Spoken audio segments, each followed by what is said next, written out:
Audiobook title Overwhelming Firepower 01 to 198 Part 0, 1 Chapter 1. Bullet in the snow, the end was near. Close enough for the servants to start circulating gossip regarding the dying heir. Close enough for the healers to stop visiting. Even the patrolling knights of the keep had muted their voices and avoided the east wing third-floor chamber, where the Duke's heir had been lying still and pale for 3 days straight. After what felt like an eternity lying in bed waiting for death to come, Lucen finally woke up and sat down, feeling as if he had just breached the water, breathless. The cold air hit his lungs like knives. His skin was clammy, his breath shallow, but his mind burned with sudden, terrifying clarity. The stone ceiling above him was unfamiliar. The sheets, the wooden bed frame, the thick mountain silence. Memories of an old life came flooding in. What the hell? A flood of memories surged of another life, another world. They were his, but at the same time weren't. Yet they settled into his mind with terrifying clarity. The memories didn't belong to the boy he was now. They belonged to a completely different life. In those memories, this world was nothing but a game, a world he'd played but never imagined he would actually live in. The pieces of his former existence had overwhelmed his current self. Erok, the name echoed through his skull like a war drum. I'm in Erok, the RPG I used to play. He breathed in and out, trying to calm himself down. He remembered Erok from his past life. It was an intense single-player RPG known for its branching storylines, brutal difficulty, choices that could lead to dire consequences, and multiple hidden endings. Every choice mattered, and a single misstep could result in a bad ending. Erok wasn't an RPG with respawns. It was a game where death meant restarting the entire game. It was something that made you think you were truly living in this world, and back then, he'd played it religiously. And now, he was truly inside the game. As he moved, he felt something familiar, a subtle energy humming beneath his skin. It was not the aura a knight uses. It should be something similar to the mana that the mages use. But for some reason, Lucen thought it was not entirely the same. As he was still thinking about things, he suddenly remembered a very important thing. He wasn't just in Erok. He was in the body of Lucen Thornyheart, the eldest son of the Iron Duke, a minor NPC in the original game, one that was only mentioned a few times. A weak, talentless loser that was doomed to die before the plot truly began. Silver-haired and red-eyed, he remembered that his face didn't look anything like the original Lucen Thornyheart from the game. Instead, he looked like the default image of the gun mage from a different game, a game called Last Fantasy. It was a hybrid class that used mana to form bullets and guns, and aura to enhance one's physical abilities. In the later stages, the combination of mana and aura would result in creating stronger guns and bullets. This was a class that shouldn't exist in this world, since no one in this world had ever seen a gun. While he was thinking about what was happening to him, he suddenly heard a soft chime echo in his mind. Status interface unlocked the second he heard those words.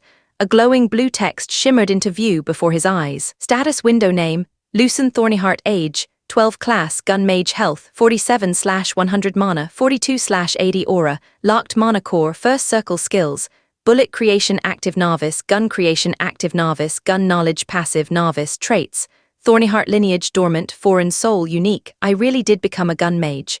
Lucen looked at the glowing screen in silence. While he was taking it all in, he noticed that there was one skill that wasn't part of the original gun mage skill set. While Lucen was wondering why there was a skill called gun knowledge, a sudden flow of information came to him. It was similar to when he gained his past life memories, but this time, what he gained was knowledge about guns, schematics, black powder recipes, and battle reports from a world that had long since learned how to kill with fire and iron. From 10th century fire lances to 15th century arquebuses, he knew them all. This must be from the gun knowledge passive skill. I wonder, how about the active skills? Let's test it out. Lucen concentrated on using one of his skills, bullet creations. Something within him was stirring. This should be the mana within him. It was thick and heavy. It resisted his command like an untamed horse. It truly was quite hard to control, but still, it moved. A pulse of heat coiled in his chest, slid down his arm, and with a hiss of light, thud, something had solidified in his hand, smooth, glowing faintly. It was another thing that didn't exist in this world. A bullet. It worked.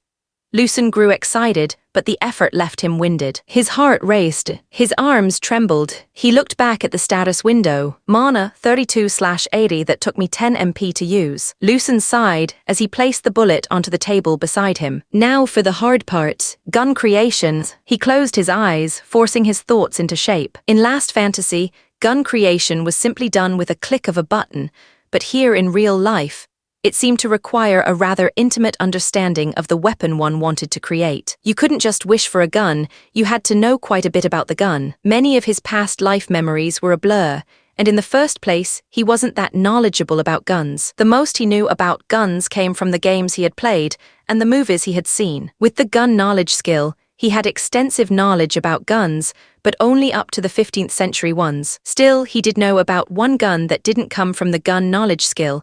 It was the Smith & Wesson revolver. It was a gun that had been used in a variety of games, and even in many movies, especially old Western ones. He pictured every detail he could remember: the heavy barrel, the 6-round chamber, the handle, and everything else. Mana surged, and it hurt a little bit, like something inside him was being squeezed out like a wet cloth. Then, with a crack of light, something was starting to materialize before him. Clunky. The revolver appeared in his hand. It was a silver revolver. It was something alien, something not of this world. His young arms nearly dropped it as it was quite heavy, especially for someone who had just been in bed sick for the past few days. The metal parts gleamed in the pale light. He had only seen such weapons in games and movies. This was the first time he had actually held a gun. The grip was shaped for his hand. It actually felt comfortable to hold. Lucen smiled and immediately felt his head aching. Mana 4/80, he sucked in breath through clenched teeth. I can barely use any of my skills with this body. He looked down at the weapon and let it go. The gun vanished the moment it left his hand. Lucen was surprised for a bit, but quickly understood what had just happened. The guns he creates using his skill could only exist when he's holding onto them. Unlike the bullet that was still on the table beside him, he wanted to experiment some more, but he was very tired. It would be better if he simply made the guns, and with the gun knowledge he could do so. But the best gun he could produce using this knowledge was the arquebuses. Still, it was the best he could make at the moment. I guess it's better than nothing. After resting for a bit, Lucen dragged himself to the window and braced against the frame. Snow fell gently across the darkened keep. Torches flickered in the outer yard. Beyond the walls stretched the endless white wasteland of the northern frontier. And far out there, he knew, were the seeds of a story meant to unfold without him. In the original game, Lucen Thornyheart was supposed to die here. A weak noble boy, talentless and considered worthless, would die from an unknown sickness. The person who would replace him as heir of the noble duke's household was none other than his younger brother, Kale, a genius swordsman. Right now, his younger brother was 5 years old and had not yet held a sword, but unlike Lucen, the second Kale held a sword. His talent would quickly shine. Kale was the one meant to fight alongside Alexander, the game's protagonist, and his party during the massive monster wave event that would happen 12 years from now. I remember that even through the screen of my computer, it was in the beginning chapters of the story. Kale and Alexander, alongside the other members of Alexander's party, were fighting together side by side against the largest monster wave to hit the north. A few years before that, the north, the House of Thornyheart, had already fallen due to the territorial war initiated by the nearby nobility. They timed their attack after one devastating monster wave hit the north. That territorial war was when the Iron Duke fell. Fortunately, Kale was in the academy when the war hit, and his life was spared. It was there he met the protagonist, and would later return to the north to save it. That's how the story was supposed to go. He looked at his pale reflection in the glass, but now I'm still alive in a body meant to be forgotten. With powers this world's never seen, he raised his hand again with difficulty, but despite all that, Lucen could not help but be excited as he clenched his fist weakly, feeling the power of mana within his hand. In his past life, he was simply a random nobody and had achieved nothing, and in the end, he ended up with nothing, but in this life, he decided to enjoy it more. To be able to do that, he first needed to survive. A world of sword and magic, Lucen smiled faintly. Let's see how far me and my guns can go. It was then that Lucen decided that if fate were to get in his way, he would destroy fate with overwhelming firepower. Chapter 2, Training. Lucen felt better than ever. His body was light, like a burden had been lifted, both physical and mental. He felt more motivated than he ever had in the past 12 years, since he reincarnated in this world. Now that I have my memories from my past life, I feel more confident, especially since I have this. A day had passed since he regained his memories. The people were quite surprised by how he suddenly recovered from his illness that seemed like it would take his life. The healers were baffled by the unexpected events. Most of the servants thought it was Velmira's grace that the young master had survived. They did not know that not only did he survive, but he also gained a lot. Lucen thought of the status window, and it appeared in front of him. Status window name: Lucen Thornyheart. Age: 12. Class: Gun Mage. Health: 47/100 mana, 42/80 aura, locked mana core. First circle. Skills: Bullet Creation Active Novice, Gun Creation Active Novice, Gun Knowledge Passive Novice. Traits: Thornyheart Lineage Dormant, Foreign Soul Unique. Lucen pressed on the aura that was locked and more information appeared before him. Aura locked, incompatible body condition, development required. Hint: awaken ability through stress and training. It confirmed that he would be able to use aura at some point, as long as his body's condition becomes compatible. The old Lucen had already given up hope since he was weak and could not manifest aura, which most Thornyhearts manifest at the age of 7.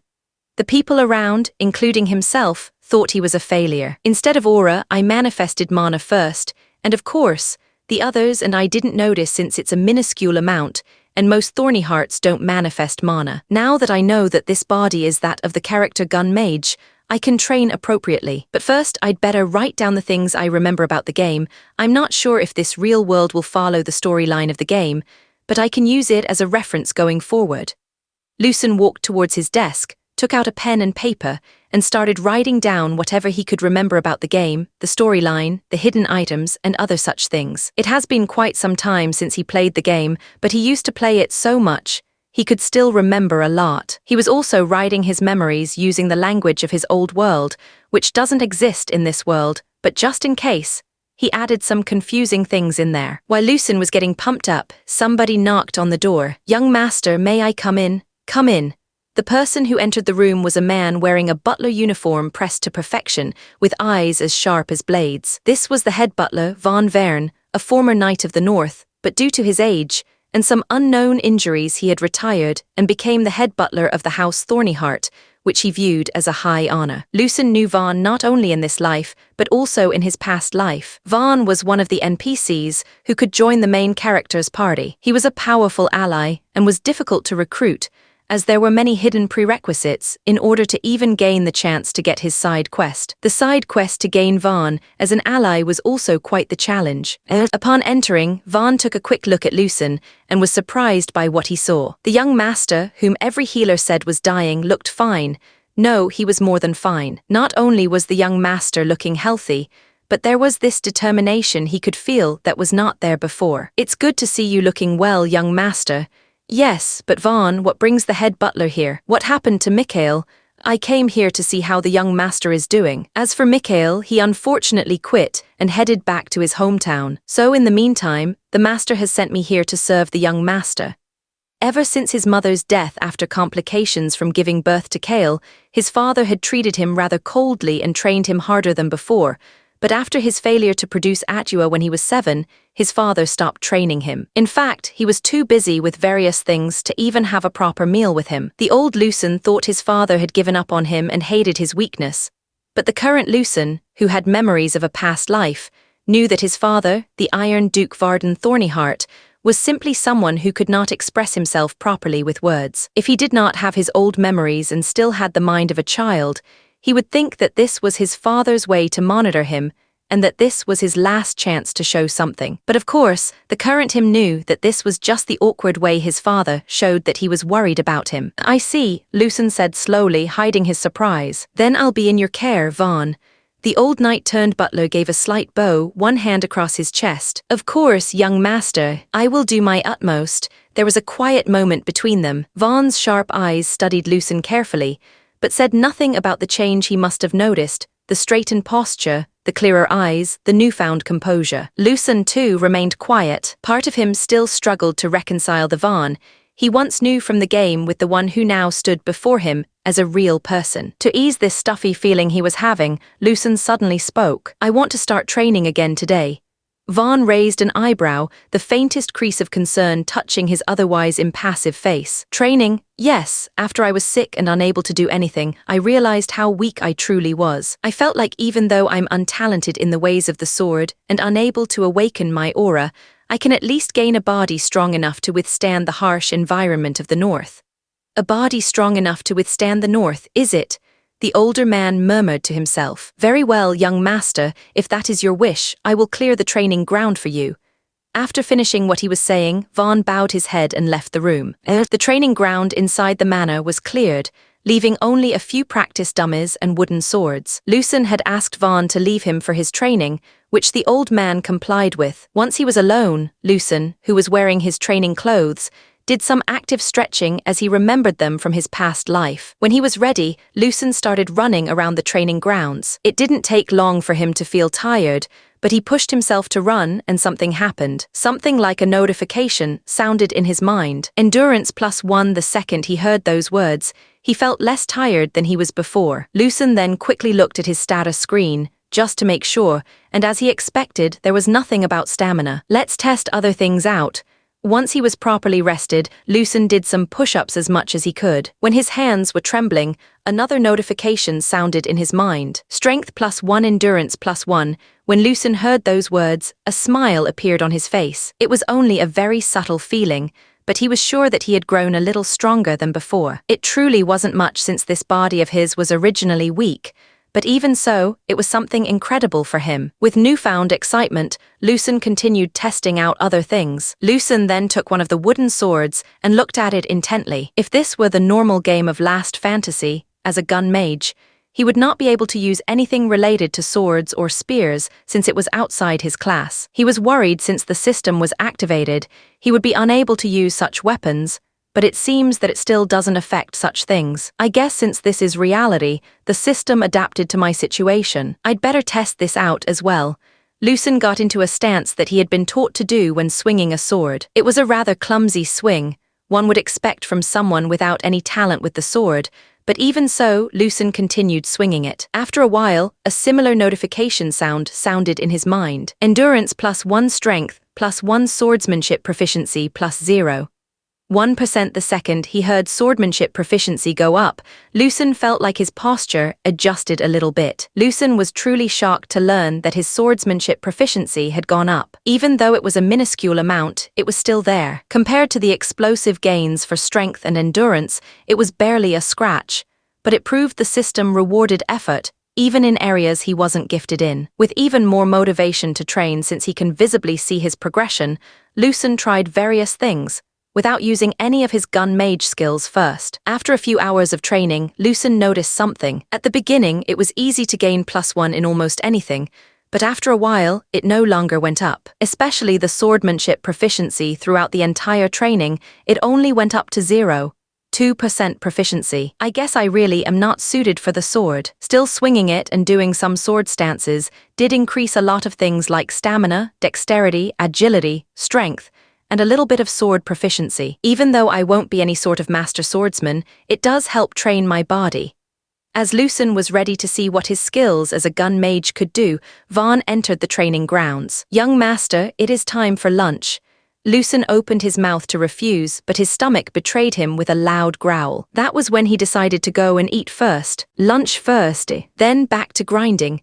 For the first time in a long while, Lucen felt hungry. For food, for power, and maybe a cleaner shirt. Chapter 3, learning more. The meal Lucen had was, as usual, a rather decent meal, one that anyone else in the north would have difficulty finding. While he was eating, he was not joined by his father or his 4-year-old brother, and the only one with him was the old butler Vaughn. After he was done eating, Lucen went back to the training grounds. This time, he was going to see how strong his current abilities as a gun mage are. The current abilities he has as a gun mage are bullet creation and gun creation. These were the most basic abilities of a gun mage. Unlike normal mages, who use mana to manipulate the very elements around them, The gun mage can only use mana to create bullets and guns. If a gun mage tries to manipulate mana like other mages, it would only result in an explosion. Lucen couldn't remember much as to why gun mages couldn't use normal magic, but it had something to do with the way mana flows in their bodies, and their mana core was completely different. Damn, before when it was still a game, I wouldn't think too deeply about it.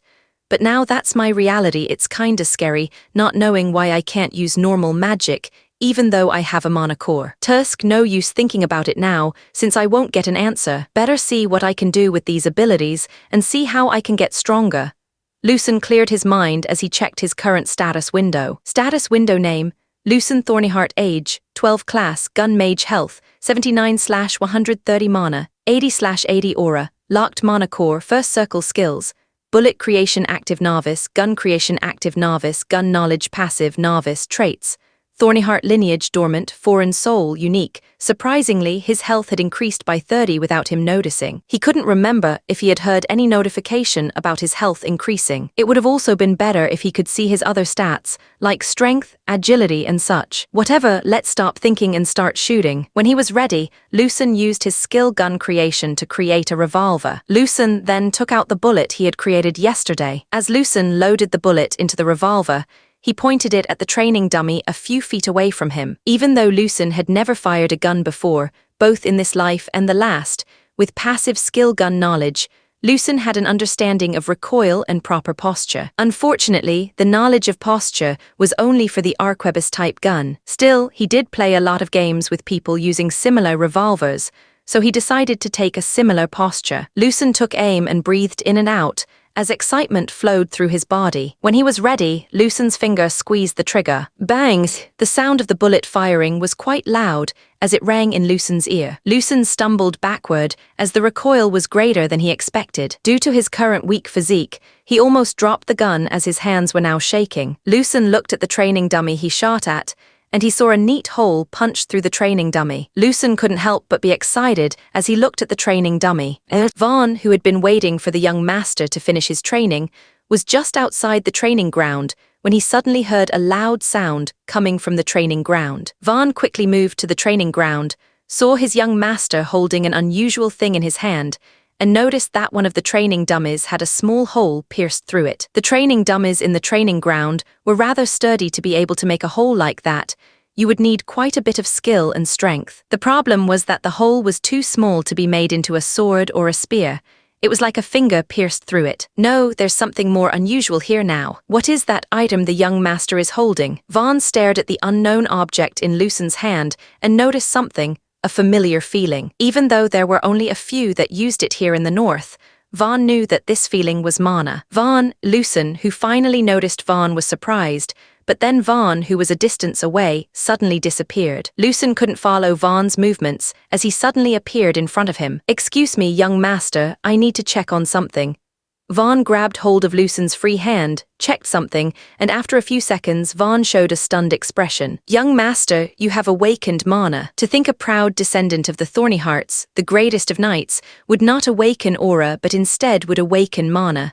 The old butler Vaughn could not help but sigh. While the old butler was distracted, Lucen let go of the revolver, making it disappear. "Young master, I'll be leaving first. I need to report this to the Lord." After placing his right hand onto his heart and bowing, Vaughn left. Lucen, who could not get a word in, simply stared blankly as Vaughn disappeared from his sight. Lucen, who was stunned for a while, shook his head and sighed. "Well, it's not like I was going to hide that I have mana. Let's ignore that for now and continue trying out how to shoot."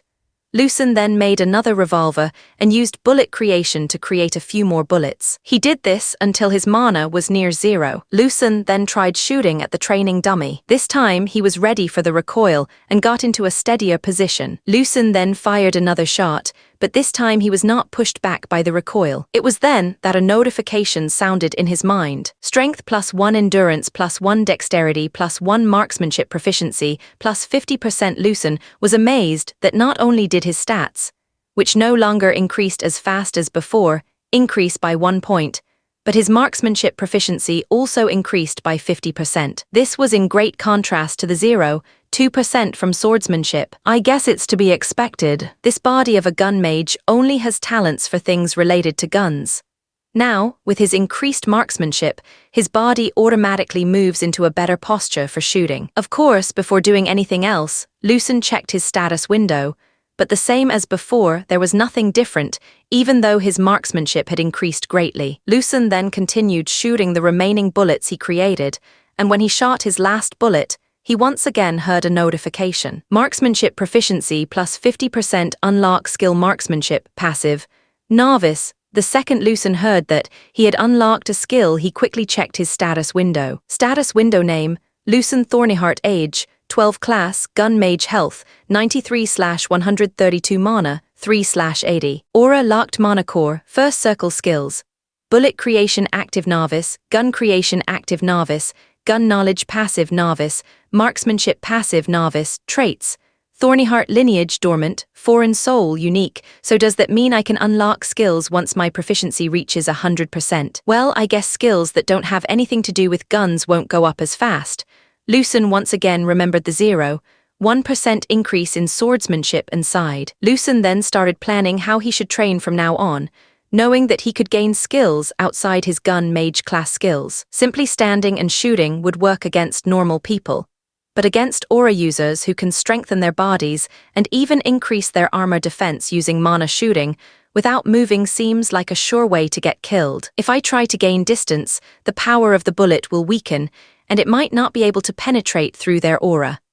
It was then that Lucen remembered a certain style he saw in some movie or anime using guns for close combat. If I do it that way, I might be able to do some real damage even against aura users with normal bullets. I would have wanted to finish things at a distance before the enemy could harm me, but with the current guns I can make, that would be hard against aura users. Whatever, I just need to get my skills high enough. Once I'm able to make something like a machine gun, I'll show this world what it means to have overwhelming firepower.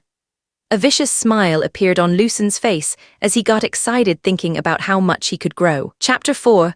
Varden Thornyheart, the Iron Duke of the North, the enduring shield of the Kingdom of Norvigard, one who has continuously defended Norvigard from the monster waves and the barbarian tribes. Even as he sat looking at some paperwork, he was like a fortress in human form. Towering and broad-shouldered, his body bore the marks of countless battles, scarred knuckles, weather-worn skin, and a posture so rigid it felt carved from stone. His hair, once a deep black, had faded into iron grey, swept back neatly, not a strand out of place. A short, well-kept beard framed his square jaw, streaked with silver like frost creeping over a steel blade. His eyes, a piercing ice blue, held the weight of the north in them. They were cold, sharp, and unwavering. When they settled on you, it felt like standing before a frozen cliff moments before it collapsed. He rarely spoke, but when he did, his voice was like a sharp blade able to cut you at any given moment. Clad in his deep blue military coat, trimmed with the white fur of frostfang wolves native to the northern wilds, and with the sigil of Thornyheart, a shield wrapped in thorns, on his chest, Varden stopped his hand as he sensed a familiar presence approaching his room. Before the other party could knock on the door, Varden spoke. "Vaughn, come in." The old butler opened the door and did a knight's bow, one hand firmly pressed on his chest. "My lord, I have something to report about the young master." "What is it? Did he get hurt again while training? Or perhaps did he decide to stop training altogether?" Though Varden's tone was disinterested, his eyes remained locked on Vaughn. He was listening intently. "The young master has awakened mana and gained a mana core."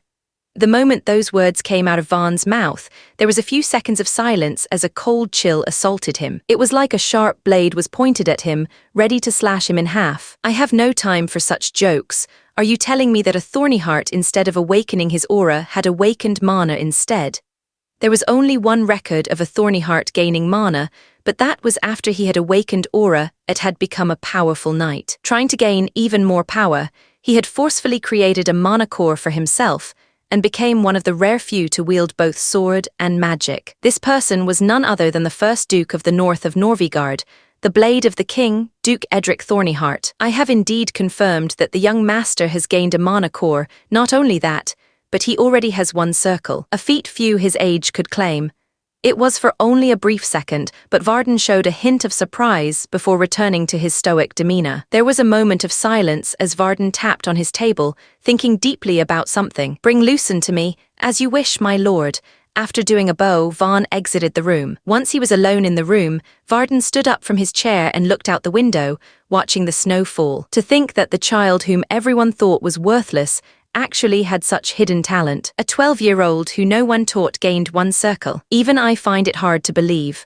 Varden, who always had a stoic look on his face, had his lips curving slightly upward. Lucen was walking through the hallway, following behind Vaughn. He had already expected it, but it was still a little unnerving to go and speak to his father. Even with his memories from Earth, even knowing more than a 12-year-old should, there were some things no amount of reincarnation could prepare you for, like facing a father whose silence could weigh more than steel. This was going to happen sooner or later, so I guess it's good to get this over with immediately.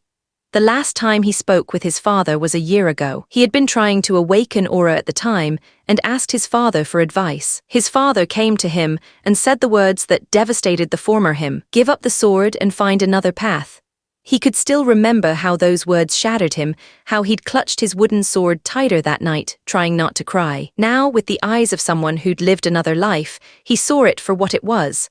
A man who couldn't bring himself to lie, even to his own son. Really saying something like that to his 9-year-old son, without explaining anything clearly. Back then, I truly thought I had been abandoned. Of course, now I know that isn't the case.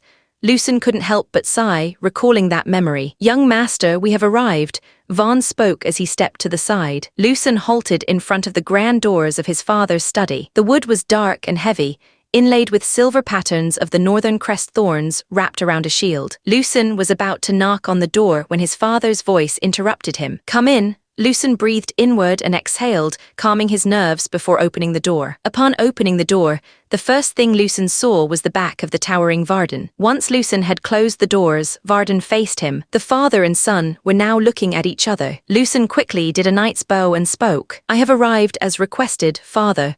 Varden did not respond and simply stared intently at Lucen. Varden had quickly noticed the huge difference between the Lucen he had last seen and the current Lucen. Even though it wasn't that obvious, Lucen's body was beginning to change. His muscles were growing. There was also the fact that every time he spoke to Lucen, his son would always have his head down, looking at the ground. But this time he was looking straight into his eyes. Varden slowly approached Lucen. In the past, Lucen would shudder in fear of his father's overwhelming presence, but now he had his back straight and did not even flinch. Lucen then felt something was probing him from within. It was obviously Varden doing the probing, so Lucen did not resist and allowed it to happen, not like he would be able to do anything at his level anyway. "So it's true you have a mana core. Not only that, you even formed your first circle. Tell me, how did you achieve gaining your first circle?" "I do not know as well. After waking up from my fever, it was simply there."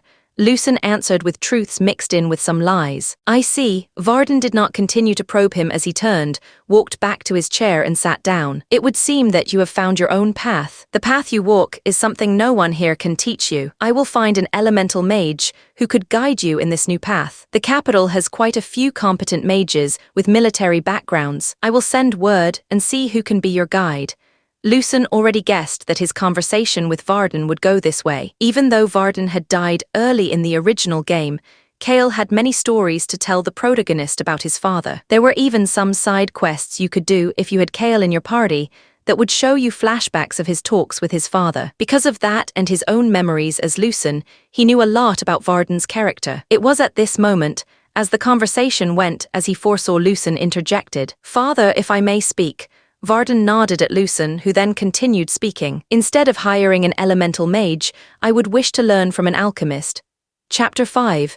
Improvements. 2 months had passed since Lucen requested to study alchemy. In the time he waited for the alchemist his father promised to send, Lucen hadn't been idle. He trained every day, pushing his body beyond its limits. The once scrawny frame that struggled with a wooden sword now bore lean muscle. His posture was firmer, his movements sharper. He was still small, but the boy who once collapsed after a few swings could now go through entire forms without breaking a sweat. At some point in his training, exercising had become easier, and he was gaining more than usual. His body wasn't the only thing that had changed. His skills had sharpened too. While he had yet to unlock the swordsmanship skill, his stance had become incredibly stable, a testament to his tireless practice. Still, no matter how hard he pushed his body, the elusive power of aura remained locked away. Using his gun knowledge skill, he attempted to recreate an arquebus. However, many of the materials he needed, especially those used in crafting gunpowder, either didn't exist or were known by entirely different names in this world,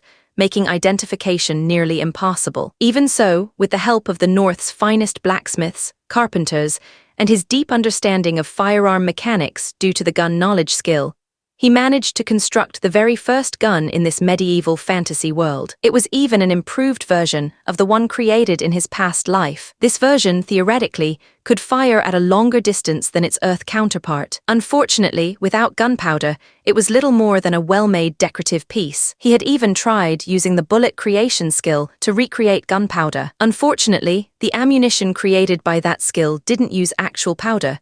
It was powered by a gunpowder-like mana instead. It wasn't real gunpowder, just something created by mana that, like his guns, would disappear upon removal. That was precisely why he was so eager for the alchemist to arrive. With proper guidance, he could identify the native equivalents of saltpeter, sulfur, and charcoal, or perhaps even find a magical alternative. Eventually, Vaughn began taking a more active role in Lucen's training, personally sparring with him to push his limits. When Lucen demonstrated the gun creation skill, the old veteran paused in shock just for a second. Then, with the calm of a man who had survived 100 battles, he accepted it without question. After all, in this world, there were unique mages whose powers went far beyond the standard elements. They did not train to get these powers, but were simply born with them, or awakened them at some point in their lives. Some could control blood, shape shadows, or even craft weapons out of thin air. These oddities were rare but not unheard of, so Vaughn simply accepted that Lucen had his own unique magic. After sparring with Lucen for a time, the old knight quickly grasped the merits and limitations of the weapon Lucen wielded. Similar to the bow and arrow, the gun was a long-range weapon, but unlike the latter, the so-called bullet it shot out flew so much faster than any arrow could. There was also the fact that, unlike an arrow, the bullet was so much smaller and harder to see and dodge. However, unlike arrows, bullets travel strictly in a straight line and lack the flexibility of skilled archery. There was also the fact that each shot by the bullet came with a lot of noise, which could alert the enemy to one's location. Vaughn also noticed something else. The bullets weakened over distance. Against regular soldiers, Lucen's unique magic was deadly. But against aura users, especially those who specialized in body or armor enhancement, the bullets weren't lethal. They would hurt, certainly, but not enough to stop a trained warrior. When Vaughn explained his observations to Lucen, the other party nodded in agreement. As the two were thinking about how to overcome the limitations of the gun, Lucen remembered something he saw in a movie or an anime in his past life. A style called gun kata, a style of fighting that uses a gun at close range. The gun kata would have worked better if he could create guns beyond the revolver he was using, like semi-automatic pistols like a Beretta. They tried sparring with Lucen using 2 revolvers. Lucen would disrupt Vaughn's rhythm by shooting at his blade mid-swing, then rush in for a point-blank shot. Unfortunately, Vaughn easily readjusted his stance to counter. In another match, Lucen tried shooting in a distance that was close enough for him to fire effectively, but far enough that Vaughn's blade wouldn't be able to reach. But even then, it was no use. Vaughn, who was using aura, was able to dodge with relative ease, and sometime when the timing was perfect, deflect the bullet away with the flat side of his sword that was coated with aura. The closest match was when, for a brief moment, Lucen stepped inside Vaughn's reach, parried with his left revolver, and fired at the veteran's shoulder. Vaughn twisted, but the bullet grazed his pauldron. The old knight grunted, surprised but impressed. For the briefest moment, a rare smile tugged at Vaughn's lips. "You might not have your father's sword arm," he said, "but you carry the same fire as one would expect of a thorny heart."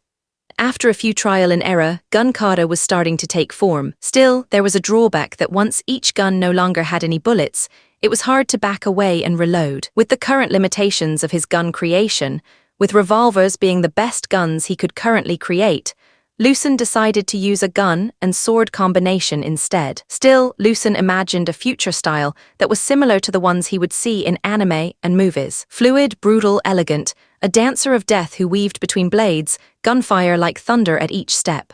Vaughn also took note of the arquebus that Lucen had constructed with the help of the blacksmiths. It simply looked like a bigger version of the weapon Lucen creates using his unique magic, and unlike Lucen's unique magic, This one can be held by anyone. Young master, Vaughn said, his voice calm but curious. Are you trying to recreate through craftsmanship the same kind of weapon you summon with your magic? Yes. Hearing Lucen's direct answer, the old knight turned butler became visibly excited. Even though there were many issues with the weapon Lucen calls a gun, it was still a good weapon. If used against normal people or even lesser monsters, having each soldier have one would change the way they fight. Even an aura user would have difficulty fighting if he is continuously shot at by bullets. We must inform the Lord about this. Don't get too excited, Sir Vaughn, Lucen replied. That's merely a prototype. Without the right materials, it's just an expensive club. I'm still trying to figure out the missing components. Vaughn's excitement cooled, but his admiration didn't. For a boy of 12 to not only manifest a unique magic, but also possess the insight to recreate it physically, such a thing was beyond impressive. It was extraordinary. This child might not have inherited the talent of the sword, but he's still a genius. Lucen also tried messing around with the status window, but that bore nothing, aside from aura, which shows more explanations once pressed.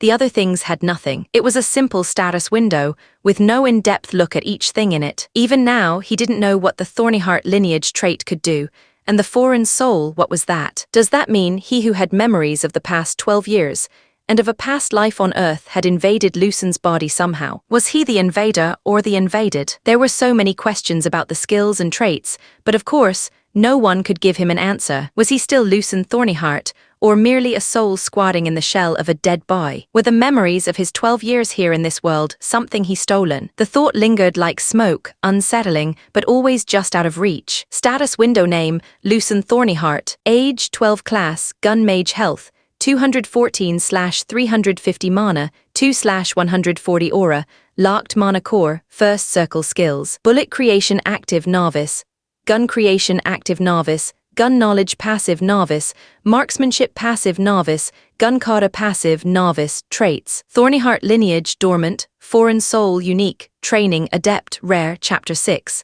Alchemists. The Yellow Tower in Norvigard was one of the 6 mage towers and the one devoted to alchemy. It had a long history, but it was on the decline. On the other hand, its rival, the Grey Tower, who focus on mana stone engineering, was having great success. The last meaningful contribution from the Yellow Tower had been over a century ago, the creation of the now standard mana potion, a concoction that restored 5% of one's mana. It was a modest but dependable tool, yet nothing new had followed. In contrast, the Grey Tower had unleashed invention after invention, each one pushing society forward. Their latest success, mana lamps, had taken the capital by storm. These devices required no flame, no oil, only a low-grade mana stone to emit steady light. They burned cleaner, lasted longer than torches, and carried no risk of fire. What began as a convenience for nobles and scholars was now trickling down into everyday life. Inns, workshops, and even the homes of modest merchants were beginning to adopt them. In the streets of the capital,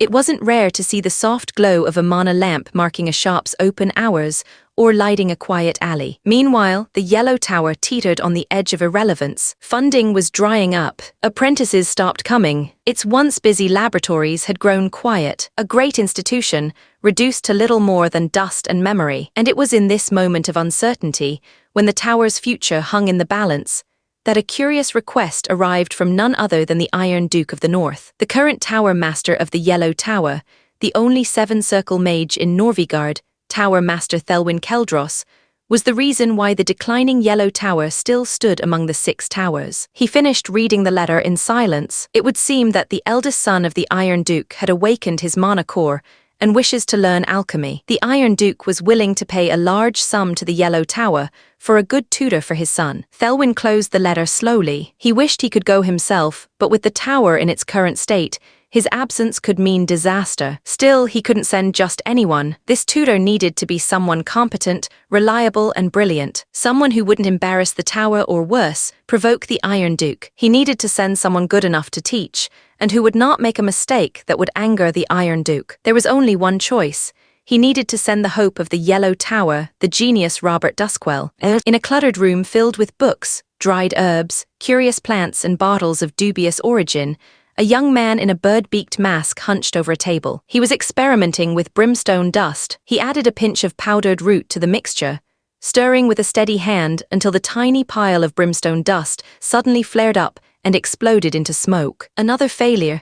The young man wearing a bird beak mask sighed as he opened a window to let the smoke out. The young man behind the mask was striking in an unconventional way. His hair was a deep, rich violet black, the strands catching the light with subtle hints of dark amethyst. It was perpetually tousled, like he'd just run his fingers through it after hours buried in research, and he probably had. His eyes were a vivid amber, bright and intense, gleaming like molten gold behind his thin-framed spectacles. Those eyes rarely rested on people, as they were more focused on wanting to see new discoveries. This young man was the genius of the Yellow Tower, Robert Duskwell. Was that too much brimstone dust that caused that reaction? Or was it the brimstone dust itself that's the problem? Should I try a different combination? I was sure that this much winterbloom would result in something different. How interesting.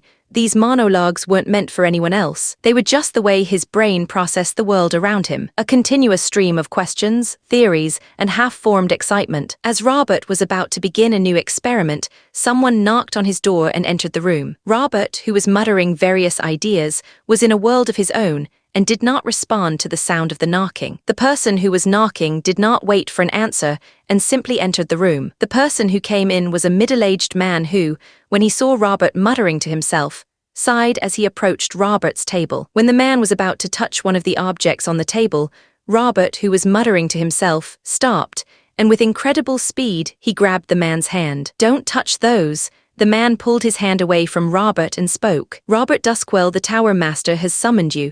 The old man, Robert scratched his unkempt hair and sighed. If it were anyone else calling for him, he would have ignored them and continued his research. But the old man was a different matter. He was the only one who was somehow capable of understanding his train of thought. Robert pulled off his bird-beaked mask and set it down carefully on a pile of notes, revealing a faint smudge of ash on his cheek and a faint burn on his glove. He flexed his fingers as he turned to the man. "Fine, I'll go and see the old man." Among all the people in the 6 towers, only Robert had the courage to call the 7-circle mage Thelwyn an old man. Even though he wasn't the one saying the words, the man who delivered the message was sweating a little bit. Robert headed to the top of the tower, where the room of the Tower Master was located. A pair of heavy oak doors stood before him, carved with ancient alchemical symbols long out of fashion. He didn't knock. He never did. Robert pushed the doors open and entered the chamber. The Tower Master's study was lined with bookshelves taller than a man, each sagging under the weight of tomes. The air smelled faintly of aged parchment and subtle incense, lavender and sage, meant to calm the mind. A massive circular window bathed the room in warm sunlight, framing the city of Norvigard far below. Tower Master Thelwyn Keldros sat behind a wide, ornate desk, quill in hand, scrolls neatly arranged before him. "You've arrived," Thelwyn said with a calm voice. "So what is it this time, old man?" "I need to get back to my experiments," Robert spoke with impatience. "This scent, I see." Still unable to do anything with that brimstone dust, Thelwyn teased. "Are you some kind of dog, old man? All alchemists have a good sense of smell." "I don't have time for this. I need to go back to my lab." "Why did you call me old man?" "Well, unfortunately for you, even if we finish this conversation, you won't be going back to your lab." "Huh, what do you mean, old man? You know that I don't like these kinds of jokes." Robert suddenly became attentive. "Unfortunately, this time I'm serious. The eldest son of the Iron Duke has manifested his monocore and wishes to learn alchemy. I have chosen you to be his teacher." "Have you finally gone senile, old man? You want me to teach someone else, and a noble brat no less. Surely someone else would make a better teacher than I. I think you'll be the best person for this job. If you don't do well, our already low funding would disappear, and if there's no funding, then you can't do any of your experiments." The second Robert heard that he wouldn't be able to do any more experiments, his lazy eyes became sharp. "Tusk, fine, I'll go and teach that noble brat the greatness of alchemy." Chapter 7. Ironhold Varden had informed Lucen that the Yellow Tower was sending a genius alchemist, the youngest to achieve 4 circles before reaching 30 years old. The name of the alchemist was Robert Duskwell. When Lucen heard the name of the person coming, he was quite surprised. In the original game, which was set to start more than a decade from now, the Yellow Tower was no longer there. Most of the alchemists of the Yellow Tower joined their rival tower, the Grey Tower. The rest scattered to their hometowns or disappeared entirely. Only one remained among the ruins of the Forgotten Tower, the so-called mad genius, Robert Duskwell. Robert was a named NPC who assisted the hero's party, mostly by selling potions, strange trinkets, and volatile contraptions. One of his most well-known creations was a makeshift grenade called Brimstone Bloom. It wasn't as destructive as a third circle fire spell, but it had one major advantage: anyone could use it. Mana or not, noble or commoner, even the squishiest support character could hurl one and cause a decent explosion. A bit expensive, sure, but you could buy them in bulk, and it gave non-combat characters a way to meaningfully contribute in a fight. The Robert in-game was someone the word eccentric was made for. Another thing Lucen remembered was that Robert was very stingy and would always find ways to get money for his experiments. If I remember correctly, his backstory said that the Yellow Tower fell due to financial ruin. That's why he became so obsessed with money to keep his research going, no matter what. But now, he's coming here before all that happened. I wonder if he's still the same person. A wiry man with unkempt violet dark hair and ink-stained gloves, Robert Duskwell stepped down from the wagon with a groan. A bulging satchel was slung over his shoulder, crammed with rolled-up parchment, potion vials, and many other materials. Robert Duskwell exhaled loudly and muttered, "Finally. If I had to endure one more mile of that damn wheel squealing like a banshee, I would have transmuted it into dust." He set his bag down with a heavy thud, then stretched a bit as he took in the sight before him. Ironhold, the fortress city of the Thorny Hearts, towered over the northern plains, like a bastion carved from the bones of the land itself. Massive walls rose high, etched with runes powered by mana stones, which activate the shielding spells to fortify the wall. With a quick glance, one could see quite a number of soldiers patrolling the area, a rather impressive sight to behold, as expected of the fortress city that shielded the kingdom from all invaders. Behind him, the wagon driver coughed awkwardly. Robert blinked, then turned. "Right, you're still here." Robert rummaged through his satchel and handed the wagon driver a few silver coins. Once the wagon driver got his money, he smiled. Robert grabbed the bag again, grunting at its weight, and strode toward the gate. As Robert trudged forward, his boots crunched over hardened frost layered atop gravel. Snow dusted the road like powdered chalk, trailing behind each of his steps. The wind was like a knife slicing across his face, despite the thick woolen scarf wrapped around his neck. He exhaled, and his breath came out in thick white clouds. "Cold," he muttered, pulling his coat tighter. "Of course it's cold. This place has the longest winters in the kingdom." He sighed, thinking about how long he would stay here to teach. The snow wasn't the soft, romantic sort poets babbled about. No, this was northern snow, old, stubborn, and crusted with ice. It piled on rooftops like sullen drunks refusing to go home. It clung to stone and crept into boots. Even beyond the walls, you could see the smoke coming from the numerous chimneys. The wind howled again, and Robert instinctively pulled his scarf higher, eyes narrowing. His voice was muffled now. "The locals live in this place like this. Every single day. This is giving me an idea. Maybe I can create some sort of heating mechanism in the clothes. Oh, that's an interesting thing. Maybe I could even add a function where you can cool yourself as well in the heat." Robert once again started muttering to himself. One of the guards noticed Robert, and when he saw the crest of the Yellow Tower on Robert's robe, he knew that this person was the alchemist their lord was waiting for. "Excuse me, sir. Are you perhaps the alchemist Robert Duskwell?" the guard asked, but Robert did not respond. He simply continued muttering to himself. "Sir, do you hear me?" Still no response. After trying a lot of other things like shaking Robert, shouting at him, and even threatening him, eventually, the guards resorted to simply taking his arm and guiding him toward the city. So lost in thought, Robert didn't even register that he was being dragged away. His feet moved automatically, carrying him in the direction his mind hadn't yet caught up to. Robert, who was deep in thought, felt someone was about to touch his bag, so he instinctively moved and stopped the hand that was going to touch his bag. "If you try and steal from me, I'll use your body for materials." When Robert was out of his train of thought, he finally realized that he was no longer outside the walls of Ironhold. He was now in a place similar to his lab, but with better equipment, and there were even some things that he could not recognize. It was then he noticed the one who was trying to touch his bag. It was a boy who looked to be 9 to 12 years of age. He had silver hair and ruby red eyes. Unlike his scrawny build, the boy had a fit, muscular body. The boy pulled his hand away and did a knight's bow before speaking. "It's a pleasure to finally meet you, Yellow Tower's genius Robert Duskwell. I am the eldest son of Duke Varden. My name is Lucen Thornyheart. I see, so you are the kid I'm going to teach. How curious, I heard you just gained your mana core, but I can see that you already have your first circle. Well, that just happened, Lucen answered while shrugging his shoulders. Just happened, huh? Well, it doesn't matter to me how you gained your first circle.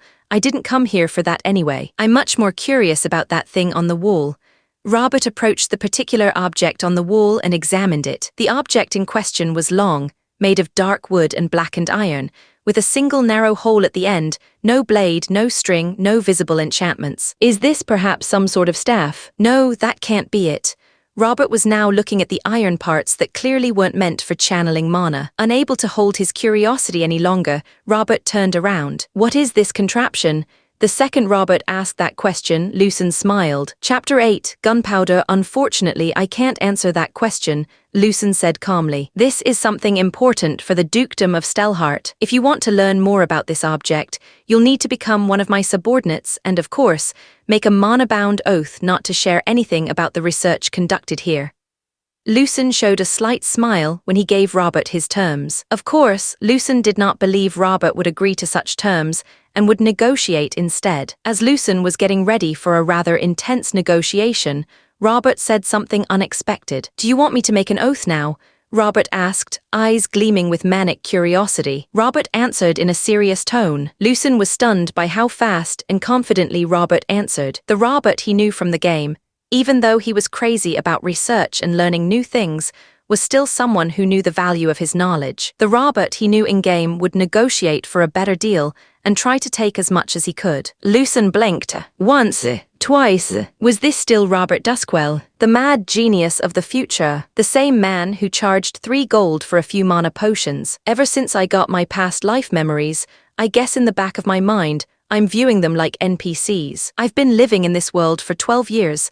I know they aren't just characters in a game. These guys are living, breathing people. Lucen quickly regained his composure, preparing to land the catch now that Robert had taken the bait. But before Lucen could speak, Robert scratched his head and cut in. Oh right, I don't think I can be your subordinate. Why did you change your mind? Even though I truly, really want to know what that thing is. I can't just serve you since I promised the old man. Can you tell me what this promise is? I promised Old Man Thelwyn that I would always be part of the Yellow Tower and that I would show everyone the greatness of alchemy. Seeing the serious expression filled with sincerity on Robert's face, Lucen finally understood why this guy who loves money so much would never leave the fallen Yellow Tower in the future. Lucen then remembered a line the old Robert said to the protagonist. This tower was the dream of an old man who always believed it could be what it used to be. A dream of an old man who believed in a fool who knew nothing but wanted everything. I see, Lucen murmured. Then how about we change the conditions a bit? Robert raised an eyebrow, curious but cautious. I'm listening. You won't be my subordinate, Lucen said, folding his arms. Instead, you'll be a collaborator, independent. You'll keep your allegiance to the Yellow Tower, but for anything we develop together, you'll make a mana-bound oath of secrecy. So I become something more akin to a partner than a subordinate. Robert stared at Lucen for a few seconds before continuing. These terms seem to be too advantageous to me. What do you get from this? What else? I get the genius of the Yellow Tower to help me create new things that would change this world. A bright smile appeared on Lucen's face. The second Robert heard Lucen's answer, he could not help but laugh. Of course, that's to be expected, isn't it? I guess even a noble brat like you has something. Sure, then I agree to your terms under one condition. What condition? If we ever make something that could be sold to others, I want a share. How about 10% sound fair to you? The smile on Lucen's face grew wider. Hearing Robert offer a share of only 10% was not something he imagined hearing the miser say. Lucen extended his hand forward. To a great partnership. Robert no longer hesitated and grabbed hold of Lucen's hand and shook it. Once the deal was made, Robert made a mana-bound oath of secrecy. Robert extended his hand, and a faint golden thread of mana twined between them, tightening like a binding contract as the words left his mouth. Lucen then shared with Robert what kind of object the arquebus was. Robert, who was now holding the arquebus, was inspecting it. So this thing is a weapon. Can you show me how it works? Unfortunately, it's an incomplete product. This is where you come in. Can you tell me if you heard of any of these materials? Lucen then started to explain the characteristics of saltpeter, sulfur, and charcoal. Robert already had charcoal at hand, but he still described it to Robert. When Robert heard the description of the items Lucen needed, he had a look of confusion on his face. Aren't those things, seer's ash, brimstone dust, and ember husk? Those things aren't that hard to find. I already have a few brimstone dust and seer's ash with me. As for the ember husk, you can get that quite easily. Don't worry, I already have quite a few at hand, Lucen replied. Since we already have all the materials and we're here in this lab, can we finish that thing you call arquebus?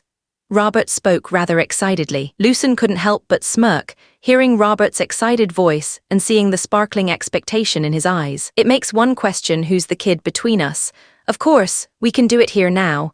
The skill gun knowledge granted Lucen the instinctual know-how to make gunpowder. Rolling up his sleeves, he approached the well-equipped lab his father had prepared. A space stocked with mortar and pestle, filters, brass scales, and thick enchanted glass bottles. His eyes scanned the ingredients Robert and he had laid out earlier: brimstone dust, seer's ash, and ember husk flakes. He picked each bottle up, inspecting the texture and consistency with care. Robert leaned in beside him, curiosity shining in his eyes. You said these three will make that weapon work. What exactly are you planning to do? Lucen didn't answer as he was focused on the task at hand. He opened the bottles one by one, his hands moving with methodical precision. He began measuring out the ingredients using a set of brass scales, which didn't offer much accuracy, but it was the best the current technology of the world had to offer. Seer's ash, 75 parts, Lucen murmured, carefully spooning the soft, almost feathery powder onto a shallow tray. Brimstone dust, 15. Lucen tried his best to get as accurate as possible. And ember husk, 10. Robert, who was watching from the side, was quite curious as to what would happen with such a combination. These three together, Robert muttered. I've worked with them separately but never thought to mix them, especially not in those ratios. He leaned closer, sniffed lightly, then immediately recoiled. Smells like it wants to explode, Lucen smirked. Good knows, that's exactly what it's meant to do. Ho, that's rather interesting. How powerful will the explosion be? Robert's eyes were truly sparkling now. Usually, when he works with brimstone dust, it would have already turned to smoke. Seeing as this combination didn't have that effect, made him even more curious. Powerful enough for what I want to happen, Lucen answered. A glint of satisfaction crossed Lucen's face. He hunched over the mortar, pouring in the seer's ash first. The powder settled like fresh snow. With smooth, even pressure, his hands ground the ash with unhesitating precision. An instinct born not from any experience from this life or the last, but from the gun knowledge skill. It guided him like muscle memory. The exact pressure, the perfect fineness, the correct order, and how to avoid dangerous static buildup. Robert watched in silence, brow furrowed, trying to follow what Lucen was doing. Are you really a 12-year-old brat? With your level of skill, I don't think you need a teacher. You seem like a fine alchemist already. I have much to learn, it's just that I have been thinking about this for a long time. How long a time could a 12-year-old have to think of such things? Trust me, I truly need you to teach me more about alchemy since I only know about this and a few other things. If you say so.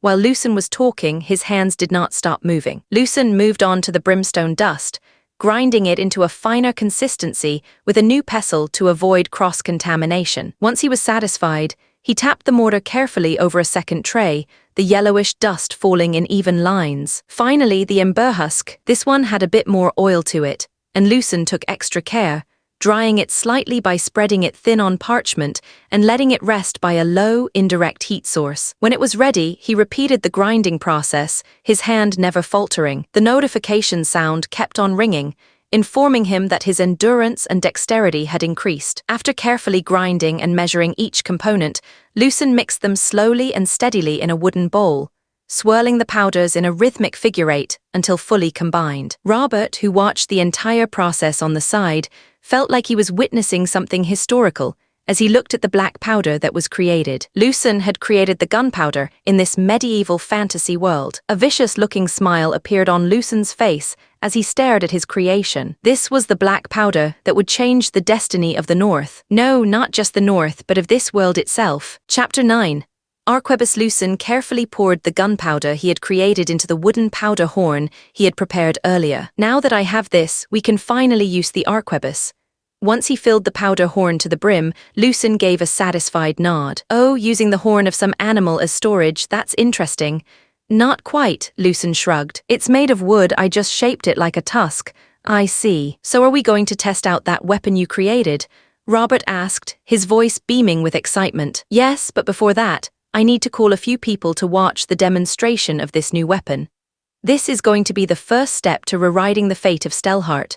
***** In the training ground Lucen uses, a training dummy wearing armor was set at a distance. Lucen's father and the lord of the city, Duke Varden Thornyheart, came to watch the demonstration of his son's creation. Behind Varden was the head butler and former knight, Von Vern. Standing beside Von was the current knight commander, a man whose body was built for battle.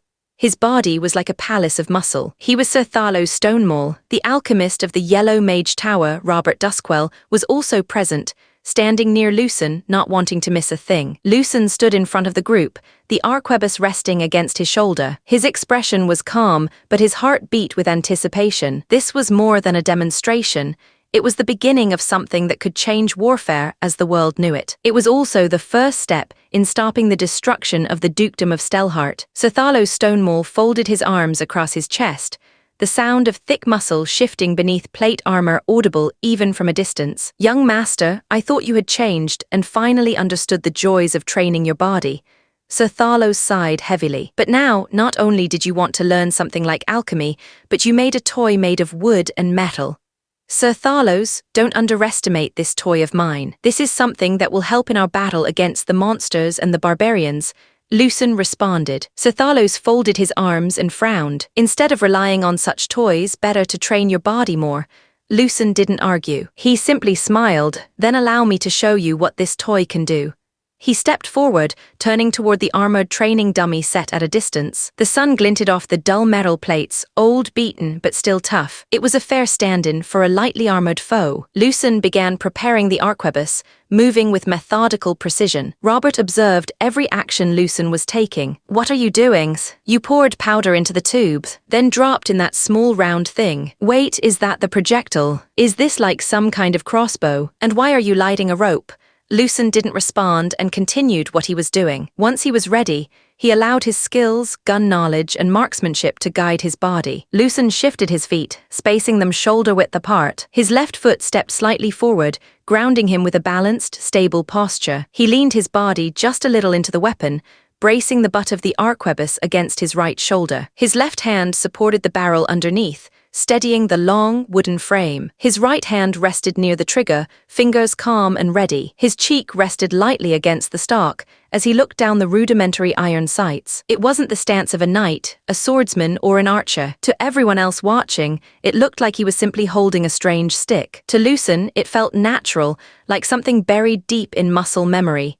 This was the guidance of his two skills correcting his body's posture. Lucen breathed in a little as he squeezed the trigger. Bangs! The explosion was like a crack of divine thunder. Even the birds fled the trees around the training grounds. Smoke coiled like a ghost from the muzzle, and a stunned silence fell over the field. The dummy's armor now had a hole. The back of the dummy had splintered open, and wood fragments scattered like shrapnel across the ground behind it. What the F***ck was that? That was amazing. Alchemy is used to create powder that explodes, and then that explosion is used as propulsion to push out the round lead balls at incredible speeds, making it penetrate not only the armor, but also the body of the dummy. And wait, what was that burning rope you used to ignite it? It didn't even fizzle out. Robert rushed over to the arquebus with wide eyes, practically vibrating with excitement. That cord, it burned steadily the whole time. That's not ordinary twine or resin-coated string. It's something new, isn't it? You even invented the way to ignite the weapon. He laughed, half in awe and half in disbelief. A fuse that stays lit under wind and motion. Lucen, do you realize what you've done? Robert Duskwell nearly shouted, his eyes wide and glowing with manic enthusiasm as he practically sniffed the arquebus. Lucen was trying his best to calm down the overly excited alchemist. Varden, who had watched the entire process, knew that Lucen did not use any mana or aura. So that means everything that happened was purely because of the weapon his son created. Son, just how far can that weapon of yours kill effectively? When he heard his father's question, Lucen, who had his back facing his father, smiled, before turning around with a serious face, and answered his father. The effective killing range, if done properly, should be around 250 scale.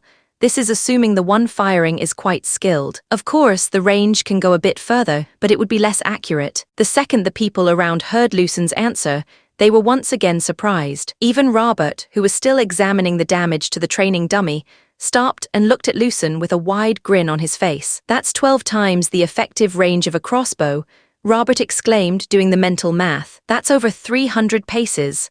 Since that weapon doesn't need any mana or aura, that means the regular soldiers can use it too. Also, if it's as easy to use as a crossbow, then we could train soldiers to use it quite easily.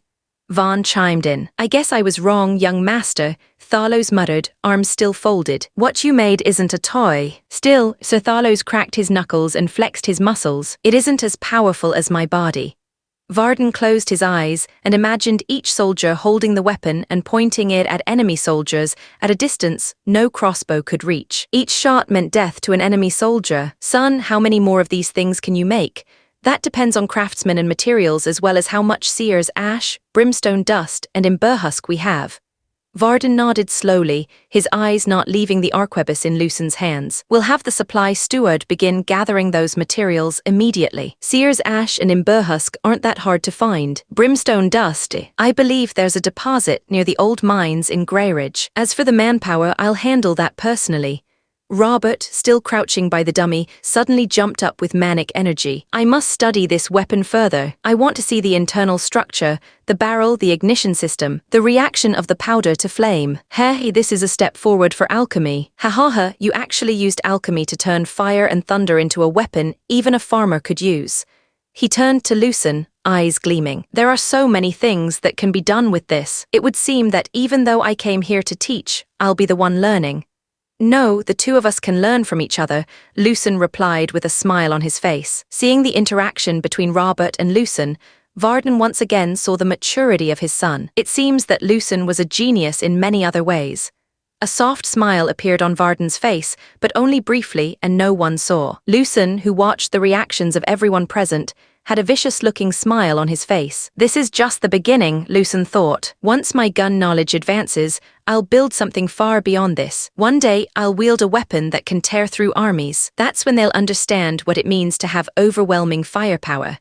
In a world ruled by steel and spell, the roar of the gunshot was like a warning of the coming storm. Chapter 10. The quiet forge. After the first demonstration, Duke Varden moved swiftly. He immediately gathered the most loyal and trustworthy blacksmiths and carpenters in the dukedom. He also gathered large amounts of varying materials. He did this with the utmost secrecy. As the Iron Duke of the North, he was no stranger to spies. No matter how tightly he controlled the information, the sudden mobilization of craftsmen and resources would eventually draw attention. The flow of goods could be slowed, but not hidden forever. The spies of nobles within the kingdom, as well as the spies of those from other kingdoms and empires, reported what they found. Upon hearing the reports of their spies, the people behind the spies' initial thoughts were that the Iron Duke was building something, but based on the materials he gathered, they could not imagine what kind of thing they were building. Their patrons ordered the spies to keep watching, waiting for anything to explain the Iron Duke's strange mobilization. Far to the west, in the opulent halls of House Derenthal, one of Norvigard's most powerful noble families, Viscount Cedric Derenthal leaned back in his chair, brows furrowed, as he read the latest report delivered by the spies he had in Stelhart. Mobilizing blacksmiths and carpenters. No sign of military deployment. No monster wave warning either. Also, these materials, they don't add up to anything. He drummed his fingers in an uneven rhythm, a habit that surfaced whenever something refused to make sense to him. What is that monster of a man planning? His advisor, a sharp-featured man named Veles, cleared his throat. Shall we consider tightening our own border defenses near the northern passage, my lord? If he's preparing for war, there's no need for that, Cedric interrupted. The Iron Duke Varden only cares about protecting the north from the periodic monster waves, as well as those barbarians that keep on messing with him. He has neither the time nor interest in court politics or territorial expansion.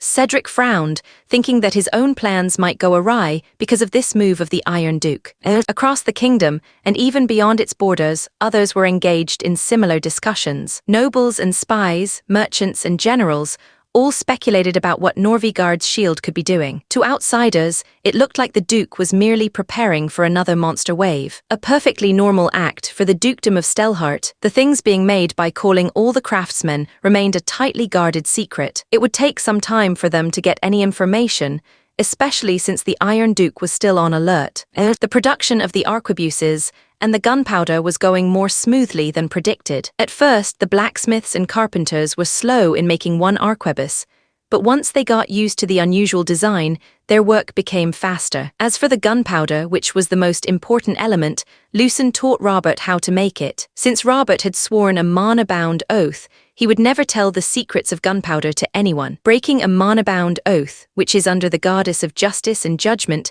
Thalara's watchful eye was impossible. The gunpowder, after production, was put into a barrel which is sealed tightly with wax-lined lids and buried in sand. This is so that it won't accidentally blow up. Their work was conducted in a sealed, heavily secured location to ensure no information would leak beyond their walls. Since he was no longer needed as much in the arquebus production, Lucen focused on his training. Of course, even when he was busy, he kept on training, with Vaughn sparring with him every now and then. Thanks to his training adept trait, he gained far more than most would from the same effort, which is why his body had become leaner, more muscular in just a few short months. One day during training, Sir Thalos strode in with the force of a thunderclap. "Young master, I see you've kept at it. Pardon me, I must inspect something." Without waiting for permission, Thalos knelt and poked Lucen's arms, legs, and abs like a blacksmith testing steel. His eyes widened, then gleamed. "Incredible. A few months ago, you were all skin and bones. Now look at this. Solid muscle. I knew it. You were born to forge a body worthy of legend." He clapped Lucen's shoulder with a force that would stagger a lesser man. Allow me to personally oversee your training. Even without aura, I will train you enough so that you may be able to struggle to survive. So what say you? Do you wish to learn my training methods? Lucen, panting, gave him a dry look. He didn't remember Sir Thalos from the game's story. Someone this loud would have been unforgettable. There was only one explanation Lucen could think of. Sir Thalos had died early in the original timeline, either during the monster wave or the territorial war. Even this man, whose body was a palace of muscle and whose overwhelming presence could die. Lucen sighed inwardly once again, strengthening his resolve to not only grow stronger, but to make the dukedom itself stronger so that he and the others may survive the upcoming threats. "All right, Sir Thalos." Lucen straightened his back as he looked directly at Sir Thalos's eyes. "Show me how to get stronger." Sir Thalos roared with laughter, gripping Lucen's arm like a comrade in arms. "We shall forge your body that will become a weapon that no aura or mana can break."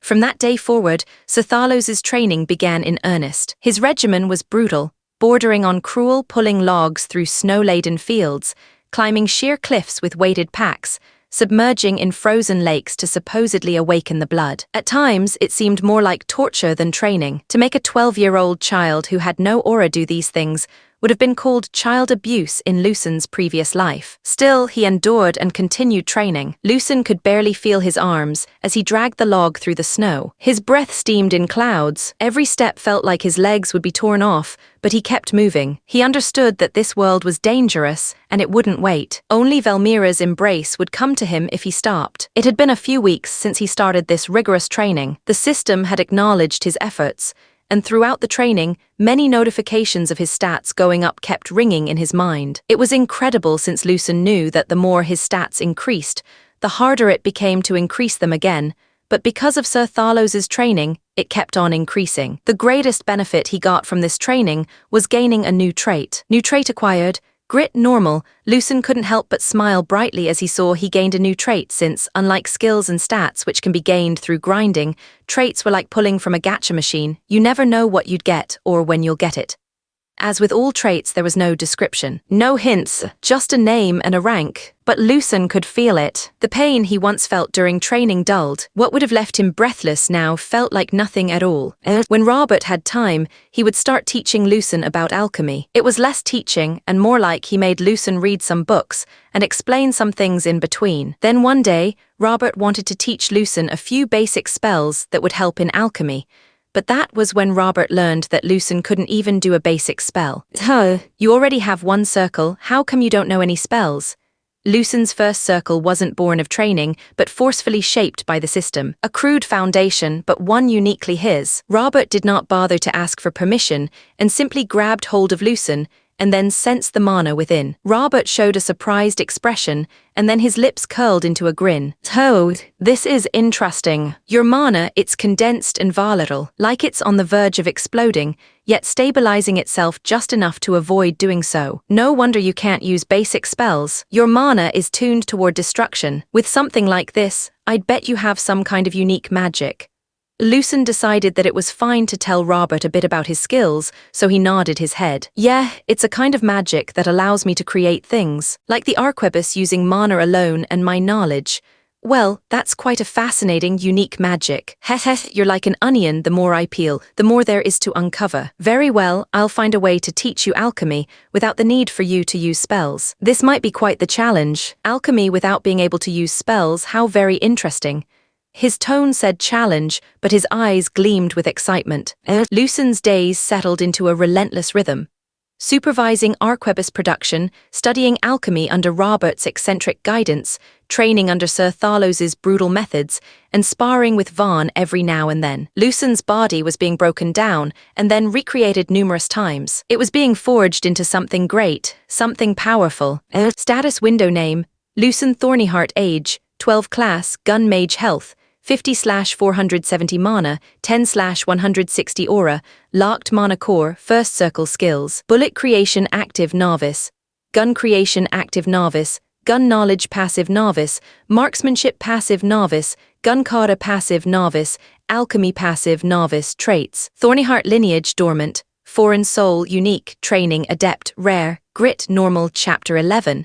Permission once enough arquebuses were made, Duke Varden summoned several of the top non-aura users amongst his soldiers. Despite not having any aura, they had survived numerous battles in the north. Their experience was unmatched among the non-aura users. They had proven their loyalty to the dukedom numerous times. Even Sir Thalos had vouched for them. The group of people didn't know why they were called, but they did not question the order given by Iron Duke himself. They waited inside a heavily guarded area, as if a priceless treasure were hidden within. The place they were in now was like a large training ground, with several training dummies seen in the distance. It was a confusing setup. If this was just a training ground, why were the dummies placed so far away? At this distance, the only thing that could hit those training dummies was a third circle spell, which, of course, none of them could do. The group of soldiers was looking around in confusion while talking to each other, wondering why they were called to such a place. In the midst of their discussion, the Iron Duke arrived. The moment the Iron Duke appeared,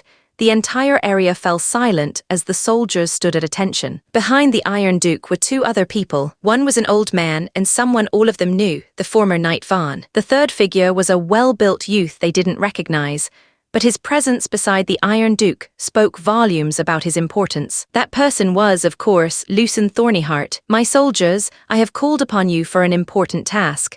The Iron Duke's voice cut clean through the open courtyard like a blade through fresh snow. "What you are about to see is something that will change the way we deal with the monster waves. This is something that will save many soldiers that we lose every time. Either a monster wave comes or one of the barbarian tribes, which come to do battle. This is the weapon that will protect our beloved kingdom from all threats. This is the future." As his father spoke, Lucen silently loaded the arquebus, lit the match cord and took aim. The thundering roar of the shot stunned the gathered soldiers. Some instinctively reached for their swords, others flinched as the echo rolled across the training field, but none spoke. The training dummy's head had been partially obliterated. The dull glow of the match cord, the iron smell of powder, it was like nothing the seasoned veterans had ever seen. One of the older soldiers, a grizzled man with a scar running down his cheek, blinked in disbelief. "Was that magic?" "My soldiers," the Iron Duke spoke once more, his voice cold and firm, "what you just witnessed was not a spell. It was not aura. That was a tool similar to a crossbow, but far deadlier." He gestured to Lucen, who stepped forward and held the arquebus upright, the barrel still faintly warm. "This," Varden continued, "is an arquebus, a weapon anyone can wield, a weapon that will give even those without aura or mana the power to slay enemies from afar. This young man is my son, Lucen. He and Vaughn will instruct you in its use." He looked at each soldier in turn, his gaze sharp as a whetted blade. "Train hard. Master this weapon. With it, we will defend Norvigard from any threat. The soldiers pounded their right hands to their chests in salute. Varden returned the gesture. For Norvigard, for Stelhart, Vaughn, ever the pragmatic one, wasted no time. He clapped his hands and barked, "Enough standing around. Your soldiers, not wide-eyed recruits. Fall in." 2 rows, the men swiftly formed up. The older ones moved with the efficiency of countless drills. The younger ones followed their lead, stiff-backed and alert. Vaughn nodded to Lucen, who stood beside a crate of supplies. "We start with the basics. Listen to him. Disrespect this weapon and it will kill you." Once Vaughn and Lucen started, Varden left. The soldiers learned the fundamentals: loading, firing, and reloading. Once that was covered, Lucen stepped back and left the rest to Vaughn. Lucen, who was in his room, was looking at the notes he had written the day. He remembered his past life's memories. "Even with Sir Thalos's help, my growth has slowed. I've strengthened the North's army, given them arquebuses, secured Duskwell as an ally, but I'm still not strong enough. I need to get stronger before the next monster wave, or before the territorial wars. Without levels, how am I supposed to unlock the rest of the gun mage skills?" Lucen once again asked a question that no one could answer. He set the notes down and leaned back in his chair, letting out a quiet sigh. "I already trained hard enough that this once lanky body has now become incredibly sturdy for someone my age. But I still could not gain aura. There's a possibility that training isn't enough. I need to have a real battle." Lucen stood up from his chair and looked outside his window. The snow wasn't as heavy as usual, and the roads were clearer. "This might be a good time to go out on an adventure. Now that I think about it, I haven't left this place ever." All of his memories were here.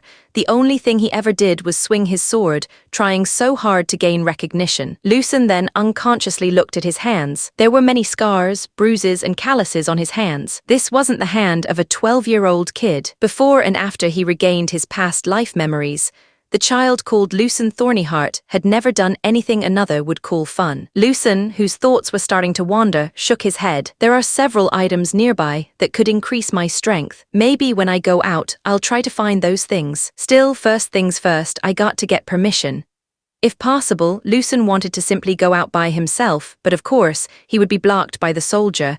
And even if he tried to sneak out with his level of skill, he would be spotted immediately.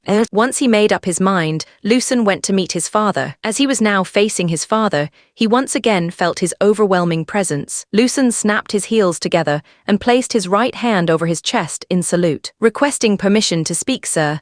Varden's brow twitched slightly, but he gave a curt nod. "I wish to leave the estate and travel outside the northern fortress for a period of time to conduct independent field training and resource gathering."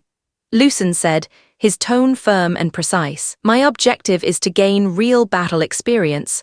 Varden set his pen down. "You wish to leave?" "Alone, yes, sir. You are 12. Yes, sir. You are not an aura user." "Not yet, sir."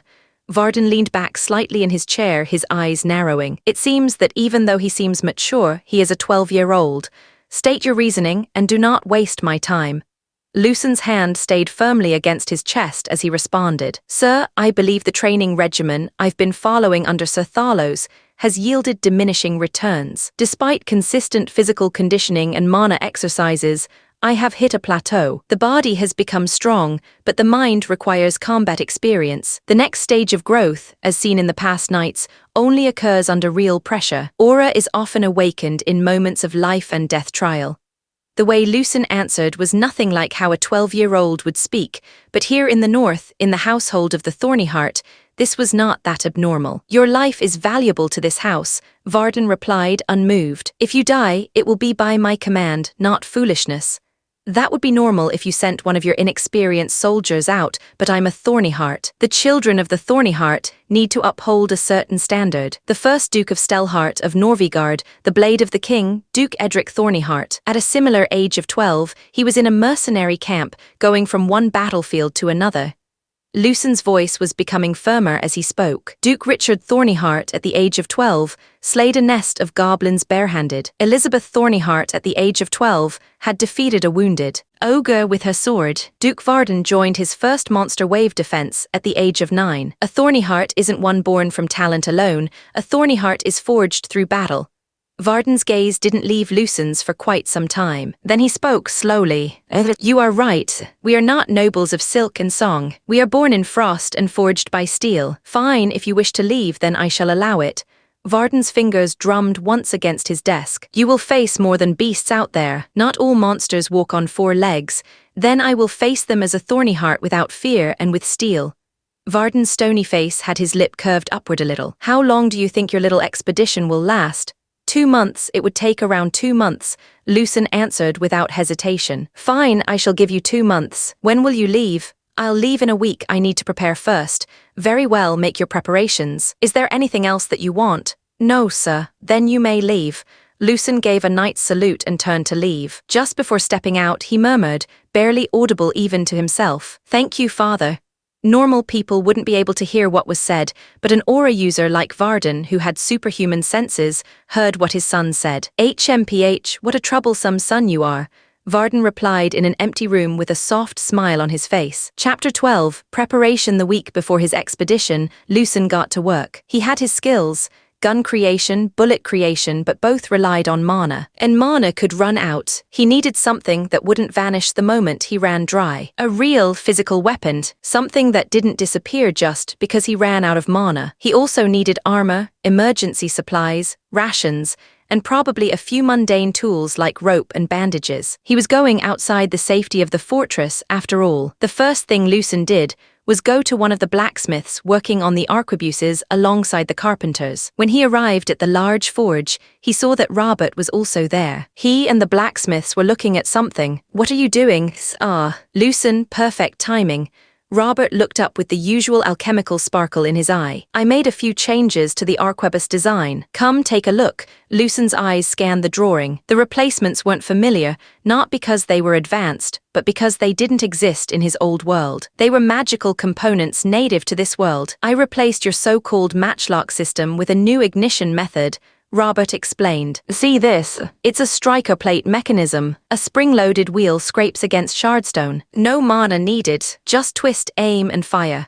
Shardstone, the name sounded very familiar, but Lucen could not remember where he had heard it or what it was. It's a mineral found in the bone spikes of frost hounds. It's spark-generating, incredibly durable, and it works even in rain or snow. Grey Tower researchers use it in mana-reactive triggers, but it doesn't need mana to ignite. This version, anyone can use it. Also, I increased the explosive power of the gunpowder, so now the lead balls can fly further. Robert beamed with pride. Even a farmer could pick one up and fire it reliably. Lucen blinked in surprise. This guy just casually reinvented the wheelock. I didn't know the specifics of the thing, so I did not bother trying to make it. But this guy just did it on his own. Not only that, he improved the gunpowder using things that are beyond my knowledge. Hess, you truly are a brilliant mad alchemist. I don't know if you're praising me or not, but I'm indeed brilliant, Robert smugly replied. Lucen shook his head, looking at the confident Robert and sighed. This was a blind spot in his skill. Gun knowledge, since it was knowledge from his past life's world and not from this magical world. This version of the arquebus, though similar to the original, was now a little bit closer to a musket. Lucen gave the updated drawing one last glance before rolling it up and handing it back. Good work, Robert. Just don't blow yourself up testing it. Robert chuckled. No promises. Lucen shrugged his shoulders, then turned towards the blacksmiths gathered nearby. I'll be traveling outside the fortress for a while. I need armor, a sword, and that newly developed arquebus. The head blacksmith, a gruff older man with burn scars and arms like tree trunks, nodded. Young master, if it's all right with you, will you use the armor we created? You already made the armor, Lucen asked, surprised. When we started getting the hang of making the arquebus, we started thinking of what kind of armor would be good for the one using it. When we imagined the armor for this, we made the young master the model. The group of blacksmiths took out a few pieces of armor and showed them to Lucen. This is the prototype armor we designed for the soldiers who are going to use the arquebuses. The head blacksmith pointed to the pale, slightly glossy surface of the chest piece. Frostfang wolf spinebone, light as hardwood, but harder than steel when properly forged. It'll take a sword or a spear tip without cracking, and the cold won't make it brittle. He moved to the pauldrons. These curved plates, that's from a winter drake's leg scales. Tough as anything we've seen, but we thin them down just enough to keep shoulder movement free. Ogre hide, the blacksmith said. Cured it for days, then reinforced it with layers of fang fragments from goblins. Strong enough to stop a short sword, but light enough not to have difficulty moving. And we used frost ogre hide strips for the joints. It flexes well but holds up in snow, doesn't get stiff. Lucen stared at the last piece of armor. And the gloves, double-stitched hide and claw pulp. Gives a good grip. This is good with armor and arquebus. I only need a sword. Can you make a short sword for me to use? No problem, young master. Once you're done, just give Vaughn the armor and weapons once you're done. As you wish, young master. After he was done talking with the blacksmith, Lucen decided to head out into town for the first time in this life. Even back in the game, he hasn't seen what Ironhold looked like since the fortress city had fallen before the start of the game. As Lucen was about to head out for the first time ever in this life, he saw Sir Tharlow's training in the snow. This person trains every day without rest. The man was upside down, balanced on a single gloved index finger, his entire body as rigid and motionless as a statue. Not a single wobble. His finger touched the snow so delicately that it didn't even leave a dent. Not even a flake moved. Lucen blinked. Is he doing a finger stand push-up on snow? No, not even that. He was holding a perfect finger stand without sinking, because he was concentrating aura into that one fingertip with such absurd control that it created a near-weightless contact point. Sir Tharlow's noticed Lucen, and then, using a burst of the aura on his fingertip, he pushed himself upward. In the air, Sir Tharlow spun in midair and landed perfectly in front of Lucen. Young master, are you going to train as well? No, not today. I'm just going to visit the town. I see. Sir Tharlow's looked slightly disappointed, but it passed. He smiled. Well, if you ever feel the urge, you know where to find me. As Sir Tharlow's turned around and was about to go back to training, Lucen spoke. Sir Tharlow's, why do you train like this every day? Why are you so obsessed with strengthening your body and denying using any weapon? Lucen could not help but ask the question he was always curious about. Since Sir Tharlow's wasn't part of the main game, and he wasn't even in the lore, he did not know much about the other person. He was very interested to know more about this character, who could have been a good addition to the main game. Sir Tharlow's, who had his back facing Lucen, did not turn around, but he responded to the question. Long ago, I learned no matter how good a sword, no matter how proficient you are in the use of aura, a sword will break. His voice then dropped a little lower. Back then, if only my body was strong enough, I would have. Sir Tharlow stopped speaking for a few seconds and sighed before continuing. Young master, swords, spears, and even your new toy, all of them could break, but my body, which I forged myself, will never break. Lucen did not know what to say. Sir Tharlow's turned, and when he saw Lucen's reaction, he smiled slightly. So, young master, it's good that you have trained your body into what it is now. I hope you continue forging into something unbreakable. With a faint chuckle to ease the mood, Lucen replied, Well, I don't know if I'll ever get to the point where I can do fingertip push-ups on snow, but I'll keep training. Maybe one day my body won't break either. Lucen gave a respectful nod. Thanks, Sir Tharlow's. I'll keep that in mind. Chapter 13. Gods and Goddesses. As Lucen stepped beyond the gates of his home, the first thing that greeted him was the cold northern wind, carrying the faint scent of smoke and pine. The sky above Ironhold was a pale silver, blanketed with low, drifting clouds that seemed to merge with the mountain peaks surrounding the fortress city. Snow dusted the rooftops, and smoke curled lazily from chimneys built to withstand far worse winters. The city, hidden within the tall walls, was like any other city, bustling with life. Despite the cold and the threat of the monster waves, barbarian tribes, and foreign armies, the people of Ironhold felt no fear as they all believed the mighty shield of Norvigard would protect them. Ironhold, the fortress city that was already destroyed before the game's story even began. In his past life, it had only existed in bits of backstory and scattered flashbacks, little more than a tragic memory for a few of the characters. But here it was now, a living, breathing city under the snow. This world might have inspired the creation of the game. Maybe someone back then caught a glimpse of this world in a dream and turned it into a story. Wrapped in a thick coat, Lucen stepped further into the snow-laced streets of Ironhold, his eyes quietly scanning the city. It was nothing like the cities of his old life. No high-rises nearly touching the clouds, no paved highways or endless rush of vehicles. The streets here were uneven, built from stone and packed snow. Lanterns, not neon lights, lined the roads. Still, there were some similarities, like the scent of smoke in the air and the stench of the sewers. Lucen wasn't here just to admire the view. There were a few places he needed to see first. It was the temples of the deities in this world. As he was looking through his notes the other day, one of the things that can help him get stronger was the temples. In the game, added buffs were given depending on which god or goddess the protagonist chooses to believe in. While the in-game lore spoke of dozens of gods and goddesses, only a handful were accessible for the protagonist in the game due to the game's limited scope. After all, the protagonist never left Norvigard. In-game, there was a restriction of only believing in a single deity,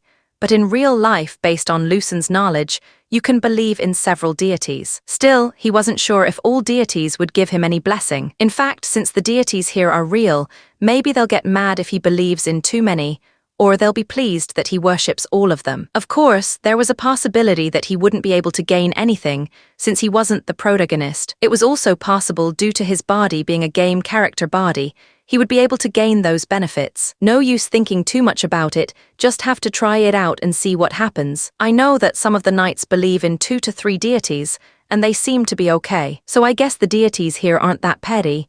Lucen sighed as he shrugged his shoulders. If it were possible to get a buff from worshipping a deity, and if it could only work once, then he needed to choose the first deity he would worship wisely. In Norvigard, there are 5 main deities, each revered in different regions and among different people. The gods rarely speak, but their blessings are real, granted through belief, ritual, and fate. Among them, the one most revered in the north was, of course, Varkun. Varkun, god of war and honor, he who seeks battle. Varkun is the embodiment of martial might and glorious struggle. His name is often invoked by soldiers and warriors before battle. Buff, plus 10% damage when fighting multiple enemies. Skill, battle focus when health is low.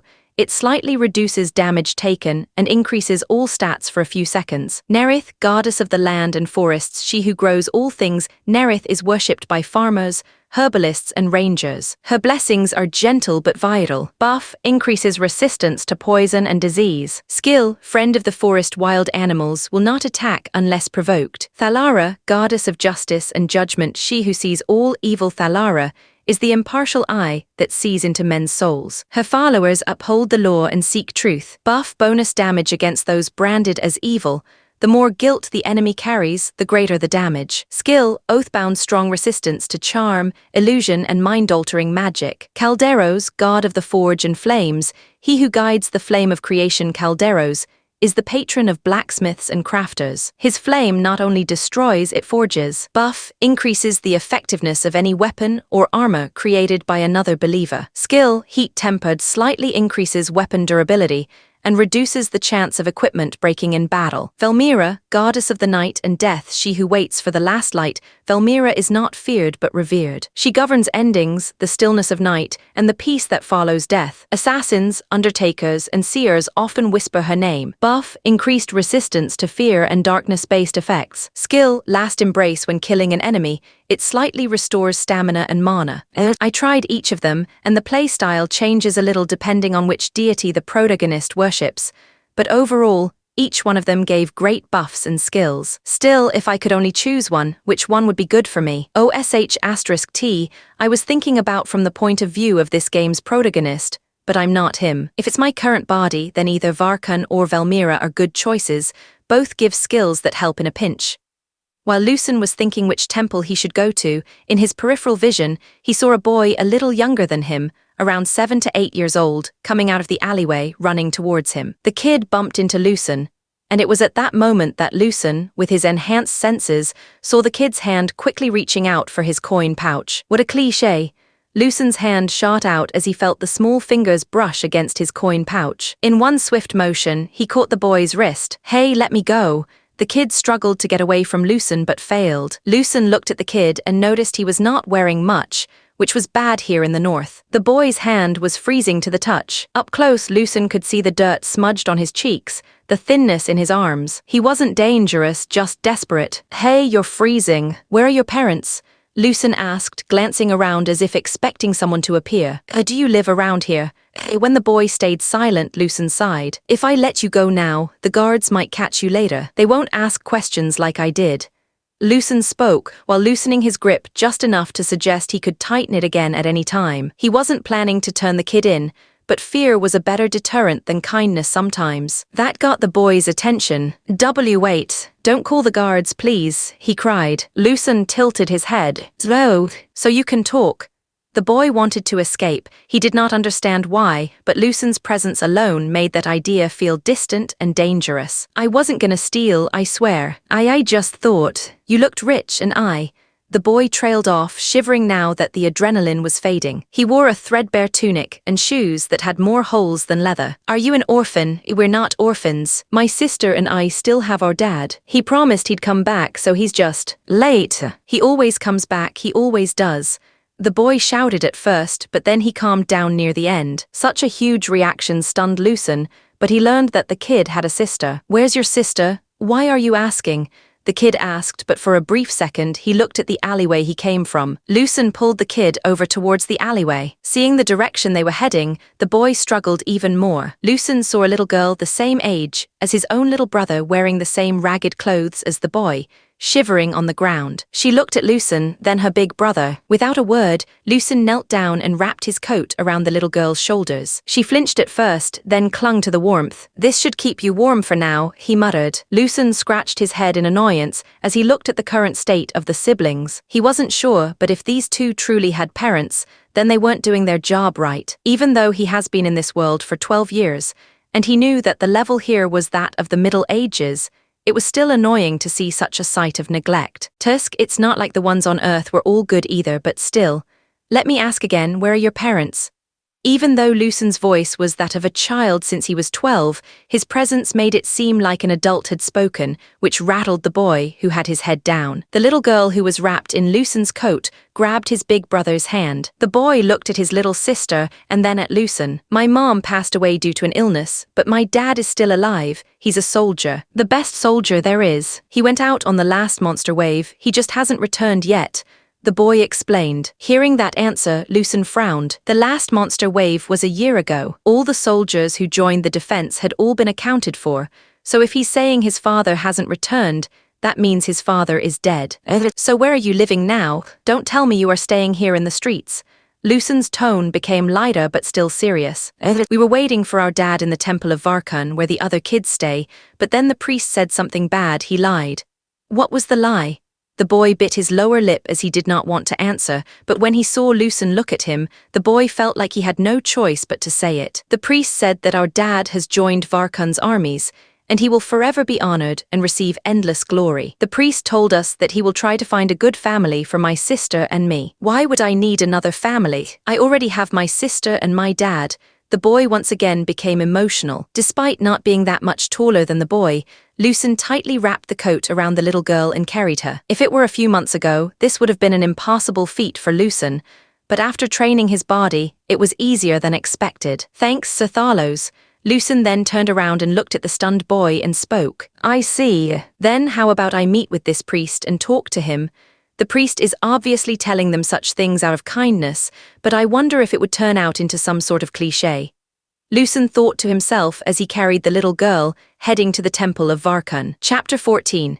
The Temple of Varkun. The boy, who named himself Rode, and his little sister Anna were now guiding Lucen towards the Temple of Varkun. It didn't take too long to reach the Temple of Varkun, which was near one of the barracks. Each temple was situated in places related to its deities. Of course, the Temple of Varkun, the god of war and honor, would be placed near areas with a lot of soldiers. This wasn't the grand temple at the capital, but even here in Ironhold, the branch Temple of Varkun stood with quiet authority. Built with the same dark granite as the city's outer walls, it looked more like a disciplined outpost than a place of worship. Modest in size but solid in construction, its exterior bore no unnecessary ornamentation, just a worn banner above the entrance, stitched with Varkun's sigil, a sword raised upright, framed by twin broken chains and a crown of iron thorns. In the end, I came to the Temple of Varkun, the god of war and honor, first. Is this some kind of divine intervention?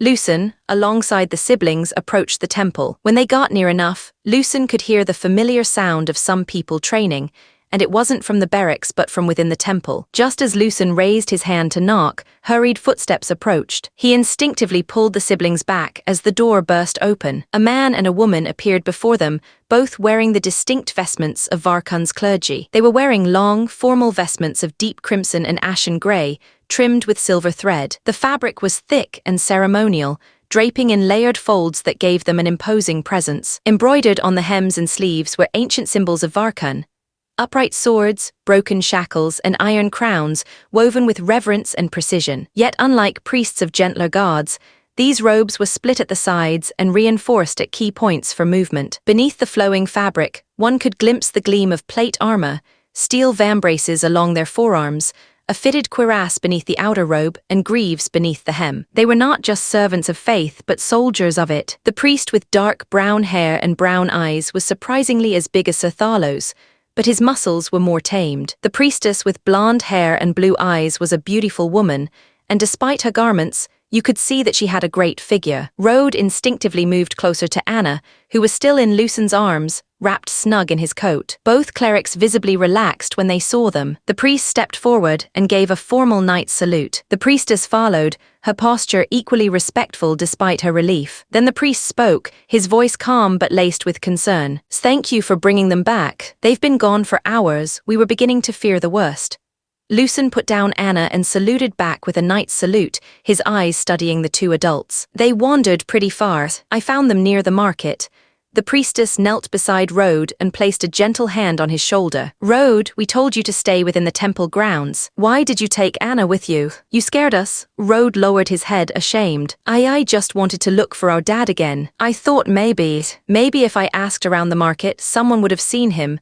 The priest looked pained but didn't scold. "Rode, we've talked about this. We've already asked the city garrison, the Outer Watch, and the war registry. There's been no word. If he were alive, he would have come back to you by now." "He's not dead," Rode snapped, but his voice cracked near the end. "He's the greatest soldier, and he promised he'd come back." Anna clung to her brother, her small fingers curled into the coat fabric. The priestess looked up at Lucen, her expression soft. "I'm sorry you had to see this. We've been caring for them ever since they arrived, but it's hard when they still believe he's out there." Lucen shrugged, but his voice was steady. "Honestly, I thought you were mistreating them or something different."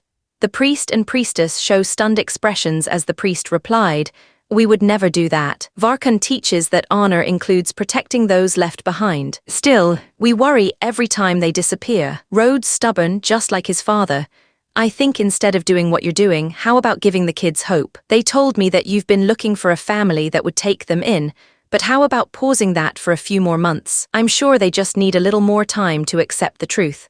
The priestess blinked, momentarily taken aback by Lucen's bluntness, but then her gaze softened. The priest nodded his head, stepped forward, and placed a fist over his chest. "My name is Jer," he said formally, "war priest of Varkan, and temporary guardian of these two brave souls. Once again, I thank you for bringing them back." Lucen nodded. "Lucen Thornyheart." Jer gave a short bow of respect upon hearing the name, but Lucen could tell the man wasn't bowing to nobility, just recognizing a fellow warrior. "You may be right," Jer continued after a pause, his voice quieter now. "We've been trying to prepare them for reality, but perhaps what they need isn't closure. It's time. Even the most hardened have different ways of mourning fallen comrades. We'll hold off on any adoption arrangements for now," the priestess added gently, "and we'll make sure they know we're not giving up on their father." "Not yet," Lucen gave a small nod. "Good. Let them hold on to hope a little longer. Who knows, maybe a miracle might happen." Jer exhaled deeply and nodded with sincerity. "Wise words, young Thornyheart. You have our gratitude. Now that's settled, can I go in? I wish to pray." Jer stepped aside immediately, his expression firm yet respectful. "Of course, all are welcome in Varkan's house, especially those who walk the warrior's path." The priestess rose from her place beside Rode, gave Anna's hair a reassuring pat, and gestured toward the doors. "Please come in. I'll look after the children." Lucen approached the siblings. "You guys be good and try not to sneak out again." Rode gave a grudging nod. Anna smiled softly, still wrapped in Lucen's coat. With that, Lucen turned and stepped into the temple of Varkan. Inside, the scent of oiled steel, old incense, and faint sweat lingered in the air. Unlike most temples filled with candles and soft light, this place was dim and utilitarian. The walls were adorned not with murals or golden idols, but with polished weapons, swords, axes, and spears, each one meticulously maintained and displayed like relics. Banners of faded battles hung high along the stone columns, each telling tales of glory, sacrifice, and honor. Lucen stepped forward to the altar, a simple stone slab with various weapons and armor stuck into it. This was the first time Lucen got to enter a temple. He wasn't even able to this in the game. When you visit a temple in the game, it simply asks you if you wish to worship a certain deity, and it won't show the inside. a loading screen would appear instead. Lucen felt a little nervous about what he was about to do. Even though he had already tried preparing himself in his mind when it was actually happening, he was nervous. In this world, it was almost certain that there were deities, and what he was about to do might offend them. What's there to be afraid of? I already died once before. Lucen strengthened his resolve. Yeah, I just need to be sincere. Lucen stepped forward until he was directly in front of the altar. The light filtering in from high, narrow windows caught the edge of the weapons displayed, casting long, sharp shadows over the stone floor. The air was still. He could hear only the distant clang of training from deeper within the temple and the quiet beat of his own heart. So should I kneel in prayer like back on earth? No, this is God of War, then there's only one way to do it. Lucen unsheathed his sword, held it in both hands and knelt on one knee, its tip resting on the ground. He bowed his head in silence, then with a deep breath he began to pray. Chapter 15. Final preparations before leaving. Lucen, who had his head bowed, did not know what to say, but as he steadied his breath, a thought surfaced. Maybe he could pray like the characters he admired in the games and anime he once loved. It was a silly idea, perhaps, but it gave him focus. Slowly, he exhaled, gathering his nerves. Then, with closed eyes, he spoke what he felt was the right thing to say. Varkun, God of War and Honor, I, Lucen Thornyheart, present myself before you as a warrior. I ask you to please give me your blessing as I march out to my first battle. After he was done saying his prayer, Lucen waited, but there was no reaction. As he planned to stay still for a few more seconds before trying something, a loud notification sound started ringing in his head. Warning, warning, warning, warning, warning, warning, warning, warning, warning, warning, warning, warning, warning, warning. A sharp, stabbing headache struck him instantly, but Lucen didn't move. Somehow his instincts screamed at him, if he broke posture now, something worse would happen. A higher being has looked upon you. The second Lucen heard that notification, a shiver crawled down his spine as he held his breath. Lucen did not know how long he had stayed in his praying position, but after some time, the intense presence he felt disappeared. As he was confused as to what happened, a transparent screen appeared before him, similar to his status window. Varkun, the God of War and Honor, seeker of endless battle, has heard your prayer. Young warrior who has struggled, who holds steel and iron, Varkun has acknowledged you. Varkun has decided to bless you. Blessing, Ashen's vow duration, 30 days your body will recover slightly faster from wounds and fatigue. When facing death without retreat, physical abilities will increase for 1 minute. Lucen was surprised that the blessing he received was different from in-game, and it was only temporary. While he was thinking about what had just happened, he once again felt a powerful force in the room. This time it wasn't cold and vast like an endless battlefield. It was warm. It felt very warm, like someone was embracing him, a silent recognition. A commanding voice then echoed in his ears. Young warrior, I will be watching your struggle.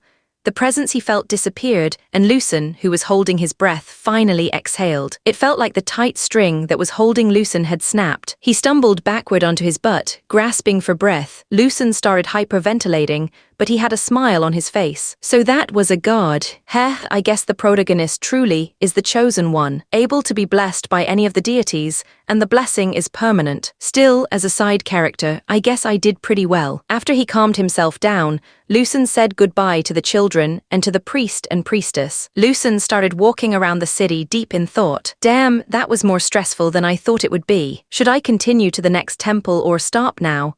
Lucen shook his head, and a vicious-looking smile appeared on his face. What the F***ck am I even hesitating for? A true gamer would never hesitate to try and get free buffs. Also, as a Thornyheart, I shouldn't back down from a challenge. Once he made his decision, Lucen went to the other temples. Out of the remaining 4, he gained a response from 2. The first one was Calderos, the god of the forge and flames. His temple was located near the blacksmith's forges and the carpenter's workshops. When he prayed to Calderos, he felt someone looking at him curiously. Calderos, the god of the forge and flames, has heard your prayer. You who has stepped forward into the forge, Calderos has acknowledged you. Calderos has blessed you. Blessing, flame-forged wrath duration, 45 days. Your resistance to heat and fire is significantly increased. When you fight with resolve, all attacks will deal additional fire damage. Once per day, when fighting while injured, your next attack ignites with divine flame, doubling its damage and burning through most magical or physical defenses. Once he received his blessing, as with Varkun, Calderos also spoke, though only briefly. You who have forged the way forward, I curiously await your next steps. Unlike Varkun, who made him feel pressure and warmth, Calderos had a vibe of curiosity and excitement. The other deity that gave Lucen a blessing was the goddess of the night and death, Velmira. Her temple was located near the cemeteries. Unlike Varkun's temple, where you could hear the sound of training, and Calderos's temple, where you heard the sound of the hammer falling, Velmira's temple was silent. After he prayed to Velmira, Lucen felt a chill down his spine. Velmira, the goddess of the night and death, has heard your prayer. Young one, he who has seen the last night and remembers death's embrace, Velmira has acknowledged you. Blessing, veil of the silent moon duration, 35 days. When fighting in low light or darkness, your movement becomes quieter and your attacks are less likely to be detected. Killing a target with a single blow under these conditions restores a small portion of mana and stamina. Once per day, when in critical condition, you gain a brief veil of shadows, making you untargetable for 2 seconds and dodging the next lethal strike. The same as the two other deities, once he received the blessing, Lucen heard the sweet voice of the goddess. Child who has tasted the sweet embrace of the final light, may your shine be brighter this time. Her voice was like a mother whispering her hopes into a cradle, gentle, yet eternal. Lucen remained still for several seconds, the cold lingering in his bones. Yet somewhere deep inside, her words left behind a strange warmth. After going to each temple in the city, Lucen headed back home. It had been a very impactful first trip in the city. I guess the deities in this world have some sort of omniscience, since it's obvious they know what I have been doing, and Velmira even knows that I have already died once, and I have memories of my past life. Good thing I didn't lie when I prayed. That would have gone badly. A satisfied smile appeared on Lucen's face as, even without a coat, he felt excited and happy. Hesh, even though I didn't get a permanent buff like Alexander, the protagonist of the game, I got a lot more blessings. Overall, that was nice. Now I feel more confident in going outside the fortress next week. In the next few days before his departure, Lucen visited the blacksmiths and asked them to forge a hollow iron sphere about the size of a fist, with a small opening that could be sealed with a screw-in cap. This was something Lucen thought of by himself, since he had seen several things like this in various games and anime he used to watch before. It was not part of the gun knowledge skill, it was his own knowledge. The blacksmiths asked what it was for, but Lucen simply said he would show them once it was done. It took the blacksmiths a day to create the item Lucen wanted, and when he returned, Robert was already there. I heard that you asked the blacksmiths to create something interesting, so what is this small sphere for? Robert showed Lucen the finished product. Lucen didn't answer. He poured in a careful amount of Robert's improved gunpowder, threaded a short length of oil-soaked twine through a small hole in the iron cap, then screwed it in tight. Come with me. I've got something interesting to show. Robert, the blacksmith, followed him to the weapon testing yard. Lucen held the bomb at arm's length, lit the oil-soaked twine with flint and steel, then hurled it in the distance. Everyone back away a little. 3 seconds later, boom, the iron sphere exploded with a sharp, thunderous bang. Shrapnel scattered across the testing field, leaving a blackened mark on the dirt. The training dummies in the area had several holes in them. After several seconds of silence, Robert, with his usual crazed look, spoke. What was that? No, wait, let me guess. The sphere was hollow. You filled it with black powder and the burning twine ignited it. The metal casing couldn't contain the force, so it burst apart, launching iron fragments everywhere. He clapped his hands together, almost vibrating with excitement. So it isn't just an iron sphere, you turned the casing into the weapon. It's not aimed at one target, it's meant to hit everything in an area. Wonderful. This black powder you created seems to have so many more ways of destruction.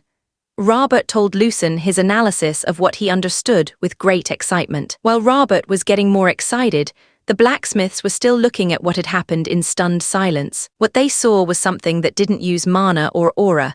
It was simply an iron case thrown, and the effect was devastating. The things they were creating seemed like they would change the way they fought. They were woken up from their trance by Lucen's voice. Can you make me several more of these? The departure day came faster than expected. Still, he was confident. Lucen had already unlocked his buffs, crafted explosives, and mentally clicked mission start.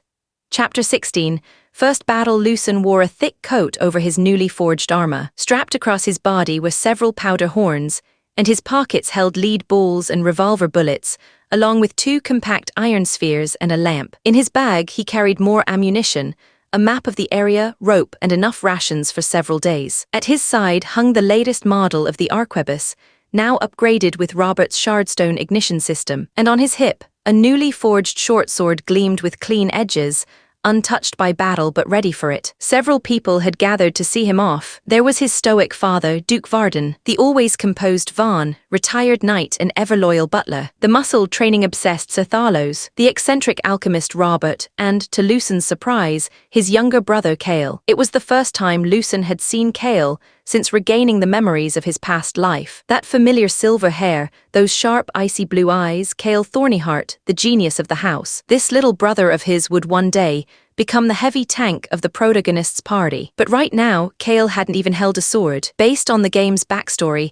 that moment would come a year from now, the day he would first grasp a blade and awaken his aura. Not only that, he would immediately form his first mantle. In this world, if mages possess a mana core that forms circles, then aura users are cloaked in energy, their strength measured by the number of mantles they wear. Just as each magic circle grants a mage greater control and the ability to cast stronger spells, each mantle represents a new threshold of mastery, a deeper, tighter control over one's aura.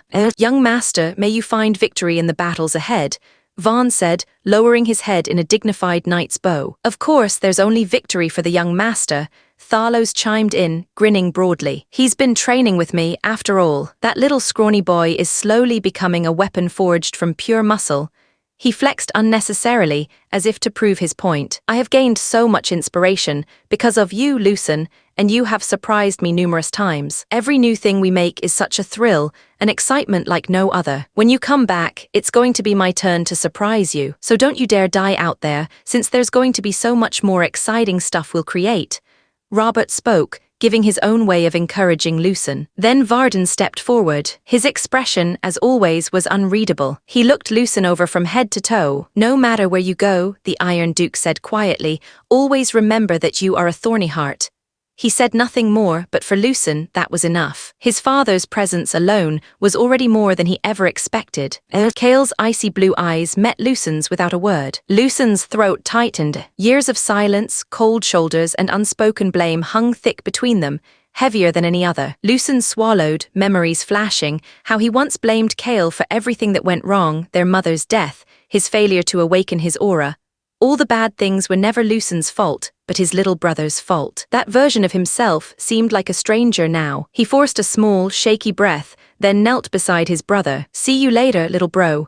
Lucian smiled softly while patting his little brother's head. Cale looked up at his brother and showed a surprised expression. Cale didn't say anything, but he didn't pull away either. There were no dramatic goodbyes, no sudden reconciliation, just a silent nod and a pat on the head, but that small gesture felt heavier than all the gear Lucian carried. "That was good enough for now. See you later, everyone."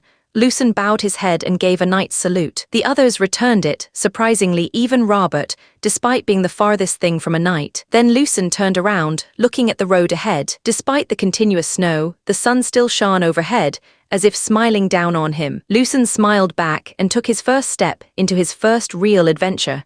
Hours have passed, and by now, the tall iron fortress could no longer be seen behind him in the snowy distance. He felt excited as he was heading toward the base of the Ash Peak Mountains, where one of the best items in the area was hidden. He remembered how, in the game, this area had several powerful items that boosted stats, unlocked unique skills, or acted as hidden quest keys. But back then, the story had already begun. Now, in this prelude world, many of those treasures likely hadn't yet changed hands, been lost, or ended up in monster dens. Take Varden's longsword, for example. In the game, players found it buried deep in a gigantic monster's corpse within the northern forests, a legendary blade left behind after the Iron Duke's final battle. But now, his father still carried it at his side, where it rightfully belonged. Of course, there were items that have always been there. One of those items was the thing Lucian wanted to get. Damn, this would have taken minutes in-game, but in reality, it's so F***seeking far away. It's a good thing I have more stamina now. Tusk, come on, Lucian. One of the rare items in the area is waiting for you there. If you're still a gamer, you need to get it before anyone else does. Now that he was alone, he felt more comfortable thinking like he did in his past life. He did this while trying to encourage himself. The Heart of Embers, an item that came from a dead young fire dragon's heart. That was quite a memorable item, since it was talked about in the community a lot. There had been many fan theories, as to why a dead young fire dragon was found in the icy north. There was also the question of who could kill a young dragon, one of the apex creatures in the game. Lucen remembered the dragon race in the game. Young dragons were considered killable, but only barely. They were high-level enemies, usually found in endgame dungeons. Unlike adult dragons, they were more beast than anything, driven by instinct rather than reason. Adult dragons, however, were an entirely different story, more intelligent than most mortal races, and second only to the deities in power. One adult dragon even served as a hidden boss, stronger than the main story's final enemy, though not quite at the level of the game's true final boss. Lucen remembered how powerful that boss was and could only sigh. While he was remembering this world as a game, Lucen spotted 2 glacier hares, and they also spotted him. Unlike the hares back on Earth, glacier hares were as big as a large dog, and they had a long horn with which they used to skewer their prey. Their long horns glinted like ice picks under the sun, steam rising from their nostrils in the biting cold. This was the first time Lucen had encountered a monster. One of the hares hissed, lowering its body and tensing its legs. Lucen felt his heart beating so fast. "Come on, damn it, don't be afraid of a low-level monster." Lucen shouted, encouraging himself. As if that was a signal, the glacier hares that were a few meters away started hopping toward him at incredible speed. Lucen knew that he could not load his arquebus fast enough, and he was unsure if he was good enough with a sword to finish off the hares without damage. Lucen gritted his teeth and used gun creation to create a revolver while backing away. In his hand, the familiar shape of a revolver began to manifest from mana, but it was taking some time to form. While that was happening, he took out the bullets from his pocket and tried loading the gun. The glacier hares were now a few feet away from him. One hare leapt, and Lucen stumbled as he fumbled with the bullets in his hand. But as he was falling, instinct took over, or more accurately, the skills, marksmanship, and gun knowledge kicked in. Despite him falling to the ground, his skills corrected his body as he fell. Lucen pointed the revolver and shot one of the glacier hares. The sound of the revolver echoed in the snowy plains, killing one of the glacier hares and stunning the other. His hands were trembling, but he knew that he could not stop. Lucen quickly fired at the second hare. Just like before, another clean shot, another hole, another corpse in the snow. Lucen stared at the twitching corpses of the monsters, his breath fogging in the cold air. His hands were trembling, not from fear but from adrenaline. He had taken a life with his own hands for the first time ever. It might not be human, but it was alive. A grin appeared on his face as his shaking hands formed a fist. "Yes, do you see that, you seeking monsters? This is my power, the power of civilization." Lucen was happily celebrating his first ever victory against a monster when he heard a notification sound. System level unlocked. The second Lucen heard that notification sound, he was stunned for a few seconds, but then he suddenly shouted, "F***CK yes."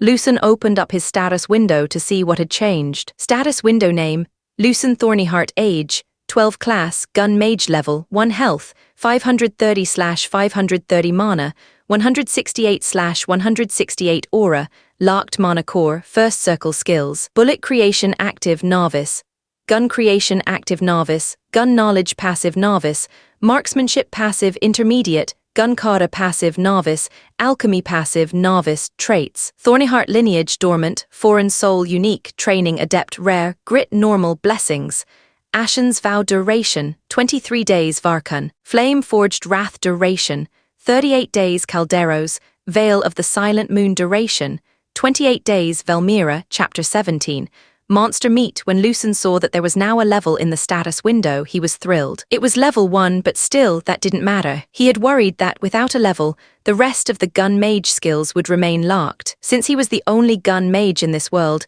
he'd been unsure how to progress. But now that he had a level, it meant unlocking new skills was only a matter of time. Lucen looked down at his hands again, filled with cuts, calloused and rough from swinging a sword even though he had no talent for it. A soft smile appeared on Lucen's face. He felt that even if the level-up system wasn't unlocked, he would still be able to do something. I wonder if there are other things that could be unlocked that the status window is not showing. I guess I'll need to try a bunch of things to see what triggers new unlocks. For now, I just need to try and level up to see what happens. While he was thinking to himself, Lucen was already checking the glacier hares to see if they dropped anything like in the game. Unfortunately, there was nothing like that, so Lucen needed to get what he needed from the glacier hares by hand. Lucen used his sword to cut off their horns. According to the alchemy books he'd been reading, The curved, ice-infused horns could be ground down and mixed with certain herbs to create a salve that prevented frostbite. A life-saving concoction in places like this. I wonder if I can eat this thing. Lucen had never heard of anyone, either in-game or in this life, mentioning eating monsters, or if someone tried to eat one before, or what would happen. There were no stories, no legends, nor myths about eating monsters. People in this world think of monsters as frightening and things to be killed. They are something malicious and dirty, so no one would even have the idea of eating a monster. There was an anime I watched before that showed the protagonist eating monsters to get stronger. Actually, now that I think about it, there were several stories of protagonists eating monsters to power up or gain new skills. I wonder if I do the same, would I get something out of it, or will I be poisoned? Lucen shook his head as his thoughts were going in a bad direction. If monsters had elemental traits, maybe those traits lingered in the flesh, Lucen reasoned. Like how herbs still held mana traces, it's all just essence, in a way.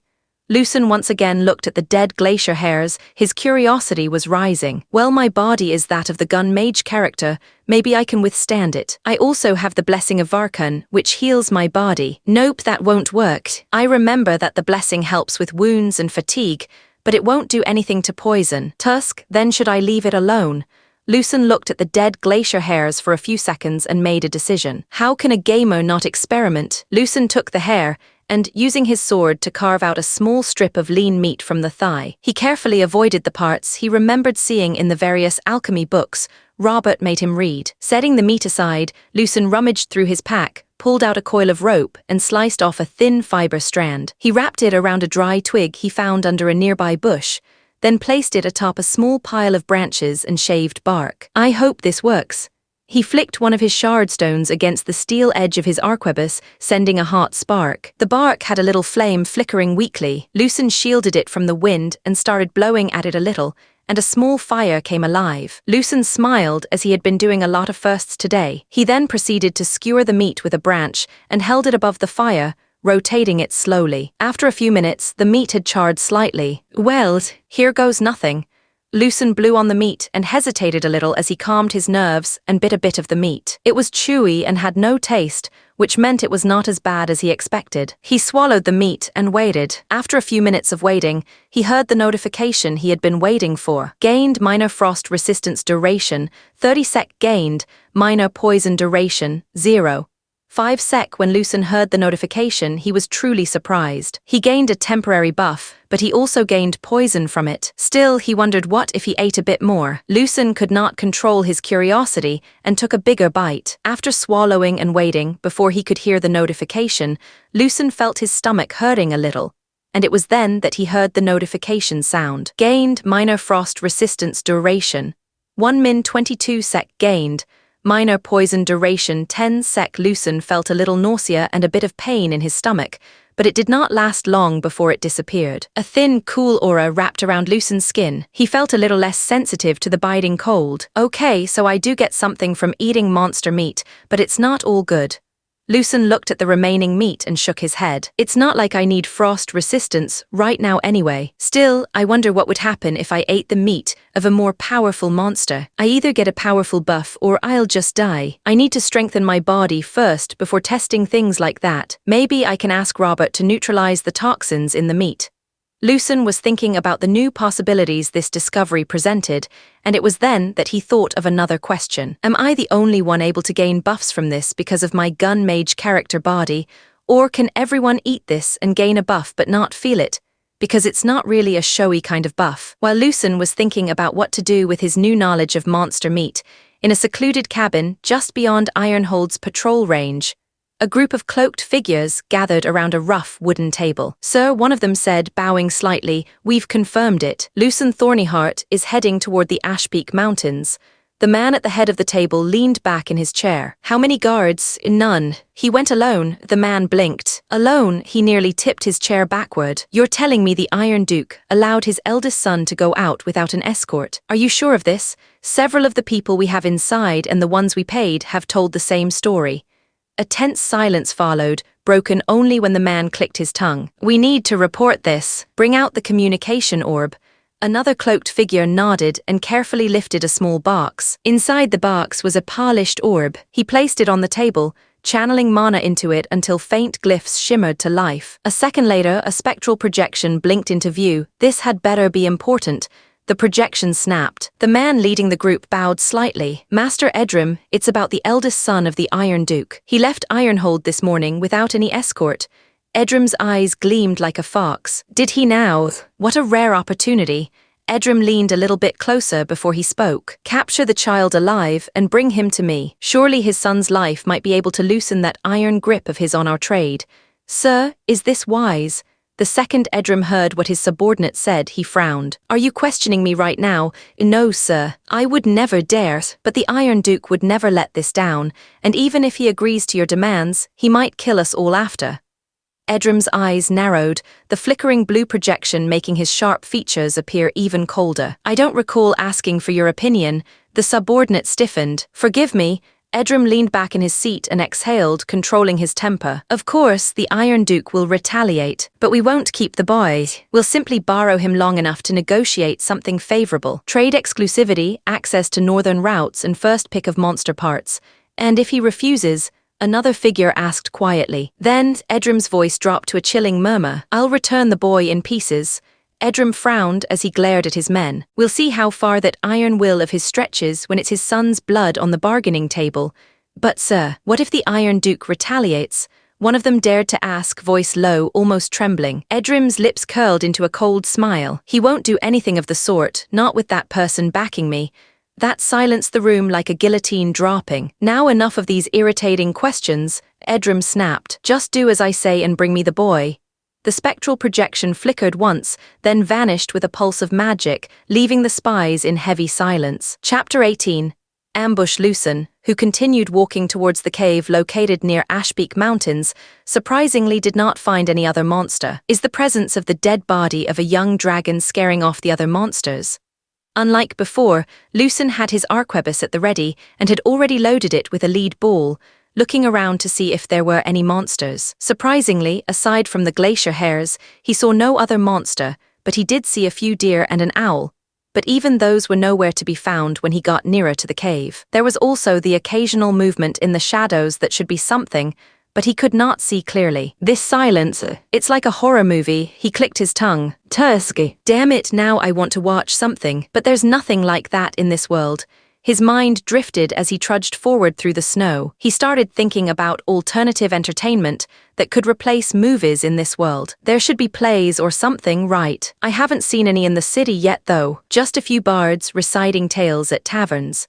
The more Lucen recalled about his past life, the more he realized how little entertainment this fantasy world had to offer. Well, I guess I won't have time for entertainment anyway, since even before the story starts, it's pretty much game over for the north if I don't do anything. Lucen exhaled another cloud of frost into the still air and gripped the arquebus tightly. The cave entrance was just ahead, a jagged mouth of dark stone at the base of a cliff, partially hidden by snow-covered pines. Everything was too quiet. No monster howls, no wind, not even the crunch of small animals beneath the underbrush. The Ashpeak Cave, good thing it's in the same general position. Finally arrived, it took 2 whole days to get here.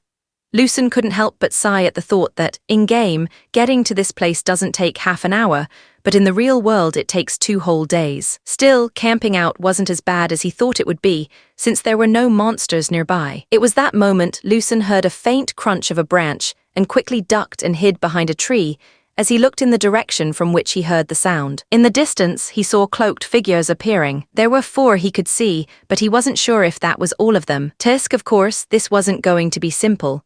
Unlike when he faced his first monster, Lucen was oddly calm as he aimed the arquebus at one of the approaching cloaked figures. Lucen Thornyheart, come with us quietly. We don't want to hurt you.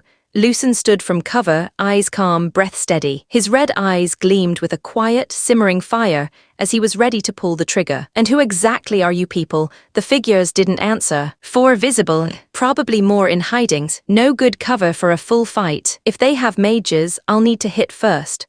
Lucen narrowed his eyes, expression hardening. He was ready to show these fantasy thugs the power of guns. If you guys don't identify yourselves, I'm going to treat you as enemies.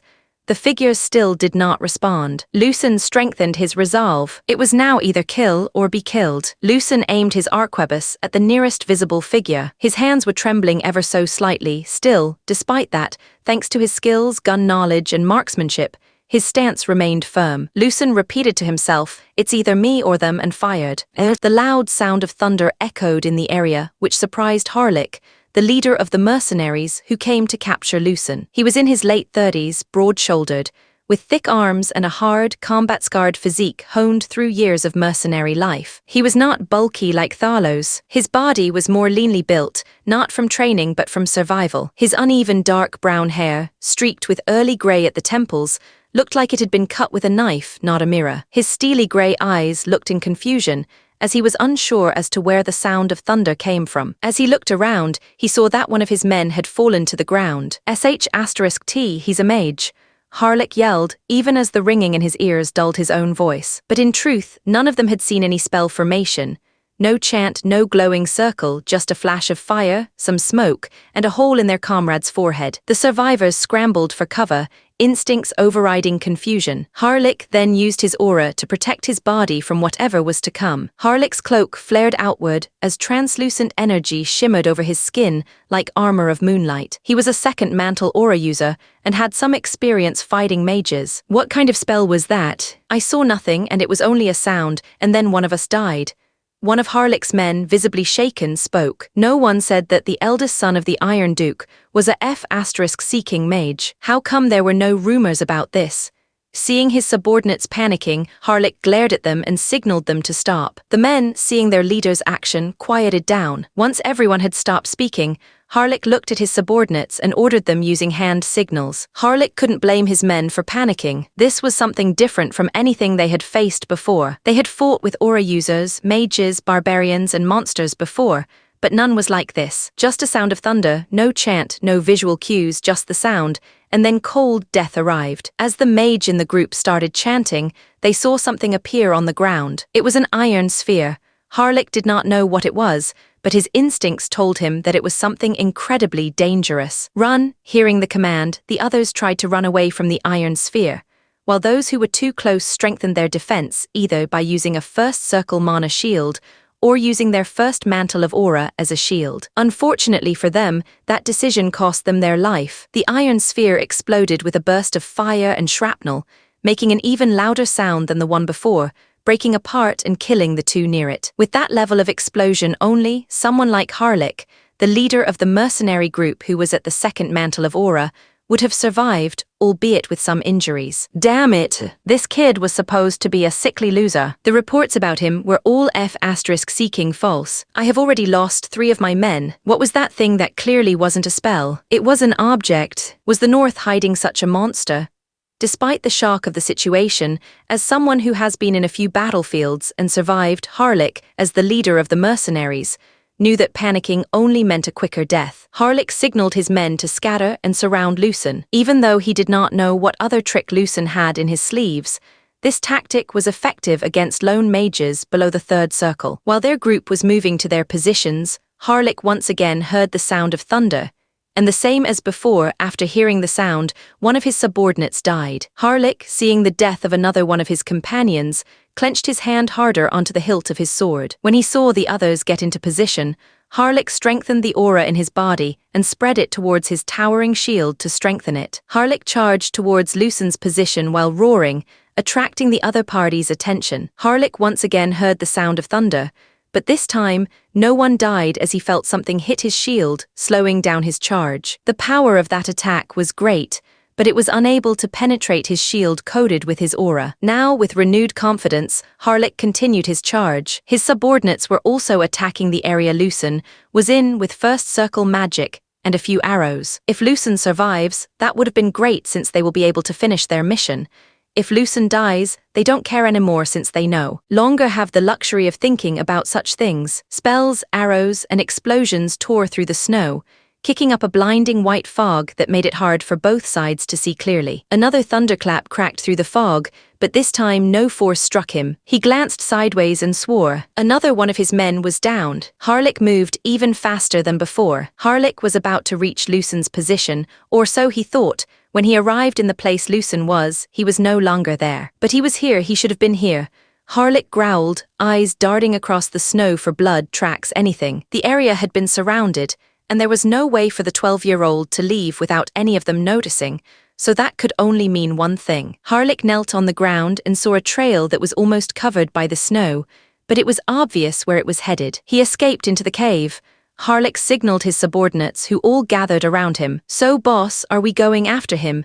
One of his subordinates asked the others, waiting for his answer. Harlech sheathed his sword and closed his eyes deep in thought. The boy they were supposed to capture was more dangerous than they imagined. He had already lost 5 men in that battle. 5 men were lost in a battle against a 12-year-old. They were mercenaries, and death was always beside them, but to die in a battle against a 12-year-old. Not only that, but they failed to finish their mission. If word got out that they tried to kidnap the eldest son of the Iron Duke and failed at that, not only would they not get paid, but they would lose their credibility. Harlech gnashed his teeth in frustration. I knew nothing good would come of taking a job from those unknown guys. It would have been better to have died on the battlefield somewhere. Still, they offered a lot of money. I thought this could be our last job, and we could go and enjoy our lives. Now I've lost Jeremy, Anis, Ike, Rupa, and Matt.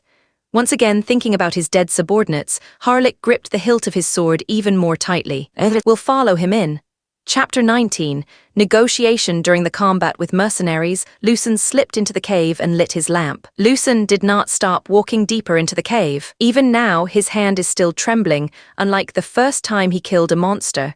This time, the thing he killed was a human just like him. Lucen grabbed hold of his shaking right hand that had pulled the trigger and squeezed it. I already knew that I would need to kill someone sooner or later, but his breath hitched. It doesn't feel like how I imagined it would.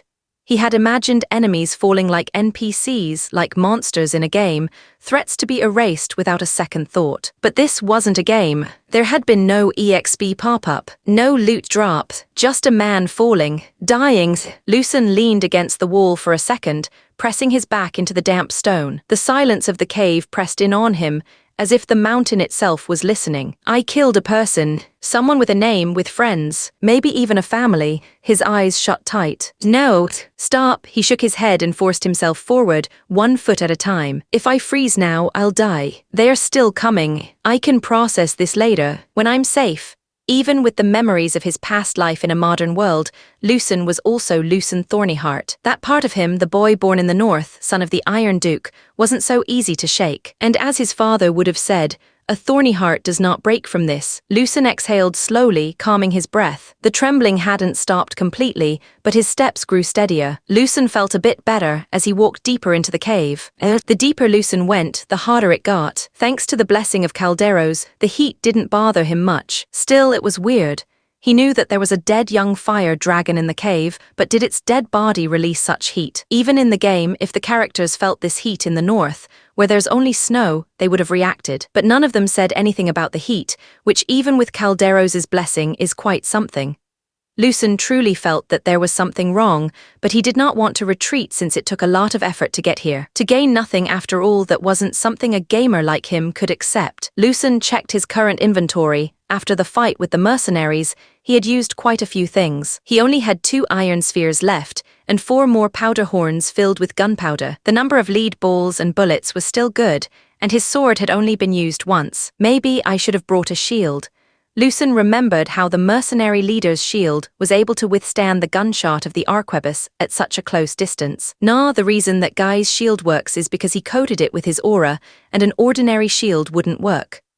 Once Lucen finished checking his gear, he resecured the powder horns to his belt and held the lamp up higher, casting light farther into the winding, jagged path ahead. Lucen continued forward until he arrived at a cavern. This place, where the light from the hole above shone upon the lake within the cavern while snow fell down, was something he remembered vividly in the game. The only thing different was that there was supposed to be a grand skeleton of the young fire dragon here, but there was none. This was where the young fire dragon's bones were supposed to rest, massive and unmoving. But now there was nothing, just the empty lake, shimmering under the falling snow. While Lucen was still trying to process what he was seeing, He heard the sound of footsteps of the people following him from behind. They had followed him in, and Lucen looked for a good position to attack them from. He quickly moved and got into position. The mercenaries arrived, and their leader, Harlek, looked around even though he could not spot Lucen. He sensed that he was somewhere near. "Lucen Thornyheart, we know you're here. Stop being difficult and come with us. If you come in quietly, even though you killed 5 of my men, I promise we won't harm you. I swear it upon my honor." What does a mercenary who's trying to kidnap a child know about honor? "I know about honor, kid, much more than you think. Also, unlike you, kid, I know how the world works. You might think a mercenary like me, who only sees gold, knows nothing of honor, but I assure you I do have my honor. I don't like this job of trying to kidnap a child. I didn't like it when you killed my men, but even then, I do all these things. Do you know why?" There was a short pause before Harlek continued with a heavier tone. "It's to survive. I don't know if a noble brat like you understands that. I do understand much more than you think as well." Hearing Lucen's response, which actually felt like it had weight to it, made the mercenary leader, Harlek, chuckle and smile. "Heh, I guess that's to be expected of a Thornyheart." There was a short pause before Lucen spoke again. "I have a proposal for you. Is it a proposal of surrender, perhaps?" "No, it's a proposal of you guys coming under me." When Harlek and the other mercenaries heard what Lucen said, they burst out laughing. "You hear that? The brat thinks he's some kind of general asking us to serve him." One of the mercenaries spoke, and the others laughed even harder. "Oh, so even a Thornyheart like you is just a brat in the end. Why do you think we will accept such a proposal? Have you forgotten you already killed 5 of my men? Also, we're trying to kidnap you. Aren't we enemies at this point? So tell me, why would we even think about joining you?" Despite denying Lucen, Harlek was actually intrigued to hear Lucen's proposal. "You say you know of honor, and you say you do this not because you want to, but because you have to. I'm offering a chance to gain real honor and glory. Also, about your dead men, you were trying to take me to an unknown place, so I just did what I had to do to defend myself. As for us being enemies, isn't it the way of the mercenary to one day be fighting as enemies on the battlefield, but returning to a pub only to drink like friends? One's enemy today could be one's ally tomorrow." Harlek's eyes narrowed slightly, and his men looked at each other with hesitation in their eyes. Even though the rage of losing their companion was still there, it was not like this was the first time they had lost companions. One of the mercenaries whispered under his breath, "What kind of 12-year-old talks like that?" Another replied, low and bitter, "The kid's a Thornyheart, there really might be steel in their blood. In the first place, they weren't saints, far from it. But kidnapping a child, especially the Iron Dukes, had never sat right to them. But due to their circumstance and the money offered at the time, it felt like they had no choice. Now, hearing that they do have a choice made them hesitate. They knew that if they continued to fight Lucen, many of them might die before they could be able to capture Lucen. It was also possible that they accidentally killed Lucen. Then they would be on the run from the Iron Duke without getting paid. There was also the possibility that Lucen would kill them all. Any way you look at it, it might be better to listen to Lucen's proposal. One of the older mercs lowered his weapon slightly. "I don't like this job. Never did. And now this kid's offering us something different, better than dying in a ditch somewhere when the Iron Duke finds out," another muttered. "Might as well hear him out." Harlek looked at his men, all seasoned, scarred and weary. Men who had buried too many comrades, drunk to too many regrets. Still, none of them seemed ready to object outright. Harlek couldn't help but laugh so suddenly that it not only surprised Lucen but his companions as well. "Heh, you noble brat, it seems like you know a thing or two about mercenaries. I wonder if you've dealt with mercenaries before." "That's just the impression I got from my experience in watching numerous anime and movies." Of course, Lucen did not say that out loud. "You're right, a mercenary can be an enemy today but an ally in the next. We have no true loyalty but to ourselves and the almighty coin." Harlek answered that he already guessed where Lucen was hiding and looked at the area and showed a coin sign. "I don't know what they paid you, or why you took a job you seem reluctant to do. But hear this, if you come under me, then I will at least make sure that you won't just die in some ditch with no name or story."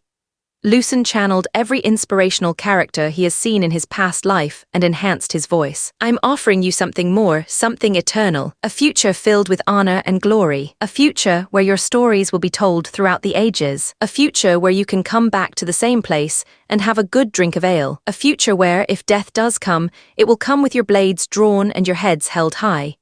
Lucen's crimson eyes gleamed in the lamplight. It looked like he was looking so much further than them. Most of all, it's a future where you choose why you live or why you die. So what say you? While he was speaking, Lucen showed himself to the mercenaries, his hands not holding any weapon. Chapter 20. Young fire dragon Harlek and the others were stunned for a few seconds, surprised by the words a 12-year-old said to them. After a rather lengthy period of silence, Harlek laughed before speaking. You're offering honor and glory to a mercenary group who values the almighty coin. We ain't knights, kid, those fools who can live with only honor and glory. You sound so mature that it got me confused for a bit there. But in the end, you're a 12-year-old noble brat, sounding all high and mighty, HMPH, just like a noble brat should. Harlek responded while shrugging his shoulders, but his hand was no longer on the hilt of his sword.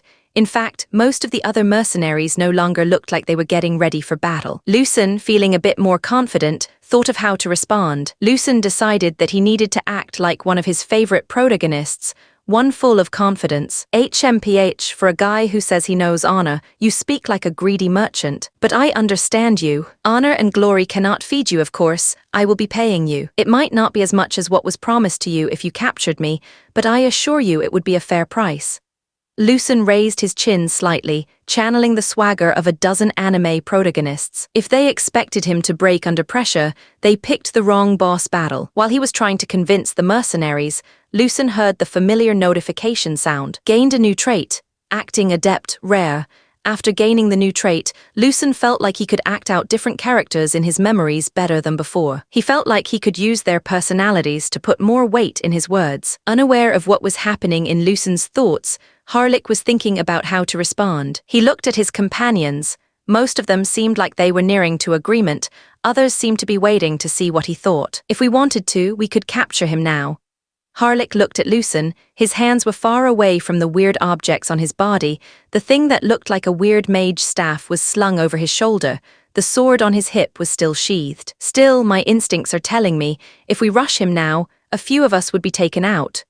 Harlek scratched his head as he thought of the pros and cons of believing in what Lucen said. Harlek opened his mouth, ready to speak, either to laugh off Lucen's proposal or consider it seriously. But before a word left his lips, the cavern trembled. A low rumble echoed from the depths of the cave, faint at first, then unmistakable. Dust trickled from the ceiling. The mercenaries froze as their instincts screamed at them to run. Even Lucen's breath caught in his throat. Please just be the wind, Lucen thought to himself. He wished it were true, but he already had a guess of what was about to appear. Thumpy. The sound of heavy footsteps echoed in the cavern's walls. Thumpy. sh*t, so it really is alive. Lucen cursed in his mind as he started thinking of escaping. Thumpy. Lucen instinctively stepped backward as he held his arquebus and loaded it with a lead ball. What the sh*t is that?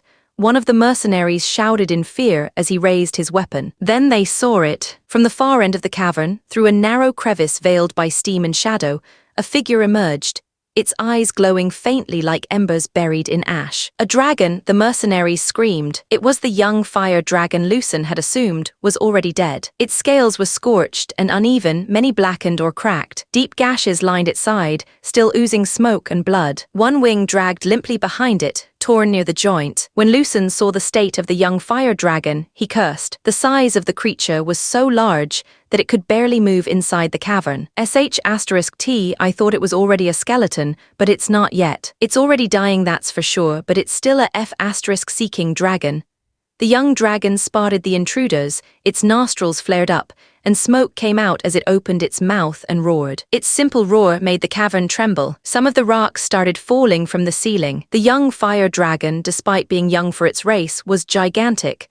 It swung its tail, aiming to hit Lucen and the mercenaries. Scatter, Harlek commanded, and the others moved in different directions. The young dragon's tail passed by with incredible force, but it did not hit anyone and instead hit the wall where the group was standing before. Rocks fell into place, blocking the path the group entered from. Now they had nowhere to run. Even if they wanted to find another exit, they couldn't do so in this situation. Lucen gritted his teeth. We can't run. That dragon might be dying due to its wounds, but it's still strong enough to wipe us out. Harlek grunted, blade already drawn. Then spit it out, noble brat. You have a plan, don't you? Lucen pointed toward the dragon's side, where one of the gashes bled blood and smoke. You see that wound? That's our only shot. Have your men target that spot, magic, arrows, anything you've got. I'll bait it. Just don't miss. One of the mercenaries shouted, "You're gonna bait a dragon. Are you insane?" Lucen didn't look back. He just smirked. Probably. Lucen started running with his arquebus at hand. With his marksmanship skill at the intermediate level, he could shoot accurately even while moving. Lucen aimed at the young dragon's eye and fired. The shot barely harmed the dragon, but it irritated it enough to lock its gaze onto Lucen, who started running in the opposite direction of where the mercenaries were. Damn, I guess I can't expect too much from a little upgraded arquebus. Despite what he said, Lucen still reloaded the arquebus and once again shot at the young dragon's eye. It was the exact same spot he shot in the beginning. This just irritated the young dragon more, but with its injured body, it could not move like it wanted to. It couldn't even use its strongest attack, which was its dragon's breath. Because of its wounds, it had no choice but to use simple physical attacks. The dragon tried attacking with its tail again, but it was too slow, and Lucen was able to dodge. Lucen weaved between stone outcroppings, keeping the dragon's focus and trying to angle it toward the open center of the cavern. While Lucen was distracting the young dragon, Harlech had gathered his men and barked the order. Focus on the wound, that gash on its side. One of the mercs hesitated, jaw clenched. That brat's actually going for it. Another grunted, knocking an arrow. Then we'd better not waste the chance. The group of mercenaries started shooting everything they got, from first circle spells like Ice Spear and Magic Arrow, to continuous fire from archers with their bows and arrows. Spikes of ice darted toward the wound, exploding into steam on impact. The attacks barely pierced the surface, most simply shattered against the outer scales. "It's not enough," one mage shouted. "We need stronger spells." "We don't have stronger spells," another snapped back. "We're first circle. This isn't just any monster, that's a dragon."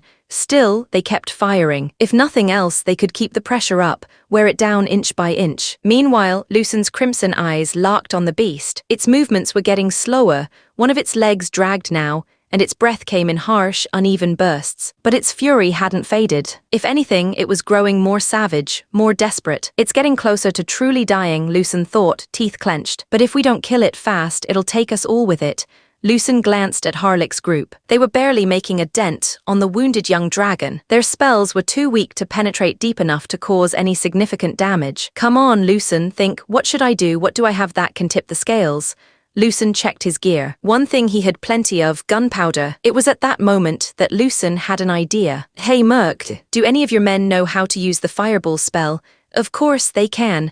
"All right, new plan. You guys distract the dragon, and I'll do something when I give the signal using the fireball spell and aimed at the wound. Are you F***seeking insane? If we don't do this, we all die." Harlech gritted his teeth. "You heard the brat. Give him some damn cover."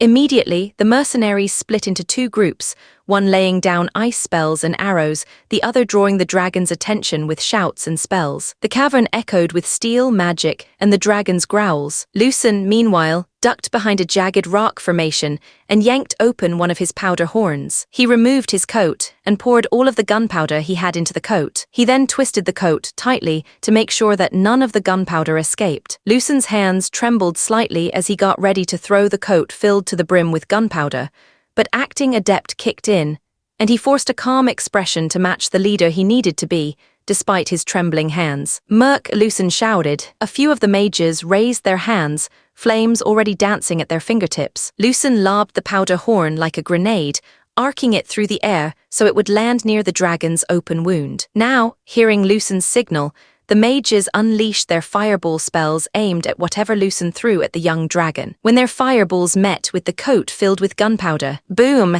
The explosion thundered through the cavern. Smoke and flame burst from the dragon's side as its wounded flank detonated in a shower of molten scale and blood. The blast staggered the beast, which reeled back in pain, howling. The cavern shook, loose rocks tumbling from above. Lucen hit the ground and covered his ears. The heat from the blast still scorched the air. When Lucen looked up, he saw the young dragon had its already broken wing torn off, but it was still alive. The young dragon was trying to get up again. Lucen had already started running towards the young dragon. Out of gunpowder, no weapon that could pierce dragon hide, but as a gun mage, Even at first circle, he still had one last card to play. At that moment, the blessings bestowed by the deities awakened within him. Since he was charging at the young dragon who could give him death in one strike, the blessing of Varkun strengthened him. Since he had the blessing of Calderos, even as he got closer, the heat from the young fire dragon was not affecting him so much.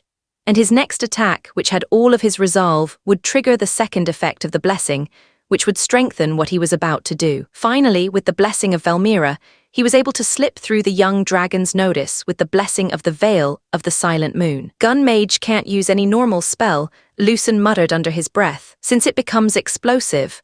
When Lucen arrived near the area where the wound of the young dragon was, he lifted his hand and tried to use a spell. A ball of his pure mana came out of his hand and moved forward, and as it touched the young dragon, boom!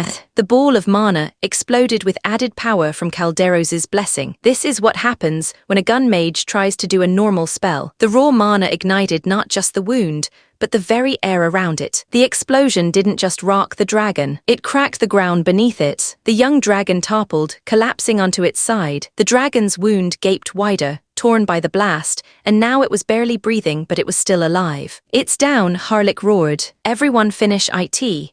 The dragon's growl faded into labored breathing, and for a moment the cave was filled only with the sound of blades being drawn. In the end, the young dragon took its last breath. The mercs cheered, weapons raised high. Lucen dropped to the ground, chest heaving. A moment later, Harlech sat down beside him, equally breathless. "It's our victory, merc. It's not merc, you brat." "The name's Harlech, Harlech Vela."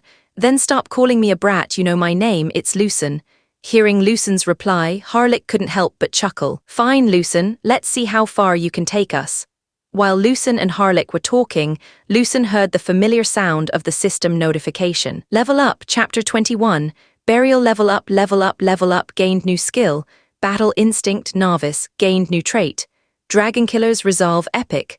Lucen heard the sound he had been waiting for ever since unlocking the leveling system, the sweet, sweet chime of a level up. As it echoed in his mind, he felt a surge of energy ripple through his body. His fatigue faded, his limbs felt lighter, and he could even sense a subtle increase in strength. He didn't yet know what his new skill or trait did, but just hearing their names filled him with anticipation. Battle Instinct, Dragon Killer's Resolve. Both sounded like they were made for combat. Without hesitation, Lucen brought up his status window. Status window name, Lucen Thornyheart. Age, 12 class, Gun Mage level, 4 health, 120/530 mana, 50/170 aura, locked mana core. First circle skills: Bullet Creation Active Novice, Gun Creation Active Novice, Gun Knowledge Passive Novice, Marksmanship Passive Intermediate, Gun Kata Passive Novice, Alchemy Passive Novice, Battle Instinct Passive Novice, Traits: Thornyheart Lineage Dormant, Foreign Soul Unique, Training Adept Rare, Grit Normal, Acting Adept Rare, Dragon Killer's Resolve Epic, Bless. Ing's Ashen's Vow Duration, 21 days, Varkun, Flame Forged Wrath Duration, 36 days, Calderos, Veil of the Silent Moon Duration, 26 days, Valmira. Every time Lucen saw his list of skills and traits grow, he felt a deep sense of satisfaction. It was like watching tangible proof of his progress. Unfortunately, he still lacked detailed knowledge about what most of them actually did. What he knew came only from instinct, trial, and the occasional system prompt. "I hope there's a way to upgrade the status window someday," he thought. "Something to show stat numbers or explanations. I'm pretty sure I have higher stats than a normal level 4 gun mage. Also, even after all that, my aura hasn't unlocked. How much more do I need to forge this body to have my aura unlocked?" Lucen closed the status window with a blink. The world returned in full color, and with it, the looming presence of the dragon's cooling corpse. Lucen looked at the young fire dragon's corpse and sighed. He wasn't expecting the dragon to be alive, and that they had to fight it. In the game, the only thing left of the young fire dragon was a skeleton and its heart of ember. Now he had a giant monster's body in front of him. Seeing this scene in real life was something else. "I wonder if I can use the parts of this young dragon for weapons and armor like in those games I used to play back on Earth. Now that I think about it, isn't my armor made from different monster parts? Now I wonder what I should do with this." Lucen was deep in thought while looking at the young dragon's corpse. Harlech stood beside Lucen, arms crossed over a thick leather coat layered over chainmail, the collar lined with worn fur. A scar ran from his left brow to the edge of his jaw, long faded but unmistakably earned. His square jaw, ash blonde hair tied in a rough tail, and broad frame marked him as a man forged in battlefields, not banquet halls. So, Lucen, what should we do next? Did you bring any horses? We don't have horses with us, since no horse would go near these mountains, and now it's obvious why, Harlech responded while looking at the dead young dragon. Lucen didn't want to leave something like the body of a young fire dragon lying around, especially since he felt like there should be a lot of things that could be done with its body. It was already a miracle that they won, even though the dragon was already wounded and dying. Do you have any monster harvesting tools? Lucen asked. We're mercenaries that were supposed to kidnap a young noble brat, of course. We don't have any tools for harvesting monster parts.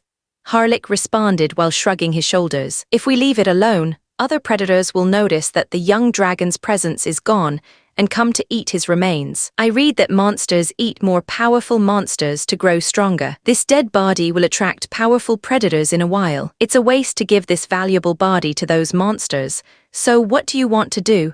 Lucen crossed his hands while frowning. Do you guys have any parchment? The second he asked the question, Lucen regretted it since he already knew the answer. Come on, we're not some fancy group carrying expensive parchment. What's next? Are you going to ask if we have a poet or a bard in our group? Fine, we need to stay here in this place and secure it. We also need to send someone back to meet my father and tell him about the situation here. Asking to bring people to harvest the body parts of the young dragon.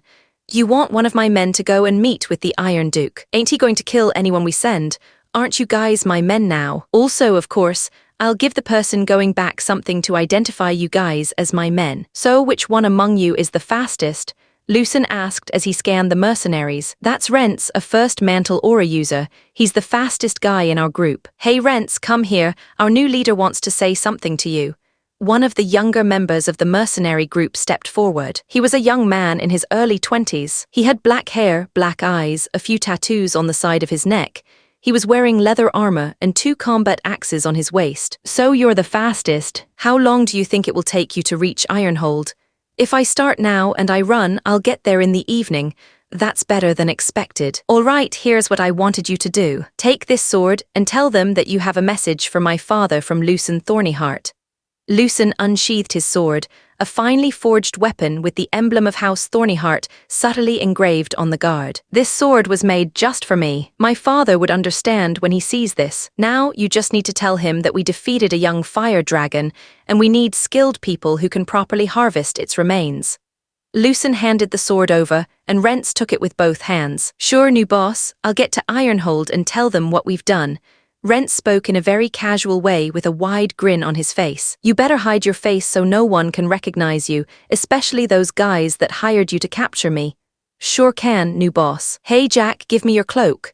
Rents shouted behind at the men behind, and a slightly bigger man than Rents removed his cloak and tossed it at him. Rents covered his body with the cloak that was bigger than him, and it was hard to see who he was wearing it. It seems you have everything you need. Did you guys find an alternative exit already? Yes, there was one over there. One mercenary pointed in the area where the dragon was defeated. Do you want us to remove the rubble in the entrance we came from? There's no need to make more entry points. Do you know how to get back to Ironhold? Lucen asked Rents, who responded by nodding enthusiastically. Between Rents and Lucen, it looked like Rents was the 12-year-old, while Lucen was the one in his early 20s. Then you better get going, the faster the better. Sure thing, new boss. Rents, covered in Jack's cloak holding onto Lucen's sword, wrapped his aura around him and then sprinted away at incredible speed. Once Rents was gone, Lucen told Harlech that they needed to secure the area since monsters might be attracted to the young dragon's dead body. Harlech nodded his head and ordered some of his men to scout the area, others will hunt, and others to find branches that could be used as firewood. As mercenaries who have mostly been outside safe spaces, the group moved with surprising efficiency after receiving their orders. Seeing that only he and Harlech were left, Lucen asked a question. Do you have any healers? Yeah, we did, and you killed one of them, Harlech responded half seriously, half jokingly. Lucen frowned and looked away a bit. Right, sorry about that. When Harlik saw Lucen's reaction, he was stunned. He wasn't expecting such a reaction. Harlik sighed as he patted the young man who was now his leader. "Hey kid, you already know that you just did what you had to do to survive. I'm sure no sane person takes life because they want to. You know, we mercs, we pretty much are always ready to die in some ditch somewhere. So don't think too deeply about it. Just fulfill your promise and I'm sure Anis would forgive you." Was that her name? Yeah, she was a fine lass. She, like the others, didn't really want to do this job. "It's as much my fault as it is yours that she's dead." Harlik's tone was flat as he spoke. "Can you tell me the names of the others?" Harlik looked at Lucen's eyes, which seemed to be holding back tears. Seeing Lucen like this just reminded Harlik that even though the kid was weird and acted beyond his age, he was still, in essence, a 12-year-old noble brat. Harlik sighed before responding. "They were Jeremy, Ike, Rupert and Matt."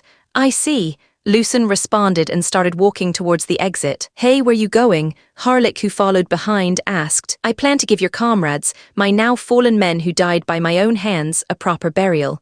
Lucen's tone was heavy but filled with resolve. Harlik scratched his head as his lips curved up a little. "Then I'd better help you out, our little leader." The group of mercenaries that came back from their respective tasks saw their old leader and their new leader digging, and behind them were the bodies of their fallen comrades. The group immediately understood what was happening and started helping to dig for their comrades' graves. They used what they had for shoveling, and some cut the nearby trees to create makeshift shovels. One merc hesitated, shovel halfway in the dirt. He glanced at Lucen, then back at the grave. "I thought I'd hate that noble brat," he muttered. "But damn it, look at him. He's grieving for them like he's truly one of us." It didn't take too long for them to place their bodies under the land and snow. Aside from the 2 bodies that were cleaned up a bit because of the iron bomb Lucen used, the other 3 looked like they were simply sleeping. The mercenaries started commenting. One merc looked at the buried and Anis and muttered, "She never did like snow." "Matt, they did say he wanted to at least die with a sword at hand." Another merc came and smiled at the body of Ike and spoke in almost a soft whisper. "Hey Ike, you said that you wanted our little mercenary group to be known across the continent. I think with the new leader we might be able to do that." "Matt, you should have been there. We actually saw a real-life dragon. Not only that, but we even killed it." "Heh, who would have guessed our little mercenary group would become dragon slayers?" "Rupa, you did say your dream was to become a knight. That dream, I'll fulfill it for you." While the mercenaries were saying their last goodbyes to their fallen comrades, Lucen knelt on one knee, placed his right hand over his chest, bowed his head and spoke. "I know it might not seem right of me to say this, since I was the one who killed them." The mercenaries, hearing what Lucen said, became quiet and all looked at him. They looked at the 12-year-old child who had taken the lives of their comrades, but they could no longer feel any anger towards him. Lucen lifted his head and looked at the mercenaries, who just moments ago were his enemies, and now his men. The falling snow as the background with Lucen's gleaming armor, and his silver hair, coupled with his resolute red eyes, made him look like something out of a fairy tale. A boy forged by battle, crowned by sorrow. I promise that their deaths will forever be a part of me. May Lady Velmira guide them to their rightful places. Snow drifted silently around them, blanketing the graves in white. A soft hush fell over the world, as if even the mountain held its breath. And in the center of it all, a boy knelt not as a noble, but simply as a person, as Lucen Thornyheart. Chapter 22. Experimenting after they finished burying their fallen comrades, the mercenaries returned to the caverns. They moved with practiced ease, securing the area, pitching tents, and cooking the game they had caught earlier. As expected of those who walked so close in Lady Velmira's embrace and honored the war god Varkun, they mourned with sincerity, and then ate with laughter. They shared food, swapped crude jokes, and retold the story of slaying a dragon with increasing exaggeration, as though they hadn't just buried 5 of their own. Lucen, sitting quietly near the fire, watched it all with a furrowed brow. He had seen scenes like this plenty of times from the safety of a monitor, in games, anime, and movies. He used to think it was a cool scene, but in reality it was something else. This was his reality now, not something you simply see on the monitor, but something warm and alive. "Hey little leader, come eat with us." Harlik gestured for Lucen to come sit with them. Lucen approached and sat with the group of mercenaries. "So little leader, what kind of magic did you use when you were fighting us?" "It's the first time I've seen such a spell." "I'll explain when we make it back to Ironhold," Lucen said, a faint smile playing on his lips. "Well, now I'm even more curious. How about you guys? What was the name of your mercenary group? Lucen tried to change the subject. We really didn't have a name, we were just called Harlick's mercenary group. How about you give us a new name, little leader? HM, a name for a mercenary group. These guys remind me of the band of mercenaries from an old manga I used to read. Lucen glanced at Harlick for a second. I don't think they would end in the same fate. Now that I think about it, there are quite a few famous anime mercenaries. Still, I wouldn't name this group with the same name. I wonder what would be a good name for our group. Lucen was truly thinking about what to name this group. A name that carries weight and glory, even for those buried in the snow. So what do you think, little leader, going to give us a new name? The mercenary disrupted Lucen's thoughts, who smiled and replied, Yes, I'll give you all a name worthy of what we've been through. So what is it? I'm still thinking about it, I'll tell you guys when I think of the name. Sure, I'll wait for that.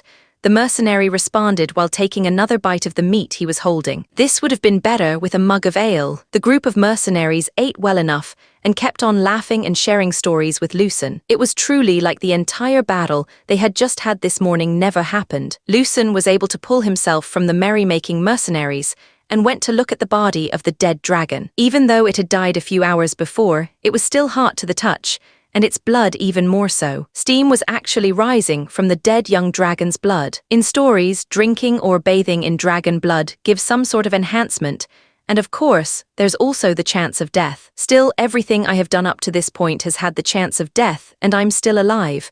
What are you doing, little leader?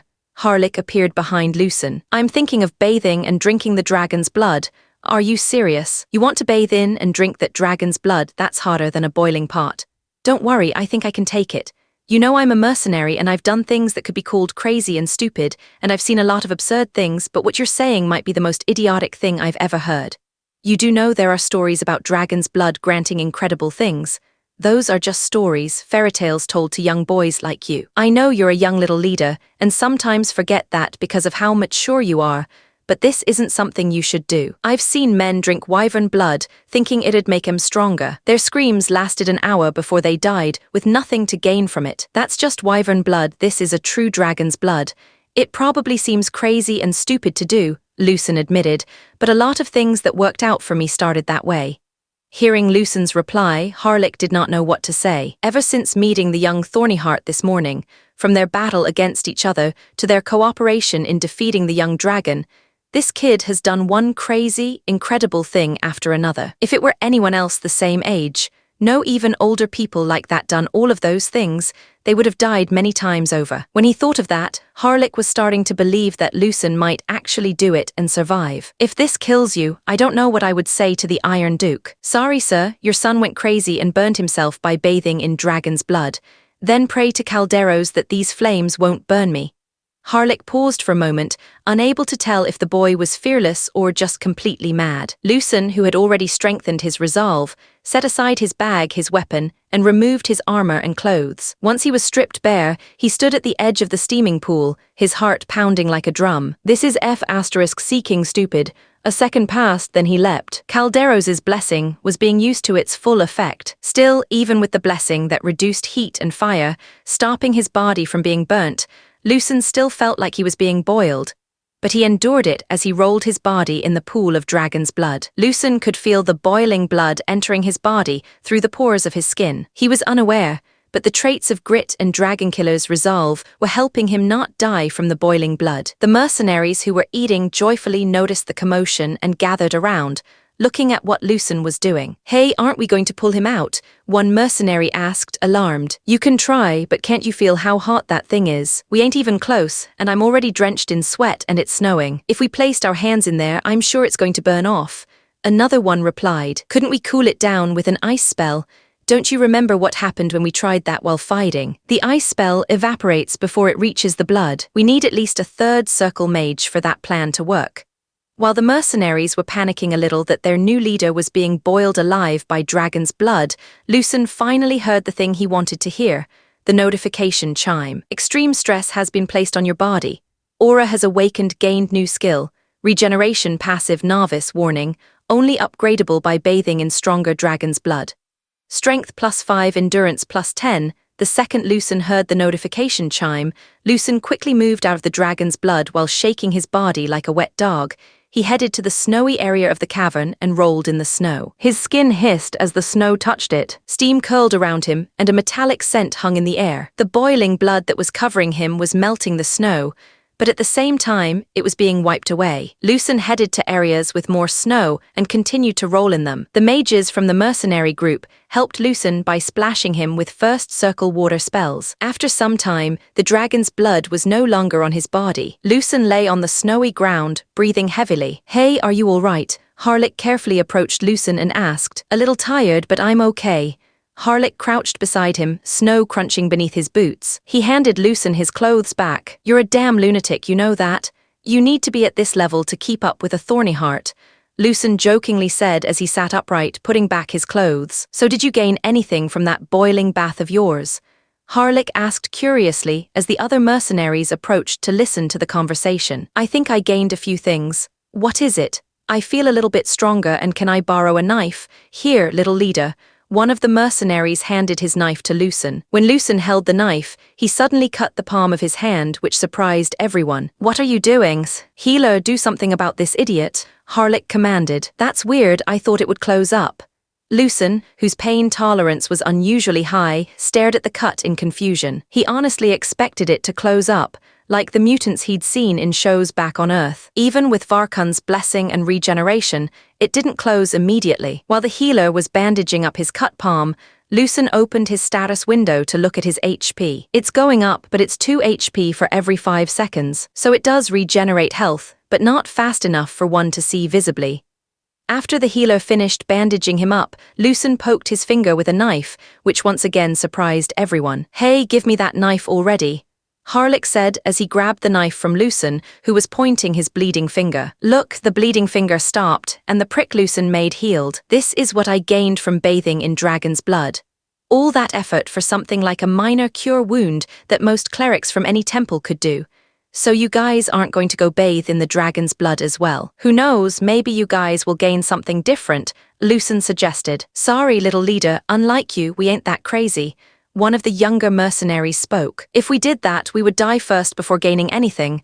No need to do it. We already have our beautiful healers who would heal our wounds."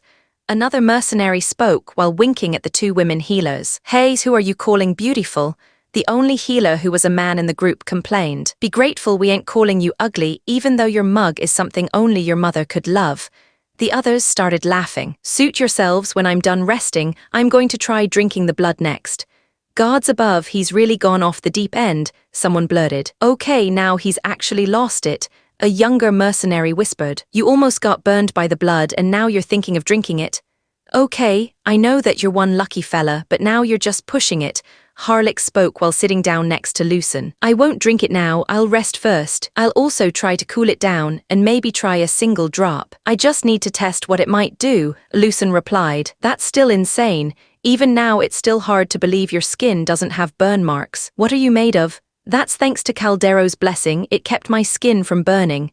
"Sure, so you just have a blessing of the god of the Forge of Flames," Harlech said sarcastically. "Yeah, I also have a blessing from Varkun and Vermilla," Lucen answered with a grin on his face. "Whatever you say," Harlech, still not believing his words, simply shrugged his shoulders. One of the mercenaries leaned over to another and whispered, "Should we start a betting pool? 5 silver says he grows scales." "Nah," another replied, scratching his chin. 10 says he breathes fire. "I'll put 20 on him just dying." "So you guys aren't going to stop me, instead you're making bets?" Lucen asked, a bit surprised by their actions. "What did you expect us to stop you?" Harlech, who was beside him, asked. "No, not really. Still, I at least wanted you guys to try something.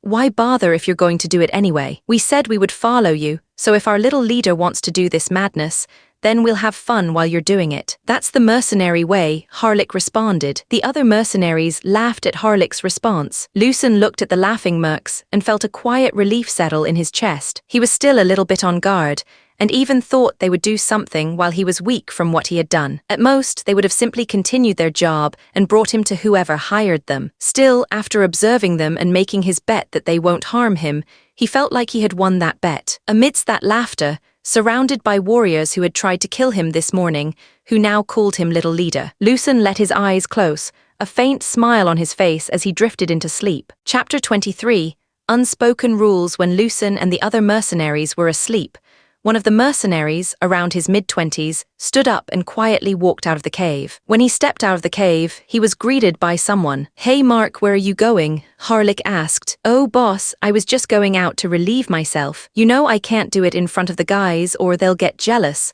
Mark responded with a sheepish grin. "Hey Mark, how long have you been with us?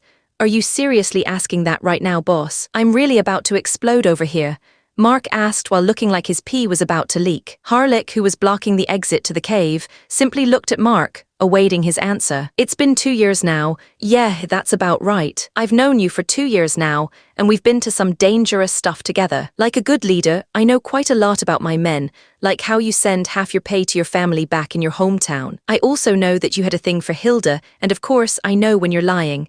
Come on now, boss, what are you saying?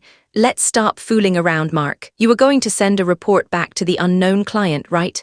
When Mark heard what Harlik said, the smile on his face disappeared as he scratched his head and sighed. "So you figured it out. As expected of you, boss, can't get anything past you," Mark replied while shrugging his shoulders. "Look, boss, I wasn't going to harm the kid. I was going to give a minor update, something along the lines of we found the kid and are waiting to capture him. Of course, I'm not doing this for free, like you said a lot of times. Mercenaries listen to the voice of the almighty coin." Harlik sighed as he listened to what Mark said. Everything he said was something you would expect a mercenary would say. Yeah, mercenaries are people who are always close to Velmira's embrace, and who pray fervently for Varkun's grace, but above all that they are soldiers of fortune who listen to the word of the almighty coin. Still, have you forgotten another thing I used to say? What? We in our mercenary group might come from different places, but we're family. I always told you we would protect our family. The noble brat, the little leader, crazy as he is, he's already part of our family. The pressure Harlik was emitting made Mark take a step back and gulp dryly. "You gonna kill me, boss?" "Nah, like I told you, we're family, and like family we're going to talk it out. When the little leader wakes up tomorrow, you better tell him what you were about to do and ask for forgiveness. Let him decide what fate you'll have." "I guess that's fair." Mark raised his hand in defeat. "Still, now I really need to go and take piss. Wanna join me, boss?" "Fine, let's go and piss." The two mercenaries went to a nearby tree and peed. Once they were done, they returned to the caverns. In Ironhold, Varden was in his personal training room, holding a sword in his hand. It had been years since he was stuck in the 6th mantle and could go no higher. But after seeing his son's improvements, he felt a little ashamed and decided to train harder. Among the Thorny Hearts, he was not the strongest nor the weakest, but with his iron will and his command insight, he was regarded highly. Still, he wanted to see if he could regain the title of strongest sword back to his family. In the past, the Thorny Hearts were considered Norvigard's strongest sword and shield, but at some point, they only retained the title of the strongest shield. As for the title of strongest sword, it was taken by another. The title was taken by a person centuries ago. At that time, that person was called the Sword Demon Darin Runeskar. He was a young man from a family of commoners. He later joined the War of the Crown, backing the first prince at the time. In that war, he gained recognition for his abilities and was granted a noble title as a baron. Later, he honed his sword skills with swordsmanship he created himself, challenged all the swordsmen in Norvigard, until he finally faced Raymond Thornyheart, the Duke of Stelhart at the time. They were evenly matched in the end.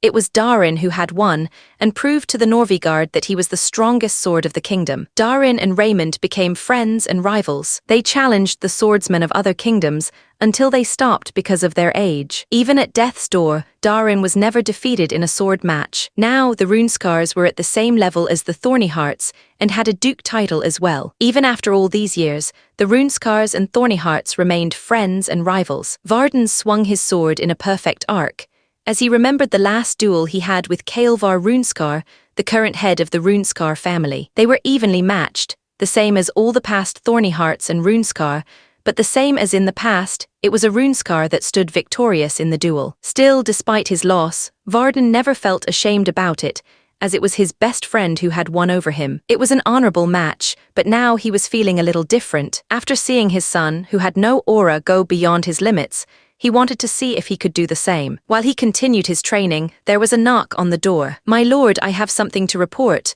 "Come in," Varden said. The old butler Vaughn entered and bowed in the precise, formal manner of a knight. "There's someone saying that he has a message for you from the young master, and he had this as proof." Vaughn handed the short sword to Varden, who inspected it. It was a short sword with the thorny heart crest. It was the same short sword that Varden saw that was on Lucian's waist. I will meet that person, bring them to my study. Varden sheathed his sword. As you wish, my lord. Vaughn once again did a knight's bow and left. Varden was in his study, waiting for the person who wanted to speak with him. While waiting, Varden checked the short sword. It had a few nicks in some parts, and he could guess that his son did not use this sword for its intended purpose. Based on the barely noticeable damage to the edge, it looked like he used it as some sort of saw. Varden could pretty much imagine Lucian using his sword as a saw to cut trees. Just imagining it made Varden grin a little. It was then he heard a knock on the door before it was opened. Vaughn entered first, his posture as stiff and proper as ever. My lord, I present to you Rents Alwick, a mercenary who has accompanied young Master Lucian in recent days. Behind him stepped a man in his early 20s, lean but wiry, covered in a long cloak that was obviously not his. Varden could guess that it might have been used as some sort of disguise. There were a few tattoos on the side of his neck, and within that long cloak was leather armor and 2 short axes on his waist. He had a smile on his face as he curiously looked around, and when he spotted Varden, he did not know what to do, so he gave a slight bow. Sorry, sir, I don't know any etiquette aside from the salute to the dead. Men who walk close to Velmira's embrace rarely have time for etiquette. I don't expect any. So you said you have information about the son, so how did you get to know my son? Once again, I apologize, I cannot answer that question. If you want to know, please ask your son. I was just sent here to tell you that your son, our little leader, and our mercenary group defeated a young fire dragon. The second, Varden and Vaughn, heard that they were stunned. Dragons were the apex creatures. They are a symbol of power. Even their young, who act like wild beasts, were hard to kill, even if you brought an army. It took a few seconds for Varden to steady himself and speak. You're telling me, my son and a few mercenaries brought down a young fire dragon. You expect me to believe this? Each word Varden said became sharper and sharper. Rents, who was standing in front of Varden, felt like a sword was pointing at his neck. The young fire dragon was already injured and dying when it met us. We did help, but it was mostly your son who did the job. He used an unusual spell that made things explode. Rents took a breath before continuing, keeping his eyes steady even under the sharp gaze of the Iron Duke. Rents told everything that happened while fighting the young fire dragon. So little leader told me to meet with you and ask if you can send some people who could harvest the young dragon's remains. You keep on calling my son little leader, why? Well, I guess it's because he took us under his wing. Varden and Vaughn, yet again, were quite amazed by what Rents said. Still, even though Varden did not have a clear picture of what happened, he had a few guesses based on what Rents told them and what he didn't tell them, and how he responded to his questions. A small smile appeared on Varden's face, but as usual only briefly. I see, Varden said slowly. I'll send a team. Rents gave a small nod. That's all I was told. Whatever else he's planning, even I wasn't told. I understand, just rest for now, Vaughn. Lead our guest to his room.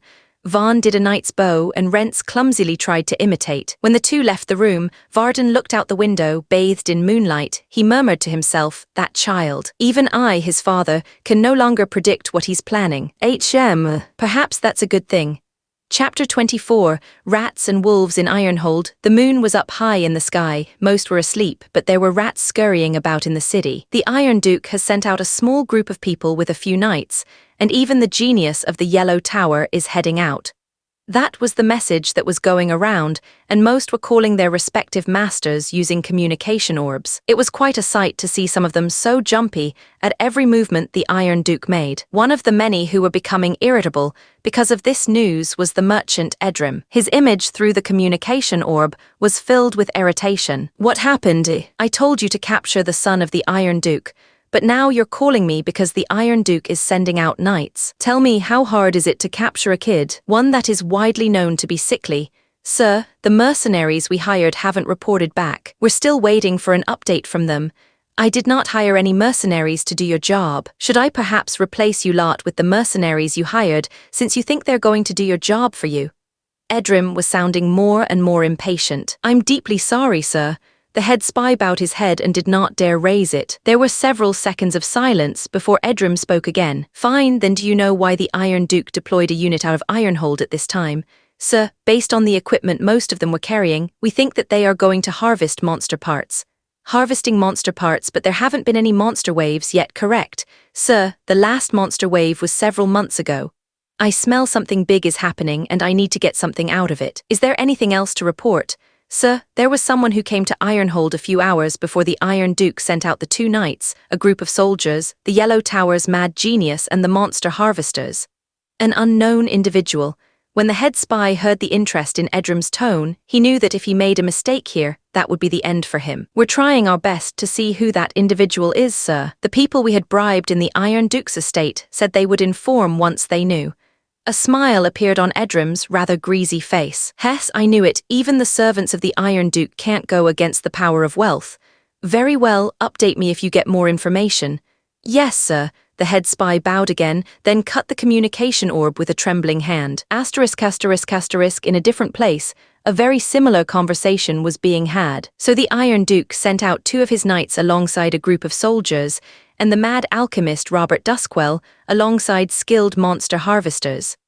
The one speaking through the communication orb was Viscount Cedric Derenthal. Yes, my lord, and the person who came before this decision was an unknown individual covered in a cloak bigger than himself. Yes, my lord. Did anyone see in which direction said individual entered? He entered through the northern gates, my lord. Hearing the answer, Cedric closed his eyes in thought. The northern gates, huh? Cedric muttered, fingers steepled beneath his chin. And no record of his name. No, my lord. He entered without issue, but no one caught a name or a sigil. Only the cloak and the short axes at his waist. Cedric opened his eyes. Axes, you say? Was he Norvigardian? We believe so. His speech was native, and he carried himself like a seasoned mercenary. Cedric let out a soft chuckle, though there was no mirth in it. A nameless sellsword gets admitted through the northern gate without question, walks into the Iron Duke's estate, and hours later, 2 knights, a group of soldiers alongside skilled monster harvesters, including Robert Duskwell, are sent out under moonlight. Something about this is not right. Cedric wanted to tell his spies to go and follow the group who left, but he knew that he couldn't get them too close. The last time the knights caught a spy, they did a thorough cleansing within the city. It took a lot of time and money to be able to place new spies in Ironhold. He did not want to do that again. Continue monitoring the city and report everything that comes and goes from now on. Yes, my lord. Is there anything else weird about the people that were sent out? Yes, a small group of soldiers who were accompanying the 2 knights were carrying a weird object wrapped in cloth. A weird object. What is it shaped like? It looked like a staff wrapped in cloth. Blacksmiths and carpenters being called to Ironhold, and now soldiers holding weirdly shaped objects that are being hidden from the sight of others. The pieces of the puzzle were starting to click into place. Since the soldiers are holding them, they should either have a weapon or a piece of equipment that would help clear the battlefield. No, since they are with monster harvesters, it could also be something that would help with that. Cedric tapped his forearm as he was thinking. Do everything in your power to find out what those items are. Send daily reports of who comes and goes from Ironhold and communicate them to Veles. Yes, my lord. The communication ended with that. The following day, Lucen woke up as he heard a noise. The other mercenaries had already woken up and had already had their weapons out. Little leader, good to see you awake. Harlech spoke with his weapon at hand. What's happening? Frostfang wolves caught the dead dragon's scent. Also, Mark's got something to say to you after. Mark, I'll tell you about it later. While they were talking, Lucen was putting on his armor that was placed by his side, but he did not load the arquebus since he no longer had any gunpowder left. He decided to use gun creation only if needed. For now, he'll just watch the mercenaries work. No need to waste mana, since they seem to be able to handle it. Also, it's a good chance to observe how they move as a group. Not joining the fight, Harlech asked. Why can't you handle it by yourselves? Lucen responded. Hearing Lucen's response made Harlech grin. Hey, you hear that, guys? Our little leader thinks we can't deal with some Frostfang wolves. Harley spoke to the other mercenaries. Come on, little leader. We just killed a F***-seeking dragon. Of course we can handle this. One of the mages responded. Yeah, give us a little credit. We can handle a bunch of pups. Just sit back and watch, little leader. We'll show you how we deal with this. Despite their frivolous way of responding, the group was moving very efficiently, which was surprising for a mercenary group. The Frostfang wolves emerged from the darker tunnels of the cavern, their pale, mist-wreathed forms flickering between the jutting stalagmites and shimmering frost. Their breath came in white plumes, eyes glowing cold blue as they crept closer, drawn by the scent of dragon blood. Lucen finished tightening his armor straps and stepped to the side, arms crossed, watching with quiet interest. "Everyone tighten up," Harlock barked, voice echoing in the cavern. Two heavy shield fighters moved to the front, their boots crunching against frozen gravel. The shield wall formed snugly between two boulders, narrowing the field and denying the wolves any wide approach. Behind them, a mage knelt, her palm pressed to the cavern floor, chanting. The wolves tried to charge at the group, but were unable to get past the heavy shields. The mage in the back finished her chant. She used a first circle spell, Vine Entanglement, which made small vines come out of the ground and wrap around the Frostfang wolves. It stopped them in their tracks. "Archers, fire," Harlock commanded, and several arrows came and shot down the Frostfang wolves. As the first volley of arrows struck down 3 Frostfang wolves, the rest of the pack snarled and scattered into the shadows, using the jagged terrain to break line of sight. But the mercenaries were ready. "Don't let them flank. Shift the wall left," Harlock roared. The shield bearers adjusted swiftly, rotating like gears in a well-oiled machine. A second wave of Frostfang wolves came, leaping from the higher ledges on the cavern wall, trying to descend from above. Above, without hesitation, a roguish mercenary with a hooked chain tossed it skyward. The chain latched onto the Frostfang wolf, and he pulled the Frostfang down towards him, where he had his sword at the ready. Once the Frostfang was near him, he slashed the Frostfang in the belly, killing it. Seeing that half of them were down, the Frostfang wolves were about to retreat, but before they could do so, Harlock, his body wrapped by his aura mantle, charged at the fleeing Frostfang wolves and decimated them. Lucen, who watched the way the mercenaries dealt with the Frostfang wolves, was reminded of how organized player raids looked in MMOs.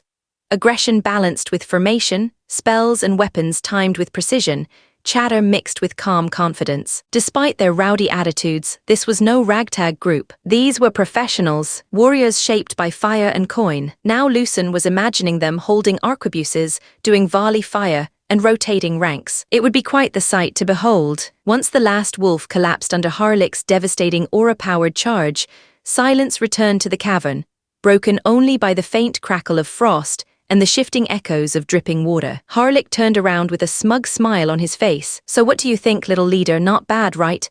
Could be better," Lucen answered with a shrug of his shoulders. A few mercenaries chuckled, while some grabbed hold of their chest and overreacted, saying, "That wounds me, little leader." "Right," Harlock muttered, his voice losing its earlier lightness. "Now that the Frostfangs are dealt with." "Mark," all eyes turned. Lucen followed their gaze, his posture sharpening slightly. "What about him?" Mark took a step forward. He looked like someone who had already accepted some sort of dreaded fate. "I got something to confess, little leader." Mark's tone was rather light despite the atmosphere in the cavern. "It ain't something you would like." Chapter 25, The Price of Loyalty. After listening to Mark's confession, Lucen didn't respond immediately, and after a while he sighed. Even now, after knowing how mature Lucen was for his age, it was weird for the mercenaries to see a 12-year-old sigh like some middle-aged man. "So you were going to update your former employers about what we're doing, but with lies. Then, before you were able to do anything, Harlock had already intercepted you and stopped you from doing anything." "Yes, that's right," Mark answered. The other mercenaries did not say anything as they simply looked at the exchange between Lucen and Mark. "I think I already know the answer to this question, but I'll ask it anyway. Why did you do it?" Lucen asked with a serious tone and face. A smile appeared on Mark's face as he answered. "What other reason would a mercenary like me do such a crazy thing? Of course, it's for money. They offered me gold that would help my family eat like nobles for a year. I wasn't planning on betraying or anything. I would have just sent some random report, and that would be it. That's all there is. So, little leader, if you wish to banish me or kill me, do whatever you deem is right. I will follow your decision." Everyone thought that Mark was done talking, but then he looked Lucen straight in the eye, his lackadaisical demeanor changed into a serious one. "But if you allow me to stay, then I swear on the graves of our fallen brothers and sisters, I will never betray you again." The other mercenaries waited to see how Lucen would handle the situation. In this kind of situation, Lucen did not know what to say. He was not truly a leader type of person. Even though he had memories of his past life, he was just a normal person who liked playing video games and watching anime and movies. Lucen, who noticed the intense stares of Harlock and the mercenaries, knew that this was something he should not make a mistake in. "Since it came to this, then I'll use acting adept and just imagine a character from my past life being in this situation. Then who should I take inspiration from? I wasn't really that into watching documentaries, so I don't know much about great men in history. I know their names, but nothing much. I guess I have no choice, gotta take something from the characters I know well enough. Lucen closed his eyes, and the image of a little girl appeared. She was called a monster by her enemies and some of her allies, but she worked with efficiency in mind. The image of another person appeared. It was a man who dreamt of conquering all with his men at his side. These were the two that Lucen knew enough of to copy, so he decided to speak using what he remembered of the two. Lucen felt their personalities blending into him.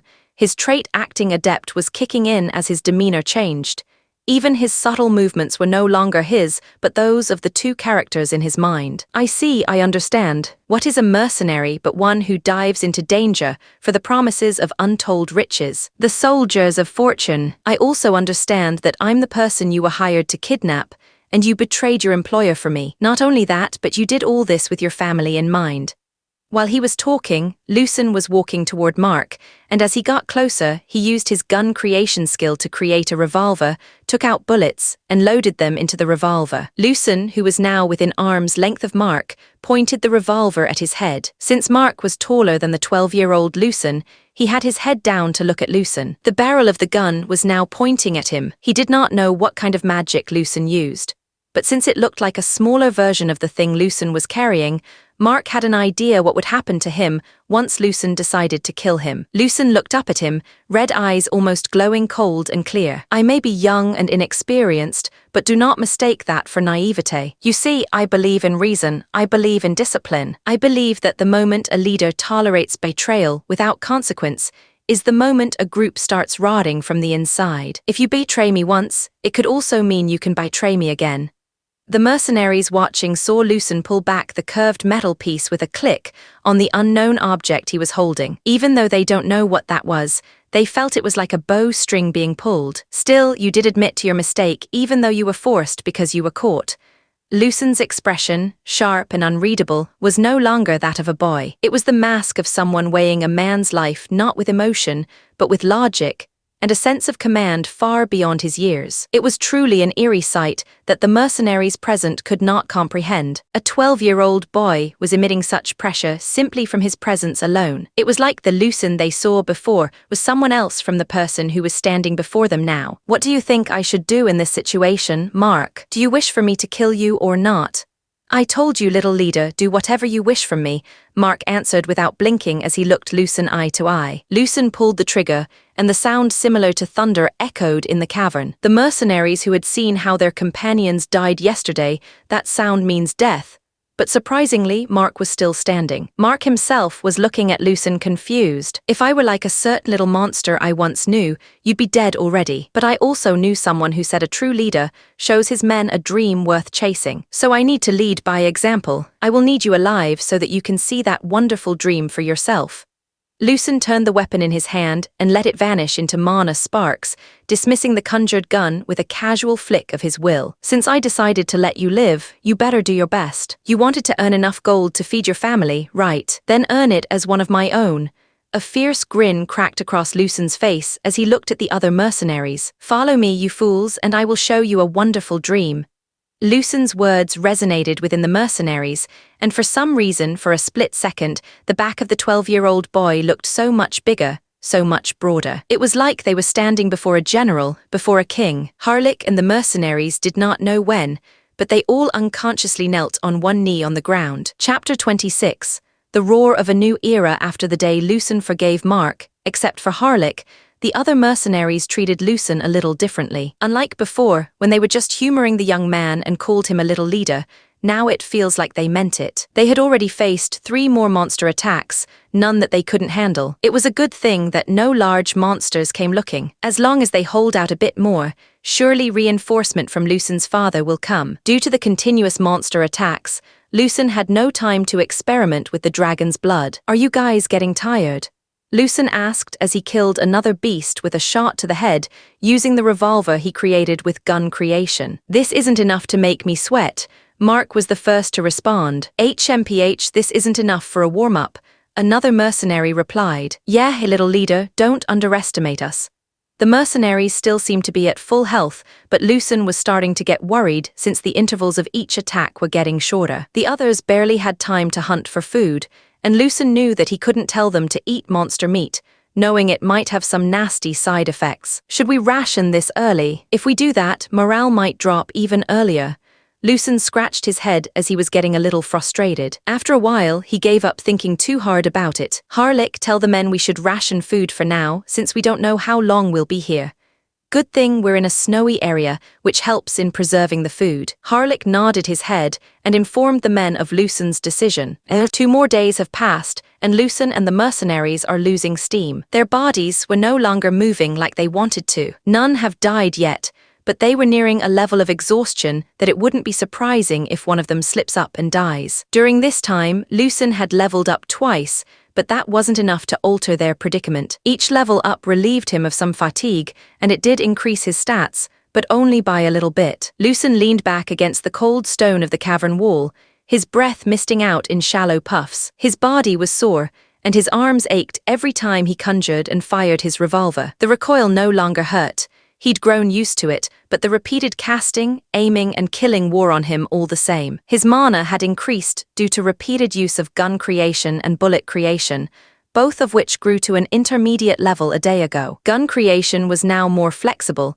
and he could create a gun even without as much detail as before, and the speed of creation was faster. The skill itself corrects a little bit in the creation process. As for bullet creation, it had a shorter cast time and less mana needed to use it. He could also create multiple bullets as long as he had enough mana. Unfortunately, Lucen still couldn't simply create the bullet within the gun itself, and he still needed to load it manually. Across the camp, the mercenaries were sitting or slumped wherever they could, some trying to sharpen their weapons with trembling hands, others just resting with eyes half-lidded. The sharp banter and jokes that had filled their camp days ago had withered into simple back and forth.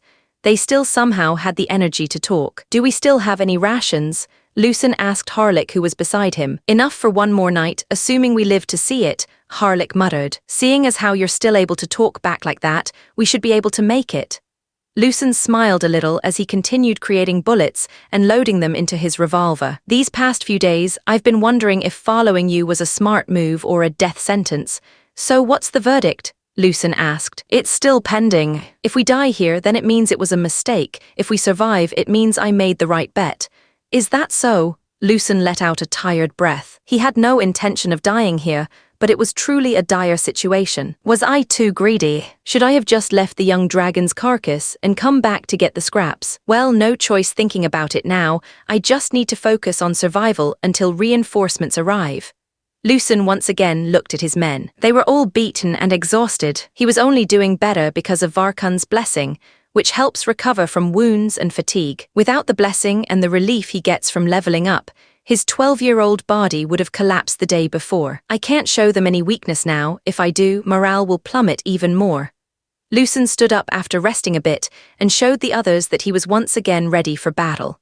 It was midday, and the last wave of monsters had just been repelled. Even with all of the blessings and the power from his gun mage class, Lucen started to not only get physical fatigue, but also mental and emotional fatigue. He had started using acting adept to bluff his way through the situation, but even he was starting to feel despair. Lucen then noticed one of the mercenaries moving oddly. It was Neil, one of the few people who didn't show hostility to him since the beginning. "Neil, where are you going with those rations?" Lucen asked Neil, which attracted the attention of the other mercenaries. Neil hung his head low and did not respond as he slowly got closer to the exit to the caverns. "Are you going to leave?" Hearing Lucen's question, Neil bit his lips and turned around to answer. "I'm sorry, little leader. I don't want to die here. I still have things I want to do. I still have a promise to keep. I truly wanted to see the site of that grand dream of yours, little leader, but I don't think I'll live long enough to see it." Neil's voice cracked as he spoke, his fingers tightening around the cloth-wrapped bundle of rations. The silence that followed was suffocating. The rest of the mercenaries, weary and worn, didn't speak. Lucen knew that what Neil said might become a reality, seeing their situation, which was why he was not angry at the other party. It could have been anyone who could have been crushed by the despair. Even Lucen, if he were weaker, would have broken all the same. Lucen, who was using acting adept not to show any weakness, sighed. If he wanted to, he could tell something to Neil like one of the protagonists in different stories he had read in the past, but Lucen decided to tell him what he felt. Of course, with a sprinkle of acting, a smile appeared on Lucen's face, which surprised not only Neil but everybody else. Heh, you talk like I'm sure to die. Just to be sure you understand, I don't plan on dying today. I will fulfill my promise and show you guys the sight of a grand dream. Lucen, who was sitting on the ground, stood up. Still, I understand why you're doing this, and I can't blame you for it. So if any of you wish to leave, he continued, sweeping his gaze across the tired and battered faces of the mercenaries, I won't stop you. Remember, I told you guys I'm giving you a choice of why you live and why you die. The cavern was silent again, save for the distant drip of melting frost from the stone ceiling. The mercenaries looked at each other, not knowing what to do. Harlech and Mark stood beside Lucen, showing where they stand. How can I leave now, when you haven't fulfilled any of your promises? You said we get a place to stay where we can return to drink ale. A place where the bards will sing stories of our adventures, where honor and glory await. I also want to see that grand dream of yours. Harlech spoke, his vigor slowly returning. Didn't I say, little leader, no matter what happens, I stand beside you?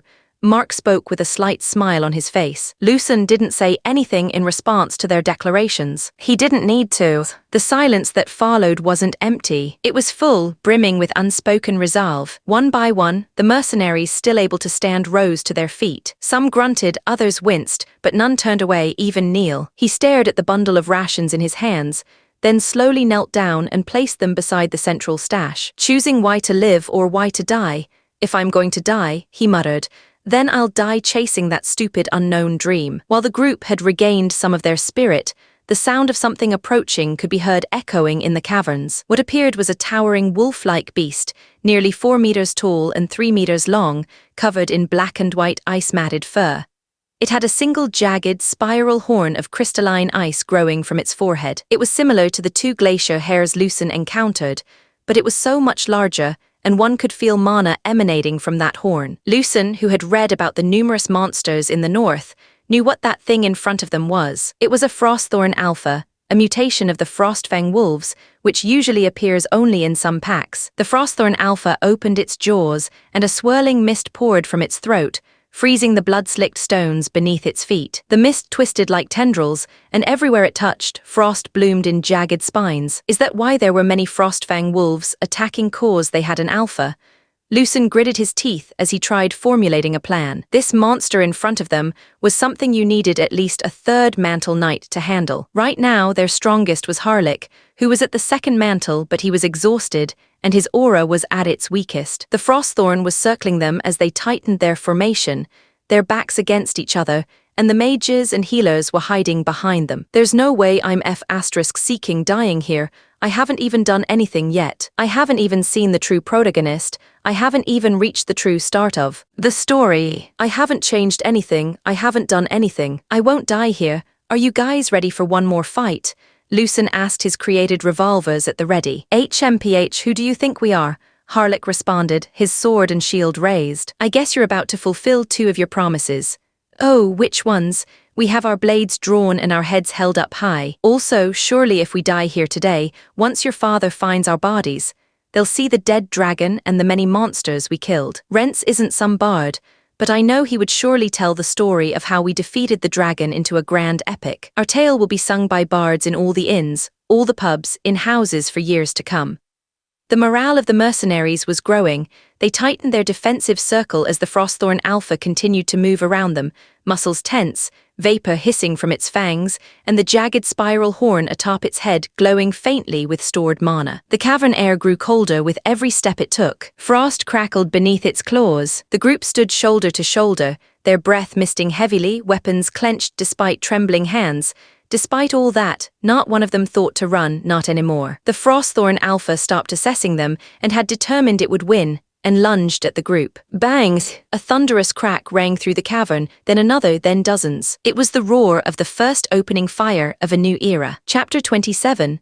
The one who would not fool the frostthorn alpha staggered as round after round slammed into its chest and flanks, carving out chunks of frozen flesh and staining the cavern floor with blood. The 2 knights, the mercenaries, and even the soldiers wielding arquebuses were amazed by the power behind each shot. It was at the same level of power as a knight nearing the second mantle. As the Frostthorn Alpha got up, its wounds were closing due to the freezing temperature it was emitting. The Frostthorn Alpha let out a shuddering, bone-deep howl as it charged the prey that dared wound it. One of the knights who was at the third mantle intercepted the lunging monster, blocking it with his shield covered with his aura. The knight was pushed back several steps but held his ground, then shoved the monster away with a surge of raw strength. It was at that moment that a second round of fire rang throughout the caverns. The Frostthorn Alpha used the mana from its horn to summon a large ice pillar blocking some of the bullets, but before it was able to do that, it had already been hit numerous times. At the rear, Robert finished his chant.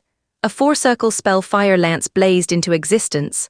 A long flame in the shape of a spear hovered above his head, radiating such heat that the snow around him hissed and melted.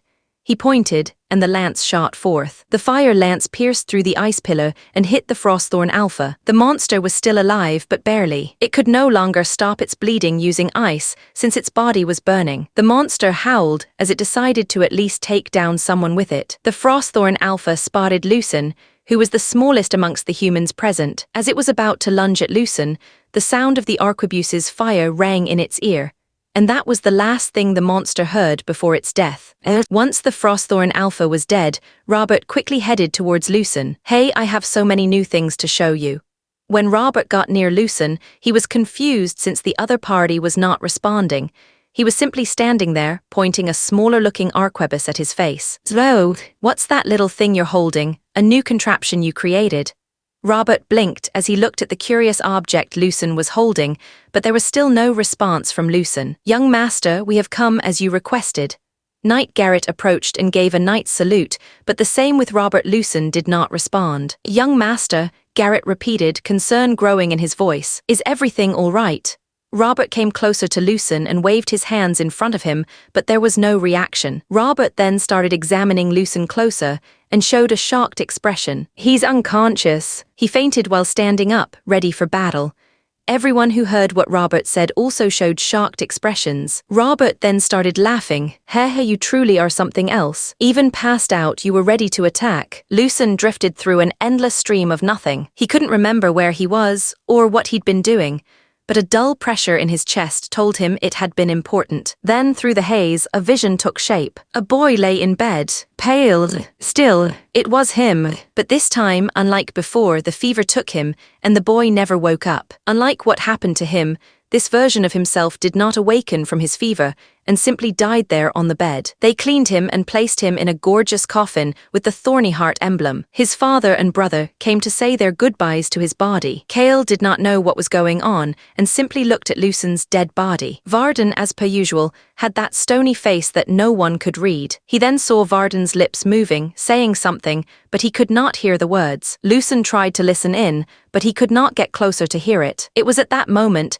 that an ethereal voice echoed through the stream of nothingness. "Young ones, the time extended to you has not yet reached its end. The last light will not shine for you. The silent night will not greet you. Not yet." Lucen knew that whoever was speaking must be one of this world's deities.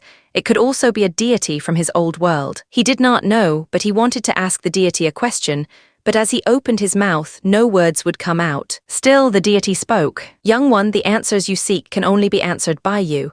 Lucen, confused, suddenly felt his body being dragged somewhere. When he opened his eyes, he saw that he was in a tent. The fabric of the tent above him swayed gently, the distant sound of melting snow dripping onto canvas marking the silence. His body ached in places he hadn't even known could ache. He turned his head. A small iron brazier crackled nearby, its gentle warmth offsetting the winter chill. He was wrapped in thick furs, finally back from whatever limbo you crawled into. Robert, who was holding a vial filled with a red substance, spoke. Lucen blinked and wanted to give a snarky reply, but he felt like his throat was too dry. So instead, his throat croaked out a dry, "Water."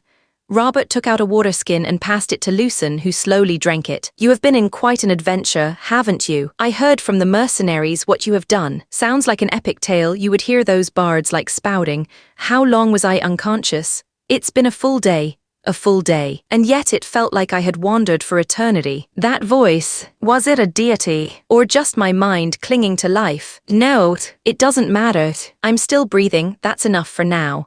You know, I was a little disappointed when I was about to study that new toy of yours, but it disappeared a few seconds after you fainted. It turns out that was your unique magic. If you had gone to the eternal night, then I would not have been able to study that unique magic of yours. So good thing you woke up. Robert spoke while putting the vial with red substance into his pocket. Is everyone okay? Do you mean those mercenaries you were with? They survived all of them, and they seemed truly smitten with you. They can't shut up about you. Well, the same could be said for those 2 nights. Heh, I see. We all made it. A small smile appeared on Lucen's lips. Seeing that sight, Robert shrugged his shoulders, and then, as if remembering something, he came closer to Lucen. Hey Lucen, I heard something interesting. Those mercenaries said that you bathed in the young fire dragon's blood, and you did it with no preparations. The blood of a fire dragon, even dead, would be harder than anything the human body could handle. It should have melted your skin, but you not only survived, but they say you also gained something like regeneration, but only on small wounds. I actually wanted to test it out while you were sleeping, but those boring nights always stopped me. I was about to do it again. Since the knights weren't present, I thought I could sneak a little prick to the finger, but you woke up before I could do anything. Robert was in a state of manic excitement as he spoke fast. I wasn't going to dissect you, just prod a little. In the name of science and friendship, of course. I know you would agree since you're someone like me wanting to understand and create. Don't talk like I'm as mad as you. Lucen shrugged. Of course, since you're even more insane than I. Who in their right mind would fight a young fire dragon with a group of mercenaries whose strongest was only at the second mantle? Even I would never think of doing it the way you did.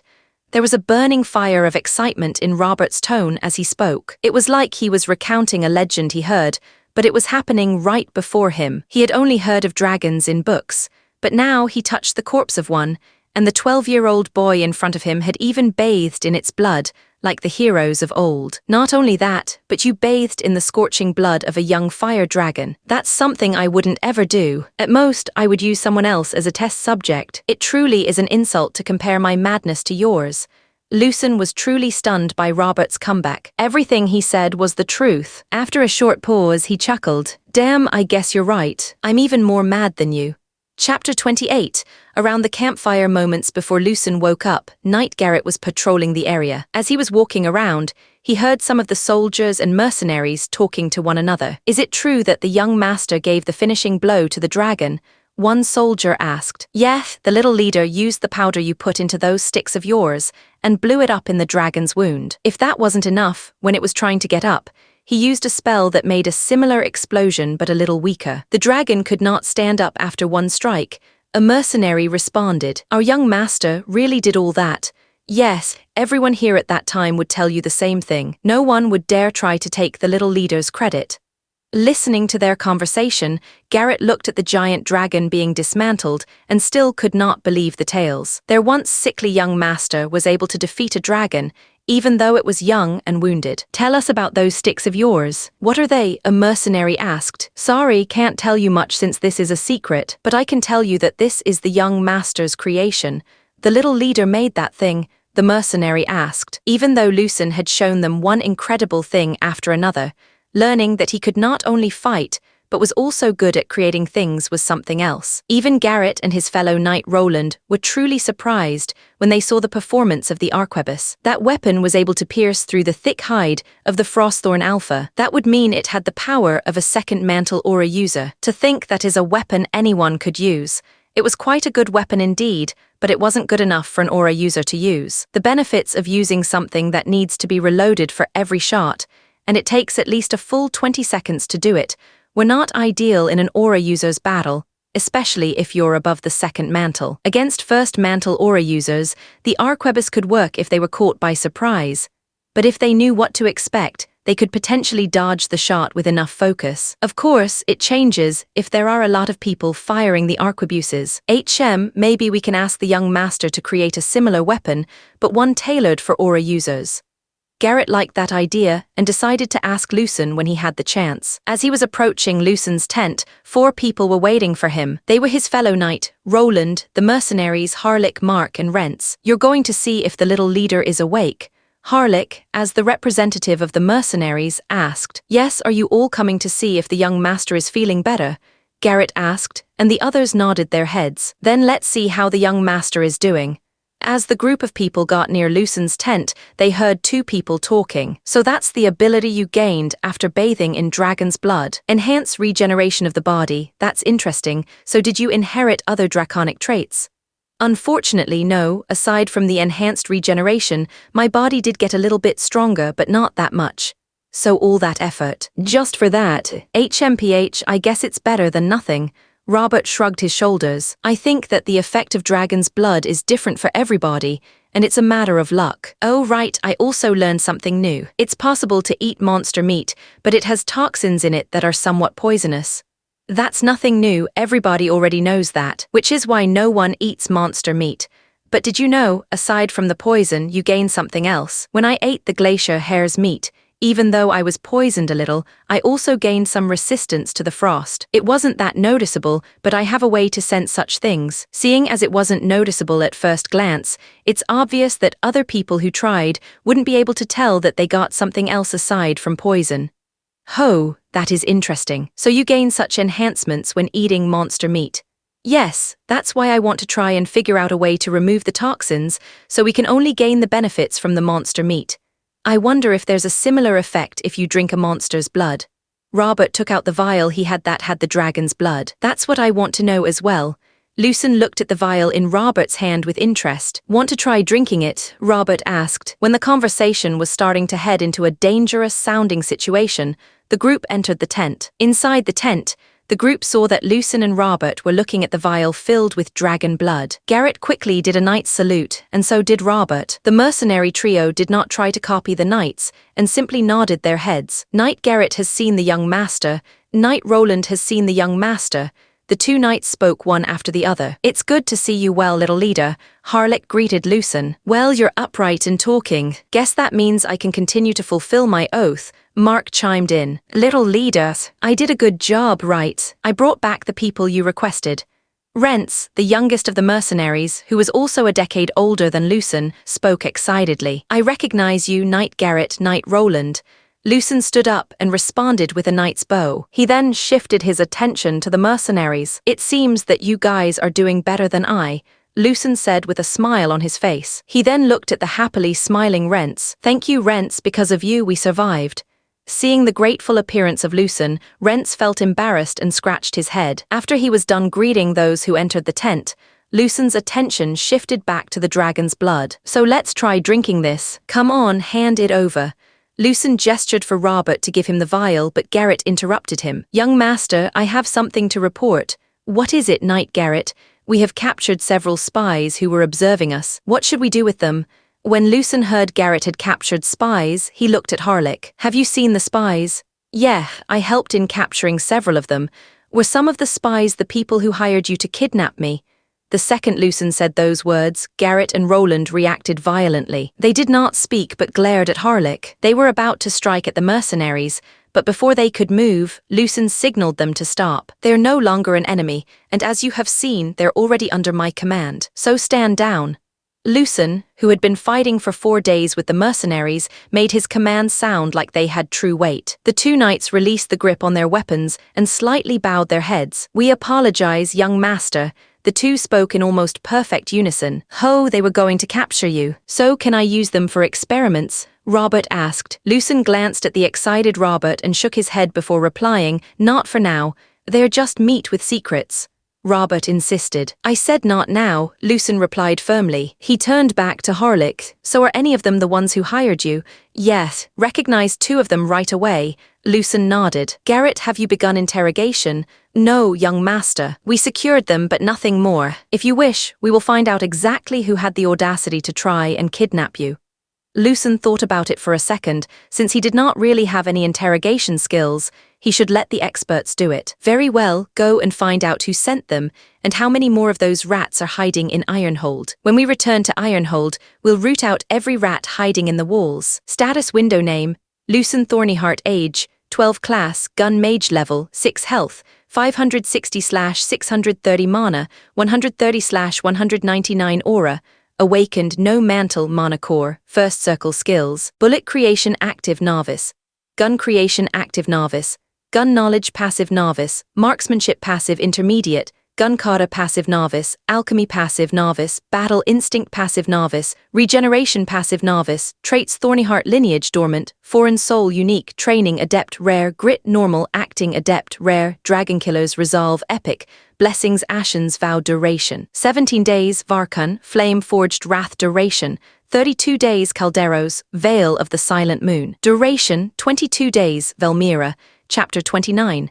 Blood and fire in the days that followed, Lucen and the others remained at the site to guard the young fire dragon's carcass. The monster harvesters had begun their work disassembling the body, but progress was slow and grueling. Their usual tools, blades enchanted to pierce hide and bone, struggled against the hardened scales and dense muscle of the dragon. What should have been routine became a monumental task. Even the best cutters among the harvesters found themselves helpless without aid. It wasn't until the aura users and mages stepped in that they made any real progress. Blades wrapped in aura and spells designed for dissection allowed them to finally sever the limbs and carve into the thick hide. Even so, each strike required effort, and each part extracted was hard-earned. The estimated 2 days for harvesting were turning into something that would take around a week. Thankfully, Duke Varden had anticipated complications. The rations provided were enough to feed everyone for at least 2 weeks. The only stroke of luck was the eerie calm that followed the Frostthorn Alpha's death. The monsters stopped attacking the area. Still, no one let their guard down,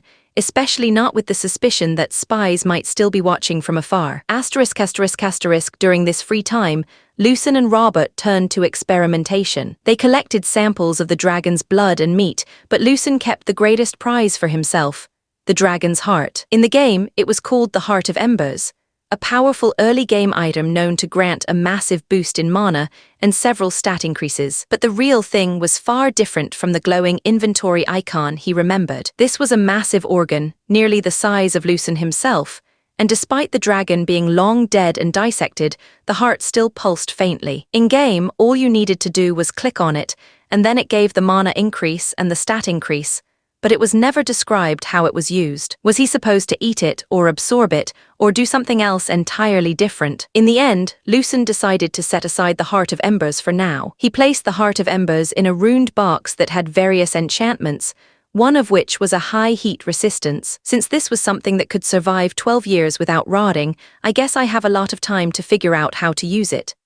With the Heart of Embers safely sealed away, Lucen went ahead and finally drank the dragon's blood, and with the help of his blessings, his strong resilience, Robert on the ready, and the healers present, he was able to endure the burning from within. The notification sounded in his ears. You have gained +3 strength, +3 endurance, +2 agility, +2 dexterity, +10 health, +4 mana. You have gained a skill, Flame Resistance Passive Novice acquired.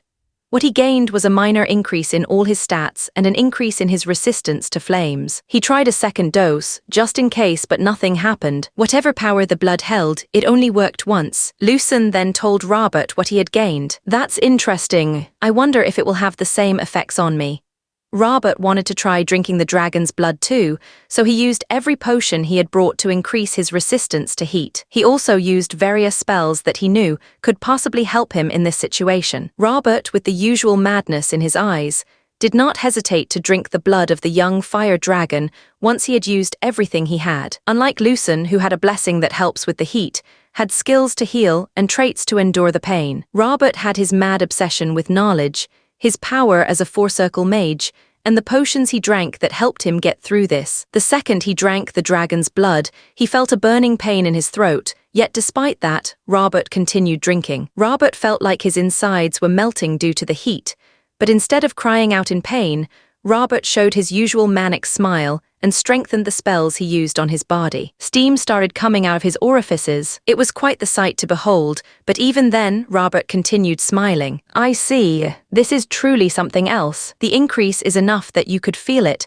but I don't know if I also gained something like flame resistance. Well then, the only way to know for sure. Robert licked the blood from his lips, eyes glinting with madness, is through experimentation. With that, Robert started experimenting on himself, wanting to know if he gained some sort of flame resistance like Lucen. Watching the entire process in person and knowing just how hot the dragon's blood was, Lucen could not help but be amazed. I might be getting by because of acting adept, and because I could actually see and hear what I gain from the status window, but this guy really is something else. After they were done messing around with the dragon's blood, Lucen and Robert wanted to do something with the meat of the dragon, or at least figure out what they could do with the dragon's heart. Aren't there any myths or legends about what to do with a dragon heart?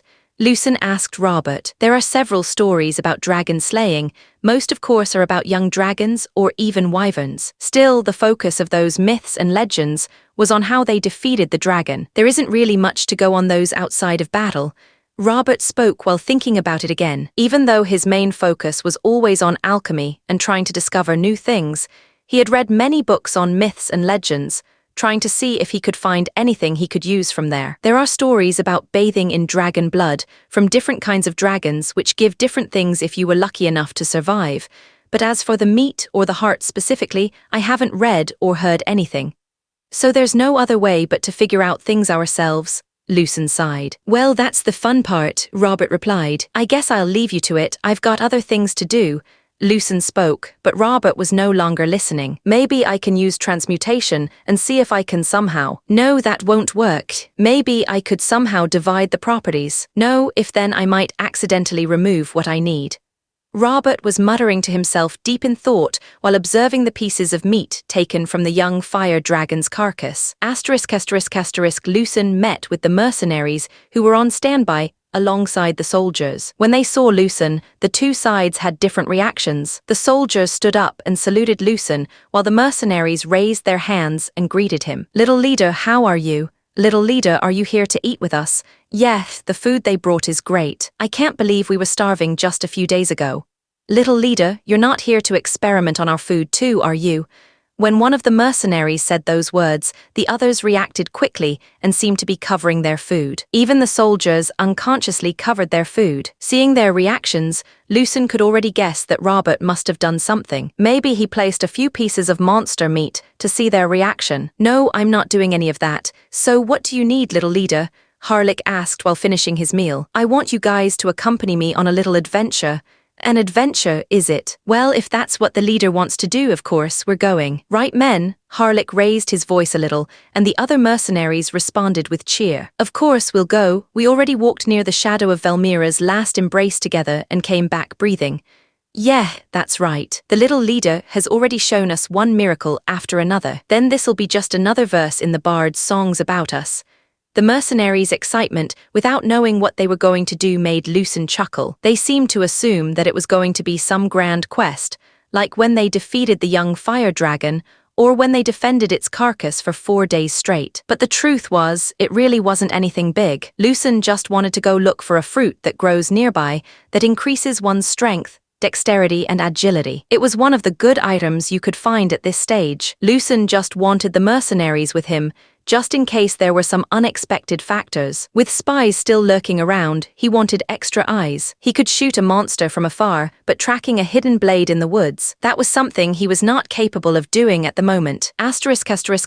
Before they left, Lucen met with Garrett and Roland alone. He informed the two of what he was going to do. When the two knights heard about his little adventure with the mercenaries, they frowned. Young master, should one of us accompany you? Roland asked. Yes, young master. Garrett's eyes narrowed. Mercenaries are loyal while paid, but they are no knights, especially these ones who had tried to kidnap you. Lucen, who had the trait acting adept, had no problem hiding what was truly in his mind, and since he's been using the personalities of characters from his past life, some of their ideologies were becoming his. The two personalities he keeps on using were from a conqueror who led with a laugh, and a little girl soldier who crushed hope before it could become risk. And yet their beliefs made sense here. In this world of monsters and blades, those ghosts helped him survive. The glare he gave the knights wasn't his, but it felt natural all the same. Was the acting adept trait changing something within him? He wasn't sure, but it didn't matter. Enough, you two. I already told you these men are under my command. Your insult to them is an insult to me. "I apologize, young master," the two knights echoed in unison, placing fists over their chests and bowing their heads. "Raise your heads, I'm not mad, but I keep on telling you these mercenaries will no longer betray me. And even if they did, it would be because I fail as a leader, not because they're mercenaries."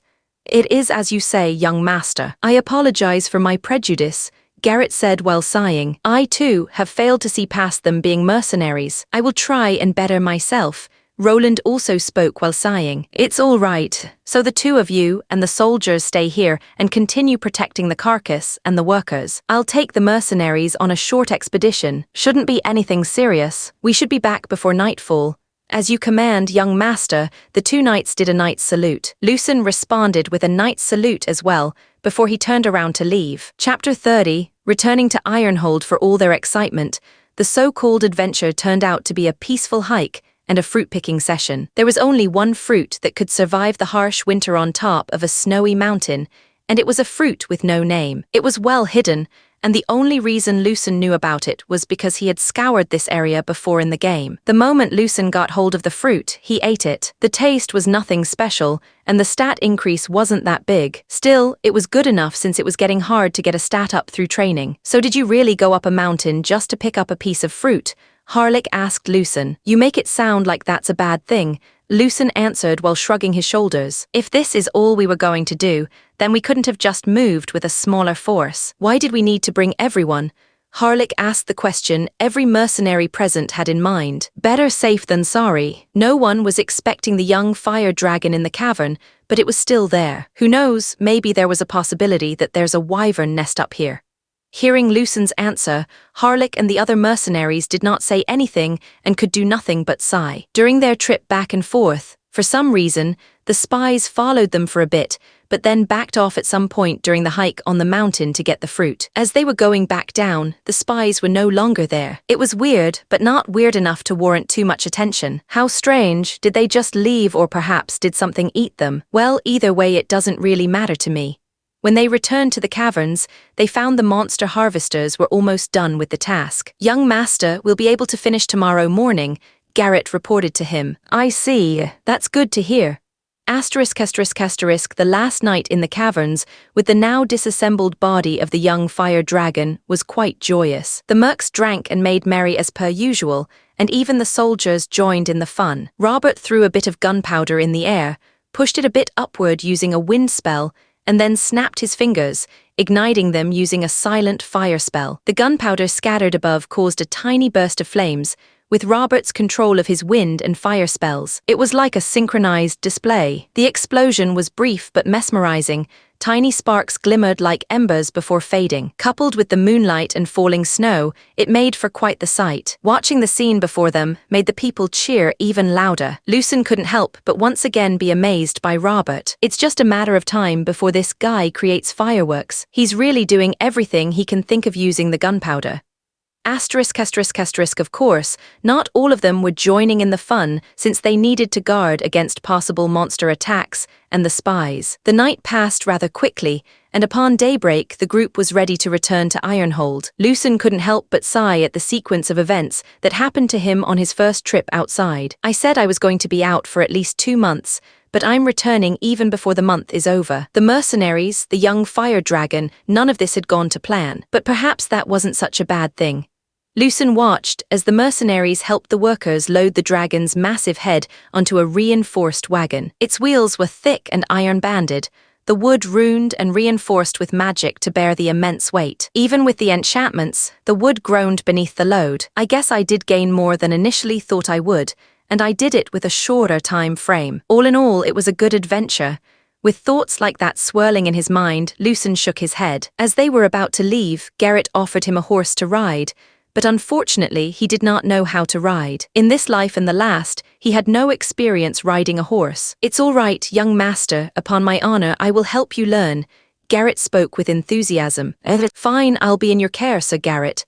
With Garrett's guidance and steady hands on the reins, Lucen managed to climb up. The saddle felt unfamiliar beneath him, the rhythm of the horse strange but manageable. The acting adept trait helped more than a little. He mirrored what he observed, kept his posture firm and mimicked the motions. Not elegant but not embarrassing either. As expected of the young master, The knight praised, but Lucen didn't care as he was busy trying not to fall off. And with that, the convoy finally rolled out, heading home toward Ironhold. In the streets of Ironhold, it was noisier than normal as a large group of people had entered through the northern gates. Normally, this kind of sight wasn't that unusual in Ironhold, where soldiers, knights, and mages came and went to defeat monsters.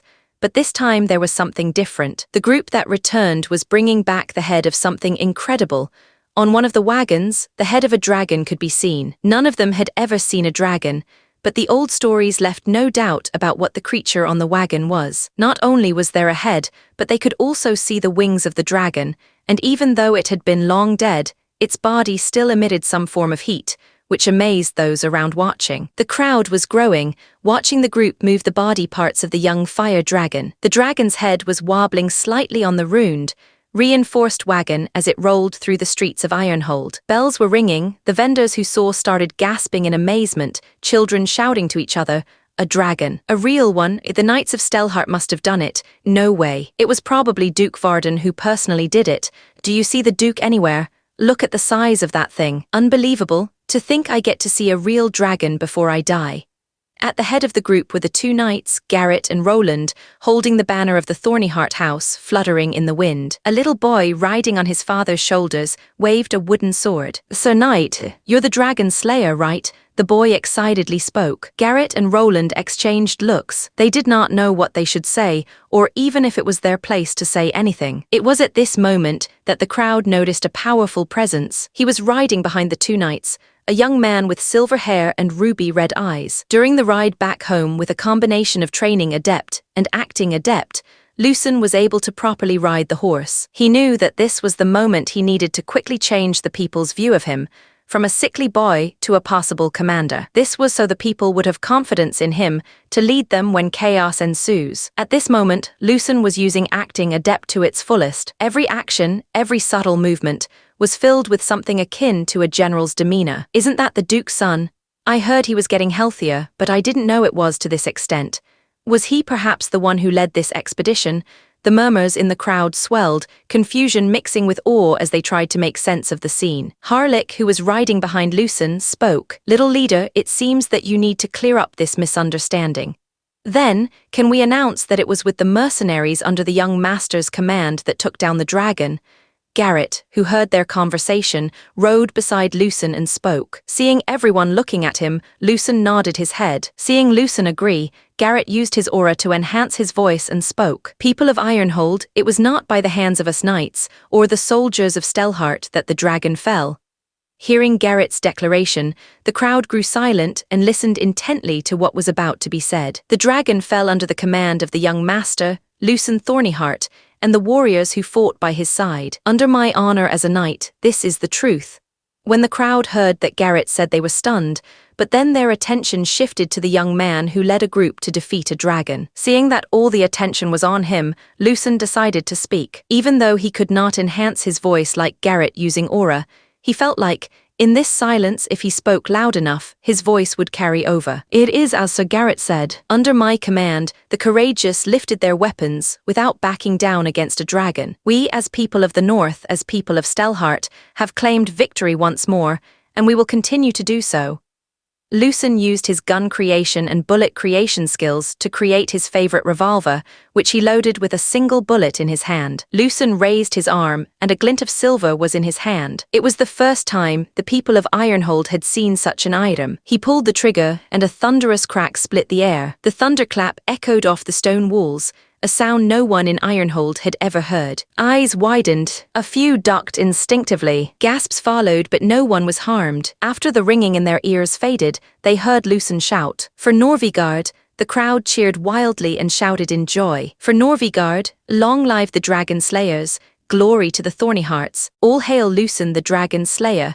Children happily run alongside the wagons. A bard jots down lines greatly inspired by the scene before him. Lucen, who was in the center of attention, was full of dignity. He was the very image of a true knight, but deep inside, He was reacting differently. What was that? Did I actually say those words? Damn, if my past self said those lines in front of a crowd, he might have fainted from embarrassment. Still, I can't deny that. Lucen looked at the smiling children shouting at him with glee, saying he was a dragon slayer. This actually feels good. Chapter 31. Well done. Lucen was standing face to face with Varden in his father's study. The father and son looked at each other without saying a word for several seconds. It was Varden who broke the silence and spoke first. You have returned earlier than expected. Lucen sighed in his mind when he heard what Varden said. As expected of the stoic father figure, even with this much he won't praise his son.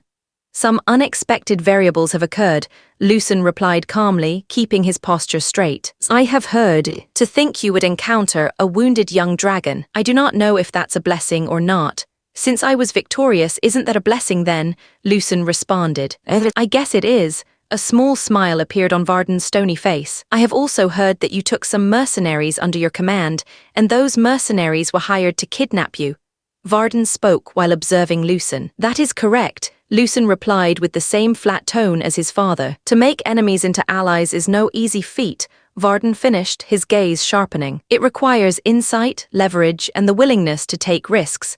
I was simply lucky to have met such honorable mercenaries. I guess for soldiers of fortune they are quite honorable, but as for you being lucky, is awakening your aura also considered luck? Varden, who had been staring at Lucen, had already realized what every other person hadn't. That Lucen had already awakened aura, as expected of the Iron Duke. It is as you said, father, I have awakened aura and it is also due to luck. Is that so? You are the second Thorny Heart to have ever awakened both mana and aura. The first Thorny Heart to achieve such a feat was the original Duke of Stelheart, the sword of the king, Duke Erdrick Thornyheart. It is my honor to be spoken in the same breath as the ancestor, Lucen replied almost immediately. It seems that everyone was wrong about you. Even I had failed to see your potential. Varden admitted without any fluctuation in his tone. There was another bout of silence before Varden continued speaking. So what are you planning to do with the mercenaries who came under you? I wish to make them into my own private squad. Varden's eyes narrowed slightly at Lucen's declaration. A private squad, he echoed. You intend to retain command over men who were once hired to take you.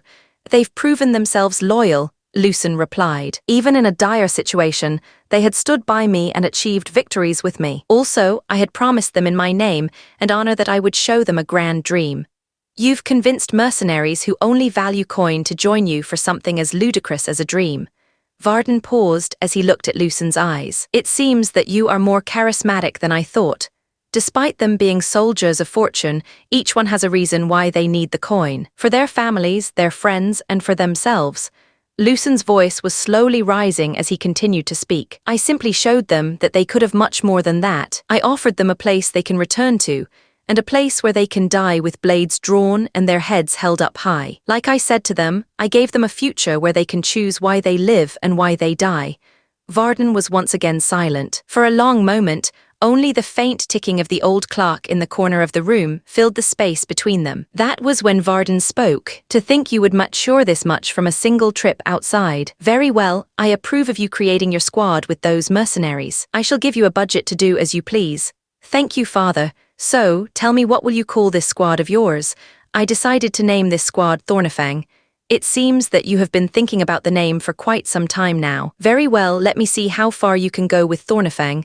I have one more request, father. Speak.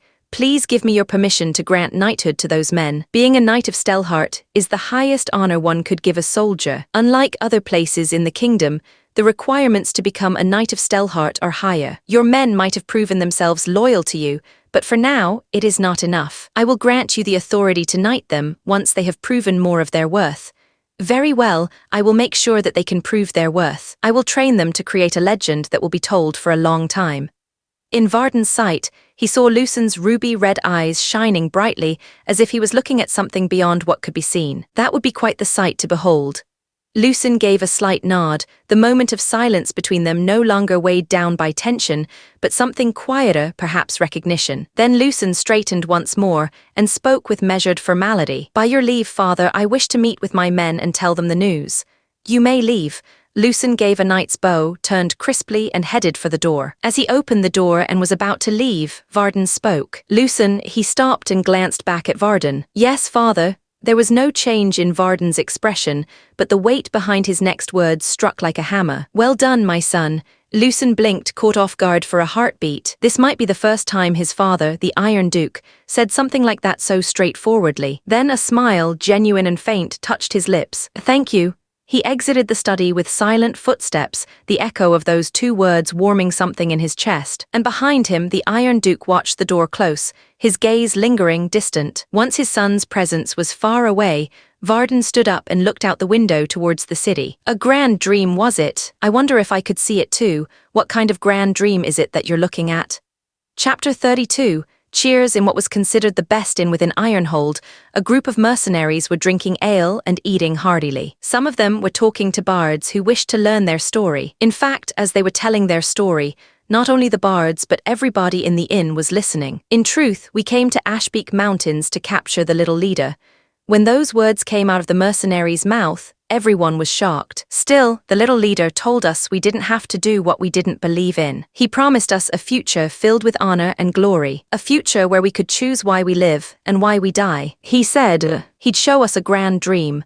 As the mercenary's voice carried through the inn, the listeners could picture it. The noble's son Lucen Thornyheart stood tall before a band of mercenaries, offering them something more than coin. It was like the beginning of an epic tale you hear the bards sing. "We may be mercenaries out for coin, but even we didn't feel truly right about this commission." While we were talking, it was then the dragon came. It was a gigantic thing. The mercenary opened his arms wide. Wounded but still deadly. The ground shook when it roared. The second we saw that thing, I'm sure some of us wanted to run.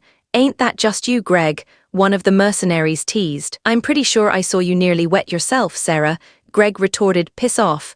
Sarah muttered into her mug, but even she was smiling. Greg then continued his tale. "Where was I? Oh right, we wanted to run." It was then that the little leader went charging in using that unknown weapon of his and targeting the dragon's eyes. "What kind of weapon was it?" one of the people in the inn asked. The little leader wouldn't tell us, but it looked like a staff of some kind. So with him distracting the dragon, we started attacking the wound of the dragon we got, but it was to no avail. Greg's story was becoming more tense, and as he continued with exaggerated movement, he leaned in, voice lowering for effect. Then came the explosion, some kind of magic I'd never seen before. Blew a hole clean through the beast's side, making it stagger, but it just won't go down. That was when the little leader rushed in and got really close, mana blazing from his hand, creating another explosion. The dragon came crashing down, barely clinging to life, and it was then we came and finished it off. The inn that was quiet while listening to the story suddenly burst into cheers. Then someone stood and raised a mug. To the dragon slayers, another followed, to Lucen Thornyheart, and the entire inn thundered with cheers. "Long live the dragon slayers! Long live Lucen Thornyheart, the dragon slayer!" While everyone was enjoying the food and ale, someone unexpected entered the inn. When the people saw who came in, everyone became silent. "What brings you here, little leader?" Harlech spoke as he approached Lucen, who came in. "I came to bring you good news." Lucen smiled with a vicious-looking grin. Harlech raised his eyebrows. "What is it?" Lucen's smile widened. "Under the decree of the Duke of Stelhart, the mercenary group formerly known as Harlech's Mercenaries will now operate under my command." He paused for a beat, letting it hang in the air. "And they will henceforth be known as Thornefang." There was a beat of silence after hearing Lucen's announcement, and in that silence, a mercenary spoke up. "So we ain't going to be called Harlech's Mercenaries anymore. Ha-ha-ha, Thornefang, finally a proper name for our group. Hey, you F***seeker, what was wrong with Harlech's Mercenaries? Are you saying my name is a pile of crap?" Harlech showed a middle finger to the mercenary who just spoke. "At least you're aware of it, former boss." Another mercenary chimed in, which made the others laugh. F***CKUB***stards.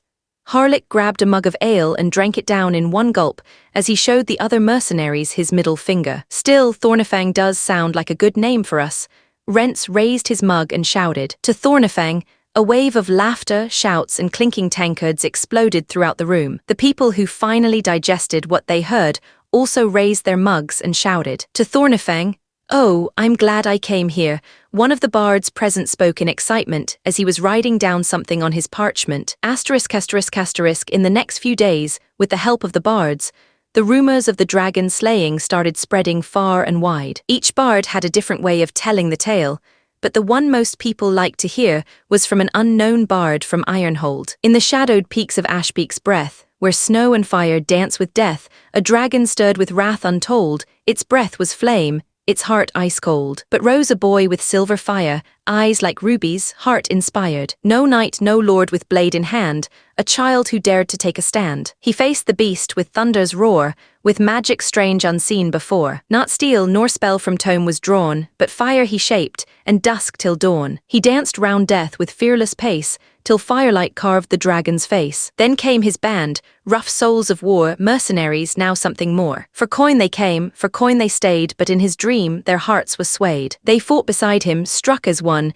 till fire's breath at last was done. In Ironhold the tale was told, of bands not bought with weight of gold. In ale and cheer they found new name, and Thornifang rose to rightful fame. So raise your cups, let songs be sung, of battles fierce and hearts still young. The children who listened to the tale were delighted and dreamed of becoming like the noble Lucen, who, despite being young like them, was victorious against a dragon. Some of them wanted to be like the mercenaries who could stand against despair, and who fought alongside Lucen. The grown men and women from all walks of life, who listened to the stories, were also inspired and cheered for the dragon slayers. Asterisk, asterisk, asterisk, while the common people were cheering, the nobles reacted differently. The defeat of a young fire dragon was an incredible feat, but for a young man who hadn't even come of age alongside a motley crew of mercenaries, to defeat such a being was unbelievable. Of course, there were many who were still amazed by the feat. Is that rumor true? There were many witnesses, weren't there? To think the sickly child of the Iron Duke would turn out like that, so the next generation of the Thornyhearts will still be a monster. I guess that was what you should expect of a Thornyheart. Similar conversations were happening in different noble circles. As for those who sent their spies, almost all have been purged. Damn it, damned it all.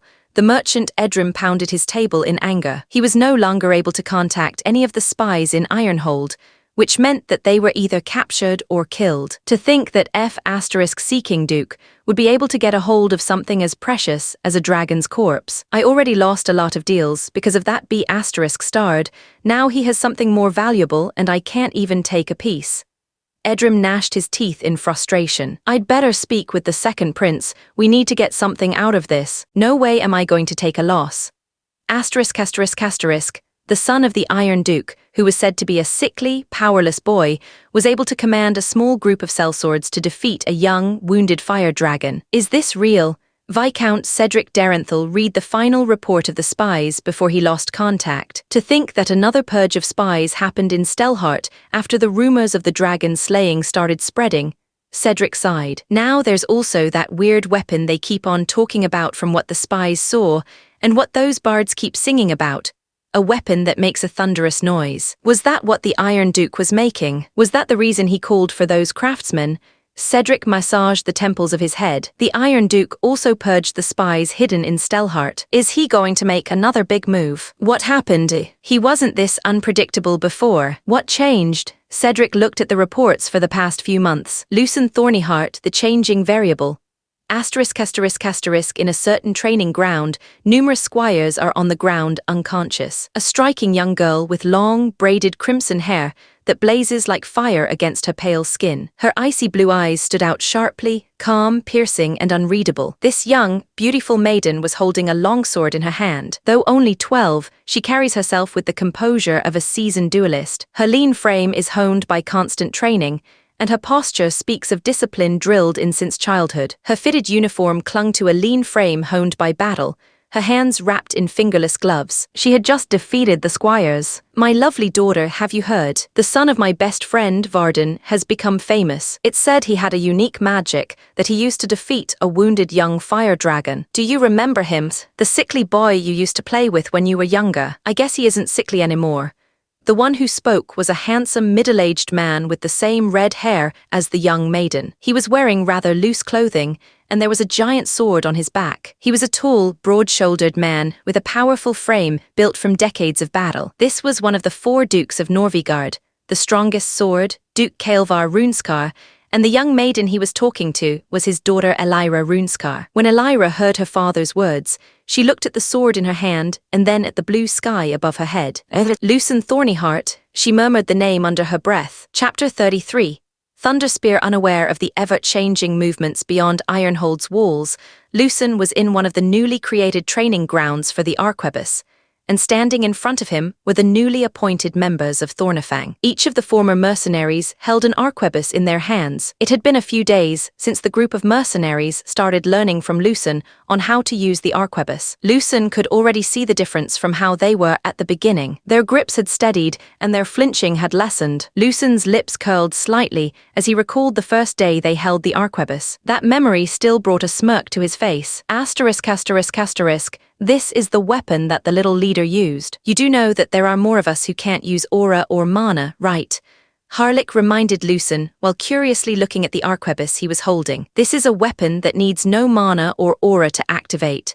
There was a moment of silence when they heard the truth about the weapon Lucen had used to fight against the young fire dragon. They then slowly showed a shocked expression as they looked at the arquebuses in their hands in amazement. It was like watching children pick up a new toy and learn that it had a hidden function. Seeing such hardened mercenaries act like this made Lucen smile a bit before he continued speaking. I also provided you with these wooden horns, which I call powder horns. Inside it is the thing that makes the weapon work, and it's also very dangerous, so treat it with care. Dangerous. Really, the only thing that's inside these things is black powder. Is it poison? Rents looked at the contents of the powder horn and asked, remember the thing I tossed that exploded? It's that thing. When they heard what Lucen said, they became very careful in moving, and Rents, who already had a bit of black powder in his hand, was frozen in place. El little leader, save me. Rents almost cried as he dared not move, not wanting his hand that was holding the black powder to explode. Everyone slowly backed away from Rents. Yeah, they were quite funny back then, but as expected of former mercenaries, they quickly got used to the new weapon. Lucen watched as his men were now able to shoot and reload without much delay. Well, I guess this is too expected. One of the advantages of the arquebus is the shorter training time needed to be proficient in using it.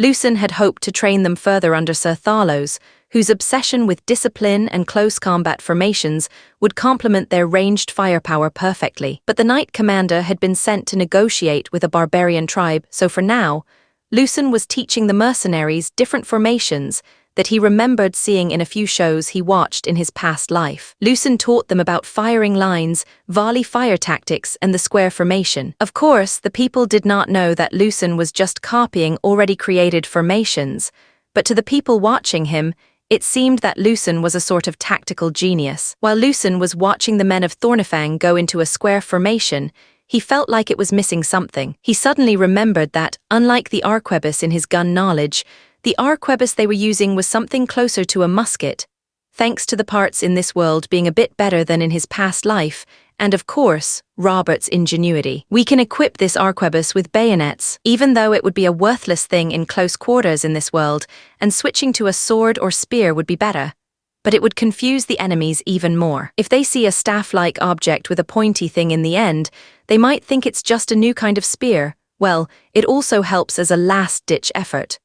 With that in mind, Lucen went to meet with the craftsmen near the giant forge and told them of his plan. They agreed to give Lucen a prototype of the thing he asked for Thornifang. It would take them a few days to finish. A few days later, Thornifang had the newest version of the arquebus with the bayonet. Of course, the members of Thornifang told Lucen that the effectiveness of the bayonet wasn't much. It's better than nothing, still, if it came down to it.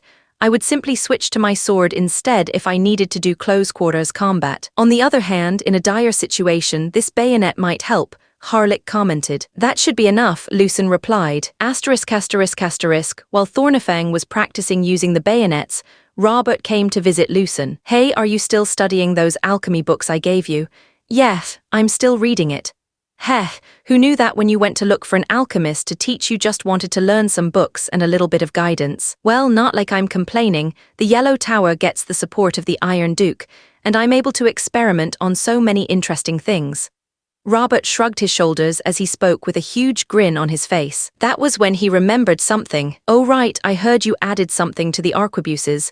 You mean the bayonets? Yeah, those knife-like things attached to the arquebus. Pretty interesting. But I made something even more interesting with the help of the craftsmen and my knowledge of runes and transmutation. I was able to create something extraordinary. Bring it in, everyone. Upon giving his signal, Lucen saw some people coming towards them, pulling something big. Lucen blinked as the wheeled device came into view. A heavy barrel, thick wooden frame, reinforced metal bracing. It was unmistakable. A cannons, a true cannons. Behold, I call it the big arquebus. It works using the same principles as the arquebus but with a bigger frame, Robert said excitedly. This thing uses even more black powder, and it fires super large iron balls. That truly is an amazing thing you've made, Robert, but the name needs work. How about calling it something different? Who cares what it's called? I can call it a little pony, and it wouldn't matter. What matters is what it can do. Truth be told, I haven't tested this out yet, but it should theoretically work. As for the name thing, if you really are that bothered by it, then you can name it. Fine, since you don't want to name it, I'll give it a name.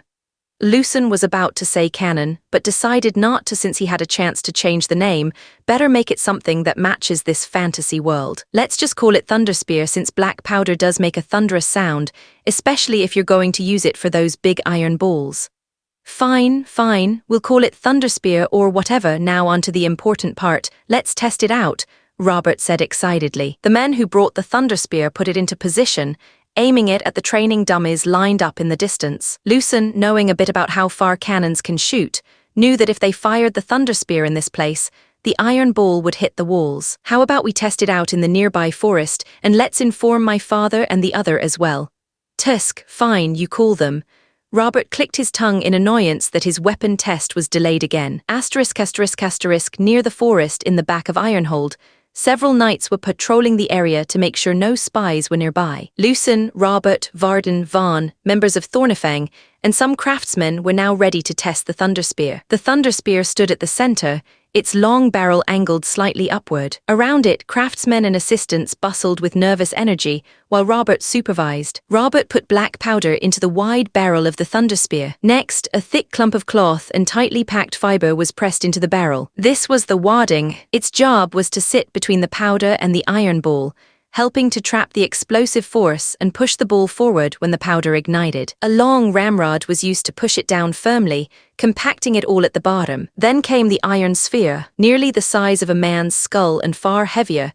It was carried by two men and guided into the barrel's mouth. With steady hands, they rolled it in. The ramrod was used again to shove it tightly against the wad, sealing the iron ball in place. Robert stepped forward with a thin metal rod and gently prodded the touch hole. A narrow opening drilled at the top of the cannon's rear, leading straight down to the powder charge inside. Here's where the spark goes in, Robert explained. Fire catches here, travels down, and hopefully boom. Before Lucen could object, Robert snatched the slow match from one of their assistants. A glowing cord wrapped around the end of a long stick. Now, finally, we get to see how powerful this thing is. Members of Thornifang instinctively took a few steps back, and so did the craftsmen. Lucen also took a step back, while Varden did not move and narrowed his eyes sharply. Vaughn also stood in place behind Varden. Robert crouched near the Thunderspear's breech, lowering the burning match toward the touch hole. The cord hissed, the flame caught, and then, boom! The sound was way louder than the sound the arquebuses made. The ground shook. Thanks to the counterweight, the Thunderspear barely shifted, even as the ground trembled. Smoke was bursting from its mouth, much more powerful recoil than expected. How fun! Robert thought to himself. The noise was so loud that the people in Ironhold were surprised and confused. There was no sign of any lightning in sight, but they heard such loud thunder. In the forest ahead, a tree as thick as a man's torso splintered in half, collapsing into the other trees. It didn't end there. Anything that was in the way of the iron ball was destroyed. Bark flew like shrapnel. Birds launched into the sky in every direction. Some of the knights who were patrolling the area for spies stopped in their tracks and looked at the devastation the Thunderspear caused, and were surprised. They weren't that surprised by the power, since any one of them could do the same with their swords.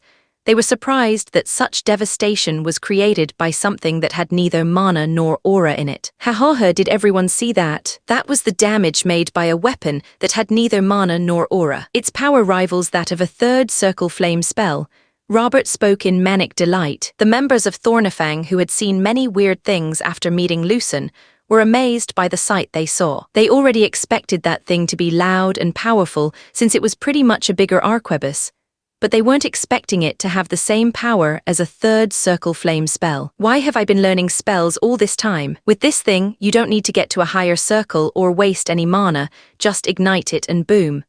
One of the first circle mages in Thornifang felt a bit of despair witnessing the power of the Thunder Spear. Don't lose hope, you idiot. That thing can't be moved around too much because of its size. Also, it takes a lot of time to reload for each shot, well, not like using a spell that powerful is any faster, but still, if you train hard enough, you can become more powerful and chant a spell faster. Finally, if its design is like the arquebus we use, there's a chance that it won't fire in a critical moment. The second circle mage in Thornifang spoke about the limitations of the Thunder Spear and was determined that she would get stronger than it. Seeing the reactions of the surrounding people made Robert smile in delight. Then someone spoke to him. Robert, if I give you 20 blacksmiths and 5 carpenters placed under your command, how many of those things can you make? Varden suddenly asked. If we get better at it, we could make 1 Thunder Spear every 2 weeks. Hearing Robert's reply, he closed his eyes. He wanted to make more of those powerful thunder spears for the next monster wave. But at that pace, it was rather slow for his liking. Still, he had no choice since it was new technology. I will have a dedicated forge for the creation of the thunder spears, but for now, you use the same forge as the craftsmen who are making the arquebuses. Sure, I'll do as you ask, but Duke Varden, since I created something you like, I hope you send a bit more money to the Yellow Tower this time. Robert shamelessly added. Very well, I will give the Yellow Tower more budget. Also, can I bring more people to help from the Yellow Tower? I will only allow a few, and each one of them needs to take an oath to keep whatever is made here a secret. I know quite a few people in the tower who have very tight lips. While Varden and Robert were talking, Lucen was looking at the destroyed trees in the distance, and a vicious smile appeared on his face. As expected, if you have allies like Robert, just show him a bit, and he creates something more from it. I can already imagine those thunder spears lined up and firing at the enemy. Let's see how they would take Stelhart from us. Chapter 34, Trial by Firepower. After the live demonstration of the thunder spear, Lucen asked Robert if he could have it, and the other party agreed. Now, aside from their training with the arquebus, each one of them needed to learn how to fire the thunder spear. As the days of training went by, Lucen's birthday came and went. Unlike in his past life, where every birthday was celebrated, here only a few key years of one's life were worth having a celebration. So Lucen became 13 years old rather quietly. Well, the important birthday is my younger brother's, who will get to hold a sword for the first time and show how much of a genius he really is. I wonder by then if I would understand what to do with the heart of embers I got. Lucen sighed as he once again remembered the heart of the young fire dragon hidden in his room, which even now he had no idea what to do with. Still, maybe there was some sort of effect just being close to it, since having it made him feel like his rising mana pool was because of it. A few days after the live demonstration of the Thunder Spear, Garrett visited the training grounds made for the Thornifang. Young master, I have a favor to ask of you. What is it, Sir Garrett? I understand that you and Sir Robert of the Yellow Tower have created a weapon that could be used by anyone, but you create a similar weapon specialized for aura users. When Lucen heard Sir Garrett's request, his mind was blown. He was so focused on his knowledge from his past life, and the skill, gun knowledge, that he did not notice that he did not need to simply follow those things and be creative instead. He already realized that you could make something very new in this world, based on how Robert created his ignition system, but he did not think too deeply about it. That was a mistake. Aura users have superhuman bodies and can enhance the durability and sharpness of the weapon they have in hand using aura. To think I haven't thought about creating weapons for them. If they are the ones wielding the weapon, we can create absurd things like those from that video game where you take down giant monsters for their parts. Actually, since there are runes that enhance items in this world, I can probably make most of the fantasy weapons I've seen in my past life. As Lucen was getting excited at the prospect of creating such unknown weapons, he remembered that with his current skills, it would be difficult. Good thing I have a true genius working with me. I just need to show Robert the basic idea and he'll do the rest. Are you alright using any weapon like the arquebus or lances? I do prefer a sword, but I'm willing to learn how to use a new weapon. So is it possible to create a weapon for aura users? I'm not entirely sure yet, but are you willing to help with experimentation while creating the weapon? As long as I have free time, I'm willing to help with anything related to the weapon creation. Are you willing to swear upon your honor as a knight that you will help with anything? Lucen didn't look at Garrett. Head slightly lowered, his lips curled into a faintly sinister smile. Why should I swear upon my honor as a knight? Can't I just help without doing that? Are you not willing to swear because you plan to back out when it gets hard? It seems that I have misjudged you, Sir Garrett. Fine, I swear upon my honor as a knight. Are you satisfied, young master? Garrett answered, unaware of his future hardships. Very, so tell me, what kind of weapon do you want? Something similar to the arquebus, or doesn't need to be, and just something to add to the power of your attack? Yes, I just want something to add to the power of my attack. All right, I'll speak to Robert about this, and we'll see what we can do. I'll call for you if we need to test out the weapon. Thank you, young master, for listening to my request. Garrett did a knight's salute. Lucen returned the gesture with a faint smirk. After he was done with Thornifang's basic training, the members of Thornifang headed to their favorite inn to have a warm meal and a good drink. On the other hand, Lucen headed to Robert's workshop, where the sound of an explosion could be heard almost at any hour. Upon entering the workshop, the first thing that greeted Lucen was a sudden bang that rattled the floorboards, followed by a puff of black smoke rolling out from a cluttered side room. Robert appeared wearing his mask, which had something similar to a bird's beak. When he saw Lucen, he removed his mask. Oh, how surprising. Why are you here today, Lucen? Is it already time for another lesson? Robert asked, unaware of how much time had flowed. No, I came here for something much more interesting than a lesson. Seeing the vicious smile on Lucen's face, Robert knew that whatever he was going to say would be very interesting indeed. I was requested to build an aura-specific weapon using the black powder. Oh, that really is interesting. Still, aren't we leaning more on engineering now than on alchemy? Does it matter? Heh, I guess it doesn't. We are still pursuing knowledge in its purest form. Still, better say we use alchemy as the basis for everything to improve the image of the Yellow Tower. Whatever you want, Robert, Lucen responded while shrugging his shoulders. So what kind of weapon are you thinking of making? It took several days, but Robert and Lucen, alongside the best blacksmith of Stelhart, Oswin Heaven, an old man who has been in the forge all his life, created the first prototype of Crimson Lord, a game-inspired sword that uses gunpowder to heat up the blade. Once your aura is channeled through the hilt, it flows into a shardstone embedded in the guard. You then press on the trigger that is also on the hilt. The shardstone then reacts, sparking the sealed black powder inside. The resulting burst sends heated air through narrow channels along the blade's edge, superheating it to a dull red glow without melting the metal used, which has a high heat resistance, thanks to aura reinforcement and some rune enhancements. They also created the Armor Buster, a powerful gun that uses much more gunpowder, and the ammunition is a specialized bullet that, upon bursting out of the Armor Buster's muzzle, would explode a few meters away from the shooter. This weapon was not meant for long range, but a powerful mid-range weapon. Under normal circumstances, the weapon would explode because of the power of that much black powder, but theoretically, it should endure with the use of one's aura mantle. Lucen called Garrett to test out the prototype and see what would happen. Of course, Lucen, who also has aura now, can try to use the sword, but he felt like it would be better if Garrett did it. When Garrett arrived at Lucen's workshop, he was met by 3 excited-looking individuals.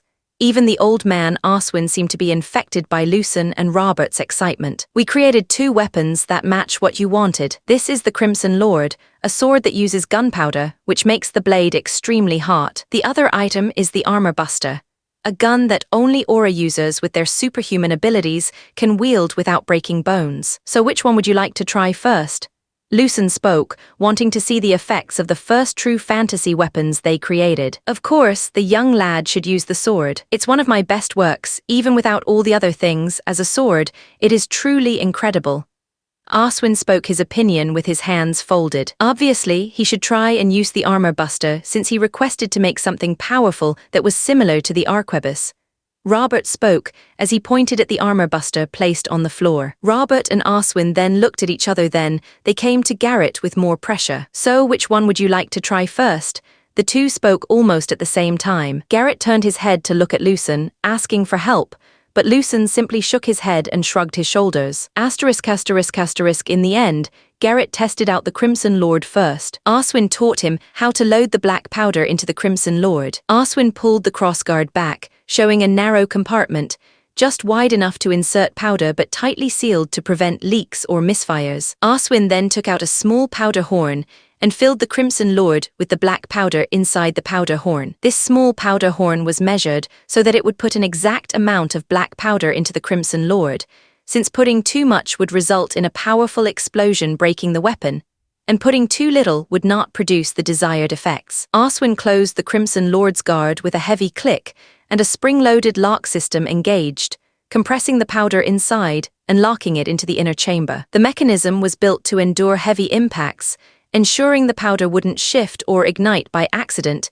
even with the wild swings of battle. Once it was ready, Aswin handed the sword to Garrett, who took it with careful movement. When it was in his hand, Garrett immediately noticed that this longsword was heavier than most weapons he had wielded before, but it was not enough to cause him any discomfort. Now all you need to do is use your aura like you would with any other weapon, then press the trigger on the hilt, Lucen said. Garrett nodded his head, got in front of the training dummy, and took a fighting stance. Garrett then placed his fingers above the trigger, which was close to the hilt of the sword between the crossguard and the hilt. He squeezed the trigger, and Garrett let his aura flow into the sword, wrapping it in a translucent layer of energy that shimmered faintly. His aura mantle. He could hear a loud sound within his sword. He swung the sword, and it cut through the training dummy. Not only that, the training dummy made out of wood had scorched marks in the place where it was cut. As Garrett was getting excited by this new weapon, he suddenly felt his hands growing harder. The heat from his blade had spread onto the hilt of his sword. Surprised by the sudden heat, Garrett almost let go of the sword, but as a knight, he would not allow that. He pulled back his aura and stopped squeezing the trigger. The sword slowly cooled down, and when Garrett looked at his hands, there were some burns. When Garrett showed the three what had happened, they grew interested and started thinking about how to fix said problem. Well, for now, how about trying the armor buster?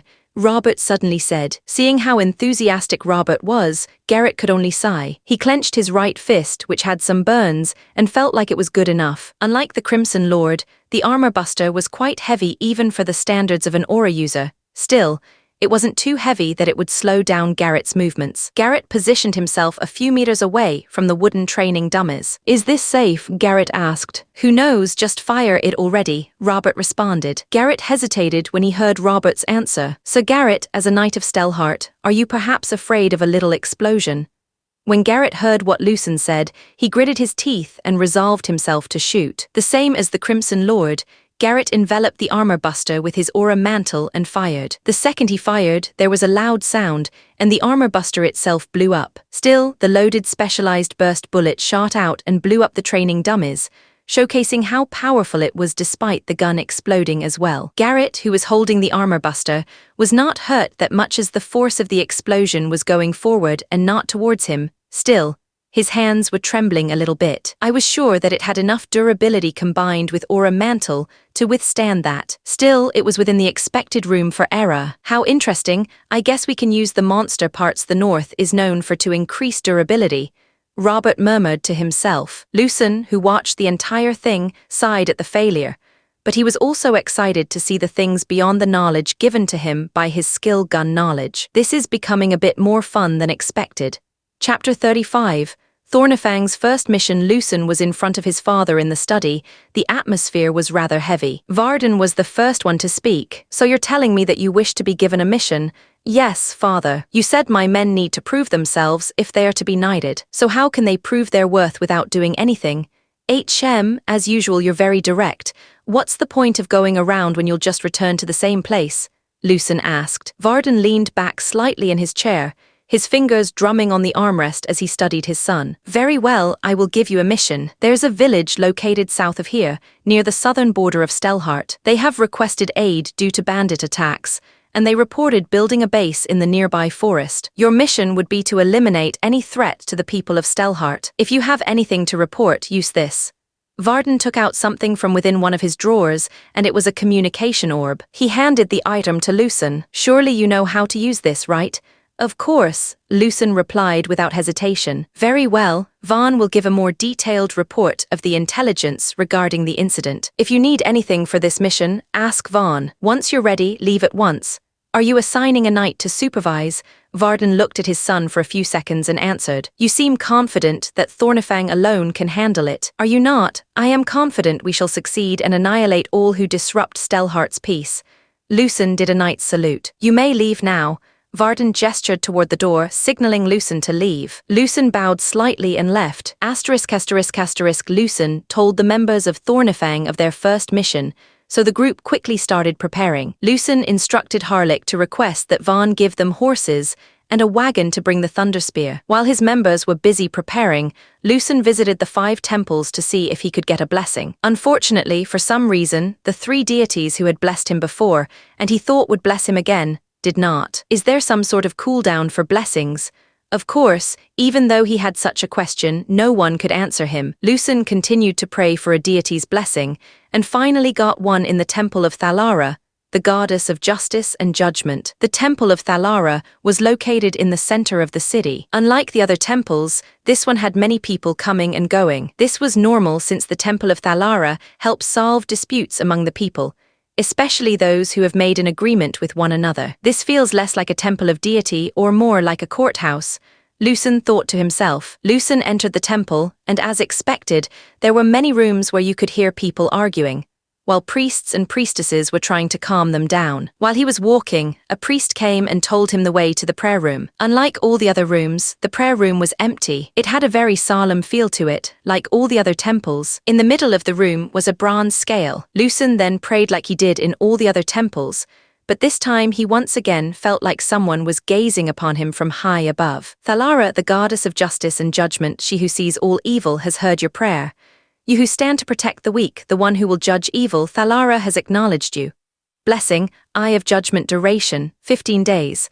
Upon activation, you may discern a target's moral intent toward you, good, neutral, or evil. Target must be within line of sight. Uses per day, 5 *****. After getting his blessing, Lucen headed to the meeting point in the southern gate, and the members of Thornyheart were already there waiting for him. Each member was now wearing similar armor to Lucen's armor. They no longer looked like a shabby group of mercenaries, but a proper unit. Their armor bore the newly forged insignia of Thornifang, a silver thorn curling around the fang of a dragon. Harlick spotted Lucen and approached him. All preparations are complete, little leader. The Thunderspear has been loaded onto the wagon. We have supplies for a week, and morale, as usual, is high. Lucen nodded with approval. His gaze swept across his men. It was a sight he had seen many times now, but it was still quite a sight to behold, his very own unit. As Lucen was about to depart, he saw Vaughn alongside his younger brother Kale coming towards them. The last time he saw his younger brother was when he departed for his first outing. Kale was looking at him with his icy blue eyes. Kale's icy blue eyes were as clear and unreadable as ever, framed by his silvery hair that hadn't yet grown past his ears. Young Master Lucen, I apologize for delaying your departure, but young Master Kale wanted to see you. Lucen blinked in surprise. Kale had actually come to see him off. This younger brother of his, whom Lucen once treated like he didn't exist, came to see him. Is that so? Lucen, who was taller than Kale, needed to kneel to be at the same eye level as Kale. You wanted to see me, Kale. Kale did not respond and simply looked at Lucen's eyes. Looking at him now, Lucen couldn't help but sigh in his mind. This cute little brother of his was originally meant to bear a lot. In-game, he was one of the strongest allies of the protagonist Alexander, and one who had lost a lot. His family, his home, everything was taken from him. One of Lucen's most unforgettable moments from the game came from the lonely swordsman Kale. I have lost many things, taken from me while I stood powerless. I have no family to give me assurance, no love to give me warmth, nor a home to return to. Only my blade, my honor, and my name remained. Will you deny me the glory to die as a Thornyheart? Will you take from me my chosen place to die? Will you take that from me too? That was what Kale shouted at Alexander when the protagonist stopped him from sacrificing himself for the group. The lonely stoic swordsman who had few words suddenly spoke with such passion that the part became very memorable for Lucen. Depending on the choices the player made, Kale's demeanor changes in that scene, and he says another great line, similar but different, reflecting the choices you made in the game. There is nothing left for me but my sword, my pride, and my name. Let me die as a Thornyheart. Let me die in the way I choose. While Lucen was deep in thought, recalling the different paths Kale could take depending on the player's choices, the real Kale, still young and unaware of what awaited him, suddenly spoke. Are you leaving? Yeah, your big brother is going on another trip. Kale lowered his head. Seeing him act like that made Lucen smile a bit, and he patted his little brother's head. See you later, little bro. It's time to depart. Lucen rode one of the horses and Thornifang left through the southern gate. With the thunderspear in tow and steel glinting in the sun, Thornifang rode out to meet their first battlefield. Chapter 36.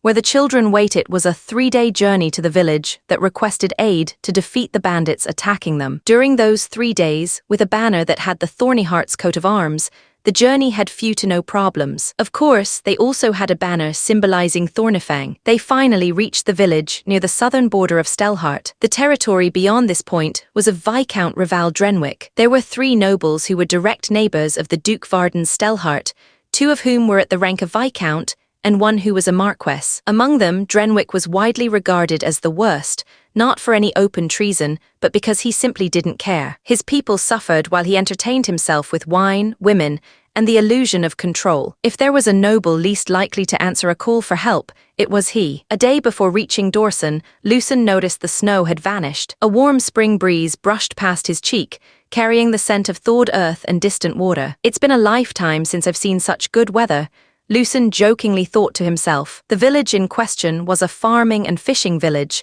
as it was located near a lake. Lucen already had an image of what the village looked like due to the bandit attacks, but he was not expecting such a devastating look. The wooden palisade fence surrounding Dorson was half collapsed. There was no one guarding the area. There were no sentries, no scouts, no curious children peeking from behind barrels, just the steady sound of hooves crunching dry earth and the faint lap of water from the distant lake. Little leader, there's the scent of blood, Harlick spoke with a frown on his face. Lucen's expression didn't change, but his hand instinctively reached for the arquebus on his shoulder. Greg, go scout the area. Everyone else tighten formation. No one wanders off alone, Lucen ordered, his voice steady but sharp. Thornifang immediately responded. Armor shifted, boots hit the dirt in coordinated rhythm, and arquebuses were quietly unstrapped. Greg gave a quick nod as he entered the village, hugging the walls and keeping low. His movements were quick, and his steps were soft. The rest of the squad advanced slowly,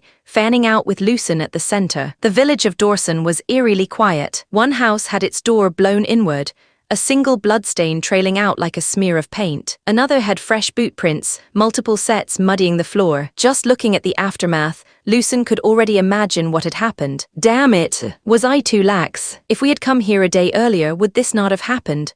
Lucen was feeling guilty about what had happened to this village, but he did not show much on the outside, thanks to acting adept, the skill that now served as armor to his soul, a mask that never cracked, no matter what he felt inside. This trait has helped him on numerous occasions now. Lucen could not even appreciate the fact that his men were moving in a modern formation in the middle of a medieval village. While Lucen was grinding his teeth in his mind, the group continued moving forward into the village, only to see more devastation. There were burned houses and scorched places, but the fields remained safe. Not only are the fields safe, but I've seen many bloodstains but no bodies. In fact, I haven't a single dead or living being in this village. Not the villagers nor the attackers were here. Little leader, I think I've found some survivors. Greg, who had scouted ahead, called the other, pointing at a certain area. Lucen and Harlick dismounted from their horses and walked towards Greg. Greg stepped aside as Lucen and Harlick approached the half-collapsed shed. Inside, crouched in the shadow of scorched timbers and broken crates, was a teenage boy no older than 16. His clothes were torn and blood-stained, and his breathing was ragged. His arms were spread wide in front of 4 younger children, 2 boys, 2 girls, who clung to each other behind him, eyes wide with silent fear. The teen held a rusted pitchfork, its tip trembling, though his grip was white-knuckled. He didn't scream or beg. He simply stood his ground. "I won't let you take them," he said, voice hoarse but unwavering. "We're not the ones who attacked. We came from Ironhold, sent by Duke Varden to help this village from the reported bandits." Lucen took a step forward and spoke. "Are you lying to me? How can a kid like you be someone sent by the Iron Duke?" The teenage boy became even more wary as he pointed his pitchfork at Lucen. It was at this moment that Lucen was about to use his blessing, Eye of Judgment. Lucen had tested out this blessing a few days ago on a few things. The mercenaries, some wild animals, and even those just passing by their direction. At first, he thought it would only work on 5 people per day, but it turns out it works on everyone in his line of sight, and you can activate it 5 times per day. Upon activation, everyone in his line of sight will glow with a certain color. Red glow means they had evil intentions. The brighter the glow, the more evil the intention, even if it's minor like a prank or a joke. the eyes would show a small glow. A blue glow means they were neutral and don't really think much of you. The golden glow meant they had good intentions, and similar to the red glow, the brighter the glow, the better the intention. Right now, the teenage boy gives off a faint red glow. Not evil, not malicious, just hesitating. Lucen, who saw the faint red glow, understood. The glow wasn't from hatred or deception. It came from the boy's fear and readiness to strike first to protect the children behind him. The 4 kids behind him glowed blue, neutral, probably too shocked and scared to even judge the situation. I understand that you might find it hard to believe, given your situation, but I am the leader of this unit, and we were truly sent here by Duke Varden. If we wanted to harm you, we would have done it already. The teenager clenched his jaw, eyes darting between Lucen's armor, the banners in the distance, and the men behind him. His breathing grew shallower. Still, he didn't lower the pitchfork. The teenager was afraid that if he lowered the pitchfork, he wouldn't have the strength to bring it up again. The teenager, who was slowly accepting Lucen's identity, suddenly shouted at them. "If you truly are people sent by the Iron Duke, why did you come so late? Because of you, they..." Hearing the voice of resentment from the teenager, Lucen felt extreme guilt. It was true, he acted like this wasn't truly urgent and did not hurry much. In truth, even though he kept saying he wasn't looking at this world like the game he used to play, maybe in the back of his head, he still thought of it that way. What was I expecting? Did I think that the scenario wouldn't flow if we weren't here? The F***CK. If they died, wasn't it because I really was too lax? Even though he was distressed outwardly, Lucen looked calm as the young teenager kept on shouting at them. "It's all your fault." The teenager screamed, his voice breaking, throat raw with anger and grief. "We trusted you nobles to protect us. You and your goddamn soldiers, what good are they if they come too late?"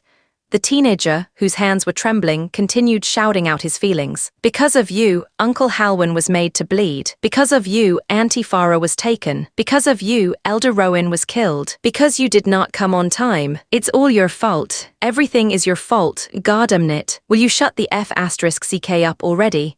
Harlech suddenly spoke, which surprised not only the young teenager but also Lucen. Still, Lucen did not say anything and simply waited to hear what Harlech was going to say. Harlech's voice cut through the air like a whip. The boy flinched, startled, and his legs nearly gave out beneath him. Even the children behind him recoiled, shrinking behind his back again. But Harlech wasn't done. He strode forward, his heavy boots grinding against broken stones and dried blood. "Hey brat, I've been listening quietly to you complain, and tried to hold back since you've experienced this sh**T. But enough is enough. You keep on whining about how it's all our fault that all this sh**T happened to you. Instead of blaming us who came to help, why don't you blame the bandits who attacked your village?" Harlech's momentum was growing as he spoke to the teenager. "Don't make it sound like you're the only one who had this kind of sh**T happen to you, brat. This is what happens everywhere, and you know what other nobles do in this situation. Nothing at all. You should be happy the Iron Duke has honor and the pride of protecting his people, which is why he sent us. If it were any other noble, like Viscount Rival on the other side, do you think they would give a rat's **S about your village or the people in it?" Hearing what Harlech said, the teenager bit his lip in frustration. The teenager's grip on the pitchfork faltered. I know that already, but..." His voice cracked as he shouted back. The crack of the pitchfork hitting the dirt echoed louder than it should have in the hollow silence of the ruined village. The 4 children who were shivering behind the teenager hugged the teenager and even stood in front of him, as if blocking the group from harming him. The teenager saw the kids protecting him and could no longer hold it in and sobbed as he hugged them. I'm sorry that I was so weak that I couldn't do anything. I just watched them drag everyone away while hiding. I was a coward." Lucen stepped forward and spoke with as gentle a voice as he could make it. "Can you tell me your name?" The teenager looked at the young Lucen for a few seconds before answering. "It's Milos. Milos, you're not a coward. You hid yourself and protected the children, did you not? You have done your job in protecting these kids. Now let us do our job and save those that could be saved. So tell me, where did the ones who did this? Take the villagers." Chapter 37, Bandits. They suddenly came a few weeks ago. It wasn't the first time bandits had come and tried to attack the village. Usually, the high walls would be enough to thwart a few bandits. If that wasn't enough, Uncle Jeffrey and Aunt Helena used to be mercenaries, and with bow and arrows at the ready, would scare them off. That usually worked, but this time it was different. Milo spoke, remembering the past few weeks when everything was still normal. At first they came in small numbers. We thought it was the same usual, and they got scared. But later we learned that they were just scouting the area. Uncle Jeffrey noticed that something was wrong, so he sent a letter for aid. Milo spoke while making some hand gestures, and then he stopped as he bit his lips again. As if they timed it with that, a few days after they came back with numbers, Uncle Jeffrey and Aunt Helena could only hold them back for a while before they were able to break down the walls. Both of them were able to kill a few while telling us to run, but it did not last long. I did not see what happened to Uncle Jeffrey and Aunt Helena, but I saw them kill a few men and most of the elders while taking the others. I hid with some of the kids, and then a few hours later you came. So, it has just been a few hours. Did you see where they went? Lucen asked. Milo's nodded his head. They moved fast. I saw some on horses, most on foot. I guess they were heading south, toward the old forest trail, the one traders used before the bridge was made. They took almost everyone and killed a few. Is there any place in the old forest trail where they could be hiding? Hearing Lucen's question, Milo's was quiet for a few seconds, deep in thought, and then an answer came to him. Yes, I think I know where they might be hiding. Can you guide us to that place? Of course, but what about the children? Some of my men will stay here to fortify the area just in case. They'll protect the children. Lucen signaled Rents and a few others. You five stay behind. Try to fix some of the barricades and protect the children. If anything happens, try to hold out for as long as you can, and if possible, escape with the children. Rents and the other four responded almost in sync. Yes, little leader. Lucen turned back to Milo's, his expression steady. Lead us there.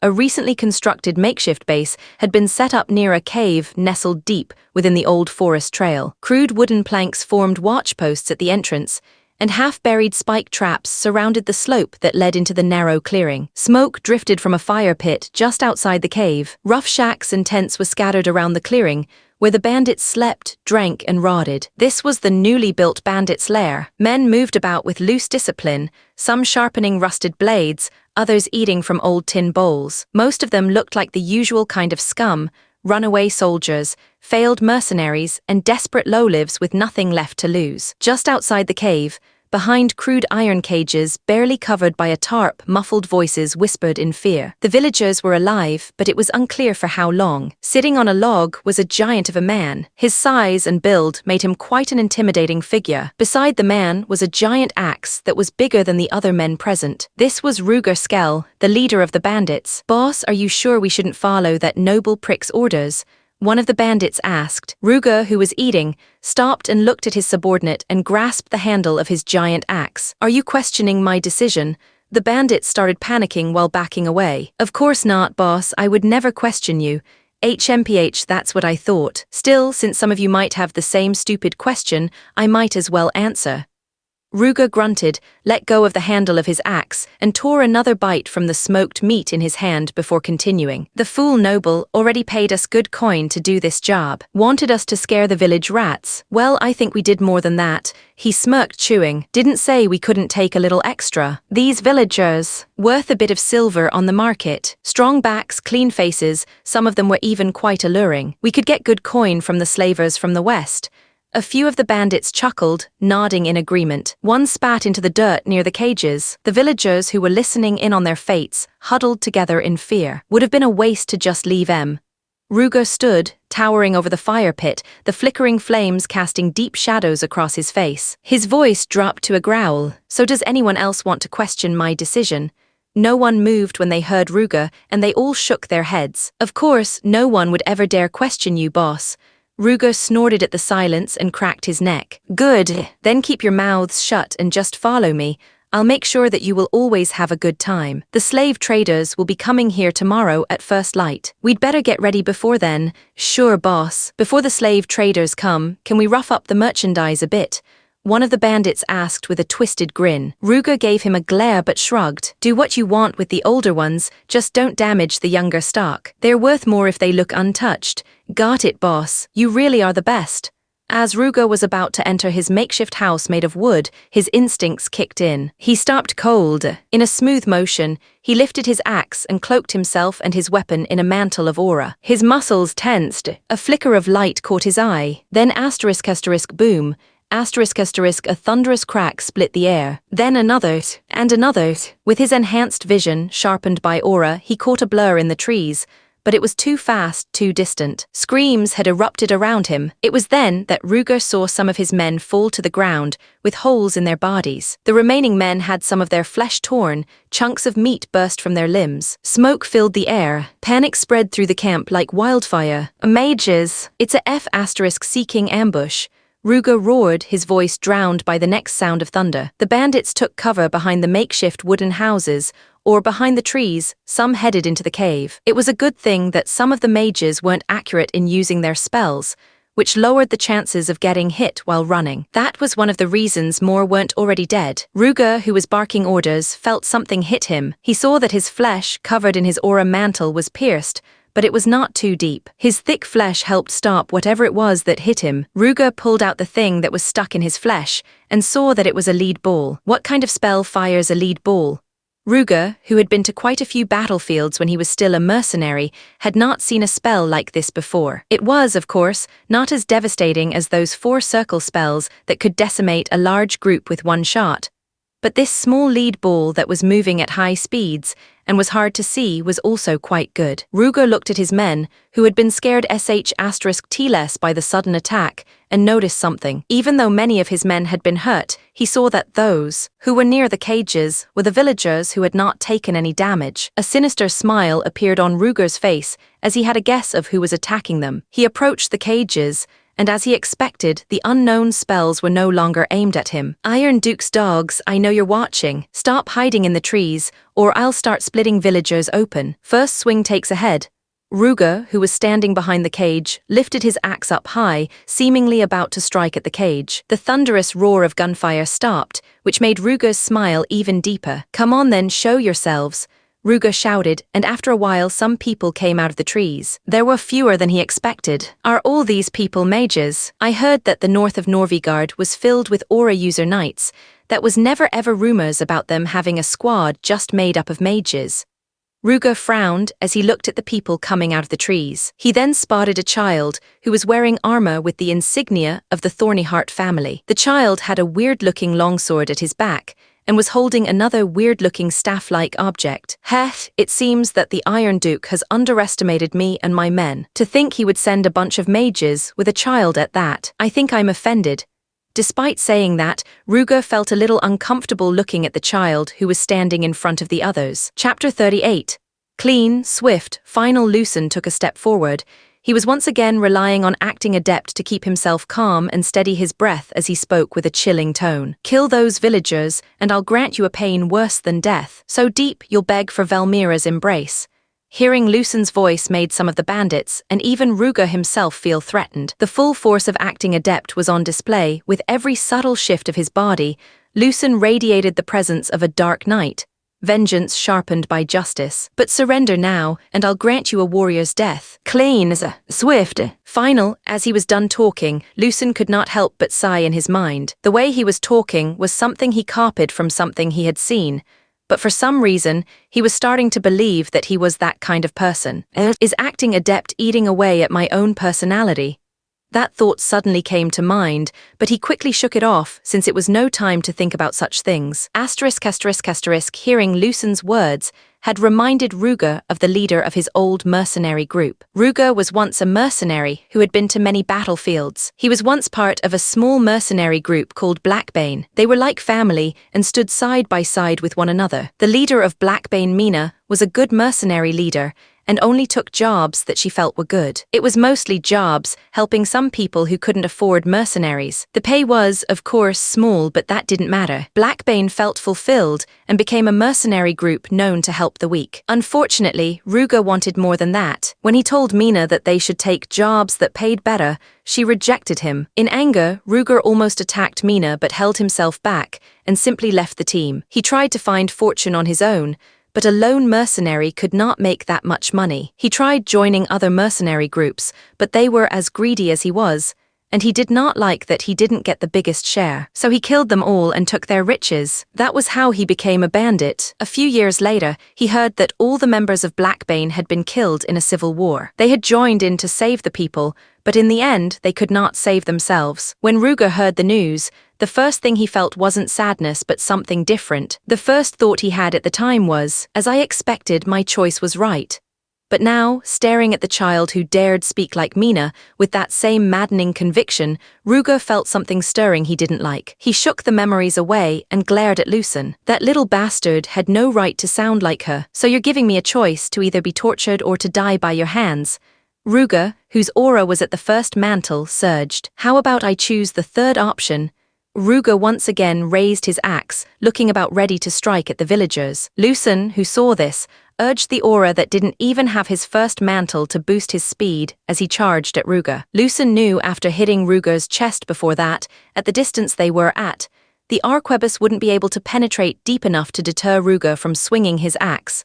So Lucen needed to get a bit closer. Seeing Lucen's actions made Ruger have mixed feelings. It was as he expected and what he wanted to happen, but seeing someone act like his former leader, Mina, made him feel very irritated. When Lucen was close enough, Ruger swung his axe down. Lucen reacted instantly, aiming the arquebus at Ruger's forearm mid-motion. With the help of marksmanship, even though his stance was all messed up and the shot was not proper, the lead ball still landed where he needed it to be. Lucen's shot penetrated Ruger's large forearm and diverted his strike, making it easier for Lucen to dodge. Lucen then discarded the arquebus since he had no time to reload, and took out the weird-looking longsword on his back. This was the Crimson Lord MK, Roman 4, a vastly improved version of the original blade Lucen, Robert, and Oswin had crafted for Sir Garrett. Lucen, who had already loaded it with gunpowder before arriving, pressed the handle, making the blade that had rune symbols turn crimson from the heat it was producing,